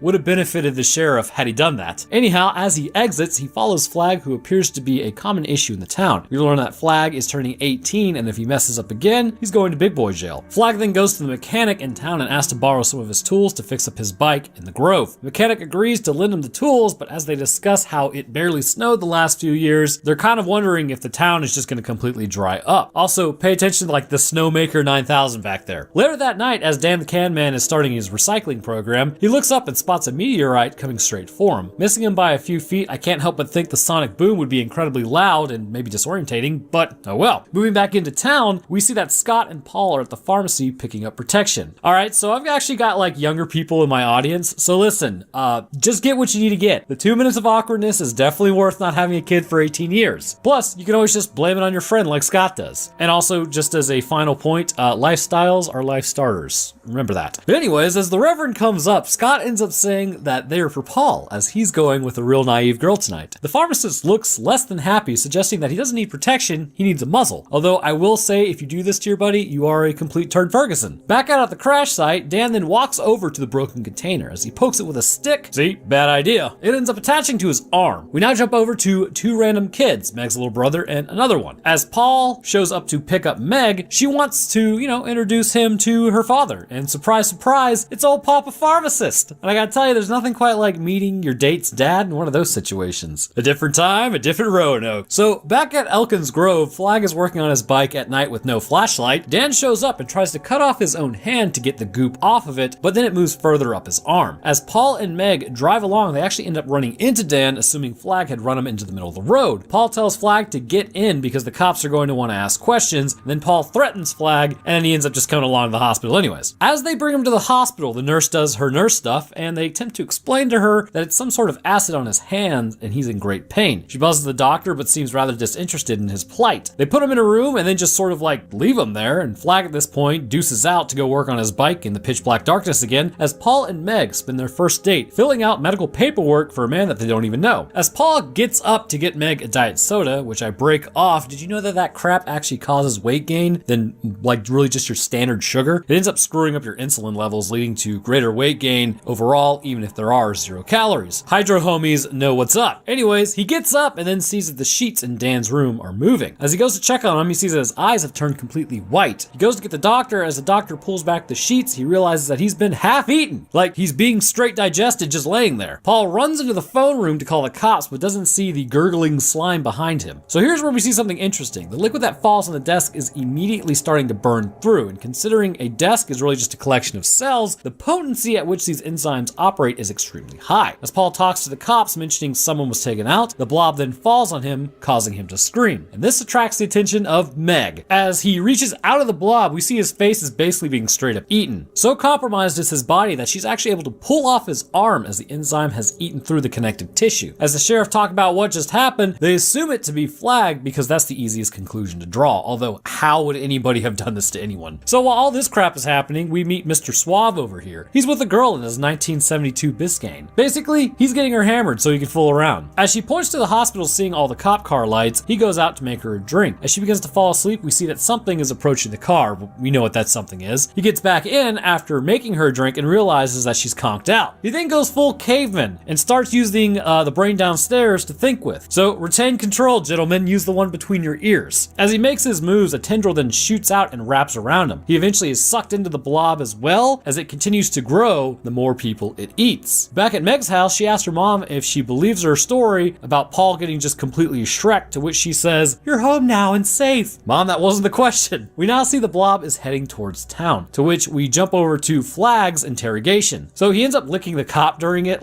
on the mouth. Alright. But they realize that they really have to just let him go because they have no evidence and no motive to keep him there. The sheriff now begins to suspect Flag isn't even remotely involved. As Flag is set free, Meg snuck out of the house to bail him out, and he tells her to go home, but she is persistently wanting to talk to him. Noping out of the conversation, he then heads over to the diner where Fran agrees to make him some food, but they are already closed. Meg comes in and asks for help because nobody believes her. She tells him that he's full of crap, to which activates his almonds just enough for some reason, and now he agrees to help. Back at the station, the sheriff radios the deputy who went to check out Elkins Grove. He then remembers that he was supposed to go pick up Fran at 11. Priorities, man. But back at the diner, Fran notices that the sink is clogged. She attempted to get it unclogged, to which Johnny comes over and says he'll do it himself. Reaching in, he pulls out something, but then his face gets grabbed. He's then pulled headfirst in, which, considering his head had to go through that small drain, I think that's just instant annihilation. The brain is definitely squished. Anyhow, he's fully pulled in as the blob then exits the drain and chases Meg and Flag. They run to the freezer as it tries to ooze in before bailing out on that idea because it's too cold. Fran makes a run for it, but stops at a phone booth right outside, like a total brainlet. Should have kept running. As she attempts to call the police, the blob has found her and then begins engulfing the entire phone booth. Getting through, the receptionist tells her that the sheriff had already gone down to the diner, and down to the diner he did go, because we see he's gotten got, and now has become a part of the blob. The blob then breaks into the phone booth, absorbing Fran as well, combining them for all time. As Flag and Meg exit the freezer, the Reverend outside gets a glimpse of the blob exiting the diner. It then heads down into the sewer system, which then prompts him to check out if everyone was okay in said diner. He heads to the freezer where he finds pieces of the blob left over and puts some in a glass jar and then nopes out of there. Heading to the police station, Flag and Meg ask asked to see the sheriff, but the receptionist has no idea where he is. The deputy is also missing out at Elkins Grove. This prompts them to leave and then head up to find the deputy. Coming across the police car abandoned, they then head into the forest to see if they can locate him. While walking, lights are shown through the trees, and then they realize like an entire operation is being conducted as they are taken in by men in hazmat suits. They are the biological containment team sent to quarantine the area. Dr. Meadows says a meteorite hit the Earth and it's worrisome to them. They bring up how basically this is potentially what wiped out the dinosaurs, as it could just be alien bacteria with it. Flag informs him that something is running around absorbing people, so probably not a good time. So out of the movie theater, Eddie and Kevin are watching an insane gardener take out camp counselors, but up in the projector room, the AC has been turned off. Hopefully some blob isn't blocking the AC. But as the projectionist then goes to check the source, the blob just straight up gets him. Being pinned to the roof and broken down, his manager then comes up to check and also gets absorbed. Out at Elkins Grove, things aren't really that much better. At this point, Flag and Meg get straight up abducted and forced into a van to be tested for infection, which really means they just need to be quieted. Flag is able to break out and then tells Meg that they need to get out of the entire town. She declines his flee first offer as he goes off on his own while she stays with the van man. In the town, she is transported there along with the others for safekeeping. She meets up with her parents and they all realize that Kevin is at the movie theater as he snuck off. While sitting in there, the man behind Kevin and Eddie starts talking and then gets grabbed up into the ceiling. As everyone begins noping out of there, Meg shows up to get her brother as people are being digested left, right, and center. In what must have induced a ton of seizures back in the 1980s, they eventually leave the theater, turned rave, and escape. However, they end up getting trapped in an alleyway, realizing that their only way out is through the sewers. Flag then ends up finding his bike and sneaking through the camp to get more information on what is going on. They pull the meteor out of the ground and we get some really dumb exposition on what happened to the blob. It's a bacteria, right? But then they say it's their little virus that's grown up. So as we all know, bacteria is an actual cell. It's a prokaryote, whereas a virus is not a cell. It's simply packaged genetic material that requires cells to propagate. So it cannot simultaneously be a bacteria and a virus, and this is why antibiotics don't work for viral infections, because antibiotics only work on biotics, or cells. Viruses aren't technically living, depending on which biologist you ask. But apparently, space has mutated the bacteria, and this mutation knocked it out of orbit, you know, as it does. But they all seem pretty jazzed about it, because this will put them years ahead of the Soviets. If they can really just hang out for roughly 4 more years, they really won't need a giant blob. Moving on, one of the scientists mentions how it's growing at a geometric rate, and by this time next week, there may be no United States left to be ahead of Russia. Dr. Meadows says, nonsense! It just has to be contained. Nobody gets in, nobody gets out. Mr. Jennings then attempts to raise concerns about this, but Dr. Meadows is sure that this will shift the balance of power in the favor of the United States, so the lives of everyone in the small town are expendable. I mean, what a turn. They now get a call that the blob is in the sewer system, which they plan to contain it. At this point, our boy Flag is just straight up discovered and held at forced multiplication point. This part is pretty hilarious. So Flag has like a wrench, right? But the dude is basically wearing a helmet hazmat suit. Flag hits him and then that's it. Like breaking the visor is knocking him out or something. What in the fresh hell? So a chase ensues with Flag taking off on his bike as he's using all the tricks such as dodge, dip, duck, dive, and dodge. And this is able to help him clear Elkins Grove and its broken bridge that he botched earlier to escape his pursuers. He then approaches the drainage pipe to the sewer system and enters it in order to clear the line of sight of the helicopter. So going back in the city, I just have to point this out since I may or may not have worked in possible contamination things. Okay, so they're wearing a hazmat suit and they enter a plastic tent and then remove their helmets. Okay, here's the problem. You didn't decon your suit. You quite literally are just bringing everything inside with you into the tent and possibly even concentrating it. It's just so dumb. Typically with hazmat situations, if it's bad enough, there are actually multiple levels of decontamination baths and showers for suits, and those suits are no longer allowed in less contaminated areas. They're just literally staying there. Basically, this whole thing was just like, what is the point of wearing the suit if you're not even following protocol? So back down in the sewer, teams are sent to seal it up. As Meg and the boys walk along, they enter deeper water. Rats around them start getting eaten as the blob gives chase. Eddie ends up getting grabbed, which, did you know that you can off children in movies, just not TV shows? Anyhow, the kid gets straight up digested as the blob surfaces and then goes after Meg and Kevin. Kevin is able to fit through the bars at the top, but Meg can't. As the team of hazmat come in, they open up on the blob, which angers it, but gives Meg enough time to escape as it goes after them. Flag appears at the top of the chute and then grabs her. They begin riding in the sewer and hit a dead end. They are then able to go around the blob and crash the bike. They end up actually running into a partially digested hazmat soldier at this point. Heading up the sewer drain, Dr. Meadows orders the team to close the manhole and trap them down there. I mean, seems a bit unnecessary, but then Flag knows too much, I reckon. As the blob approaches, they realize that the hazmat soldier straight up has an RPG on his back, which, I mean, he was supposed to use to collapse the tunnel. Flag then fires it up, blowing up the manhole cover and the van. And then they kind of just crawl up a very nice, pristine sewer tunnel. Very interesting. As Flag exits, he picks up the force multiplier as everyone gets into a good old-fashioned standoff. Flag attempts to tell everyone what's happening, which makes sense. How many times has the government really shown up to investigate every meteor, or whenever it's important, or at all, or like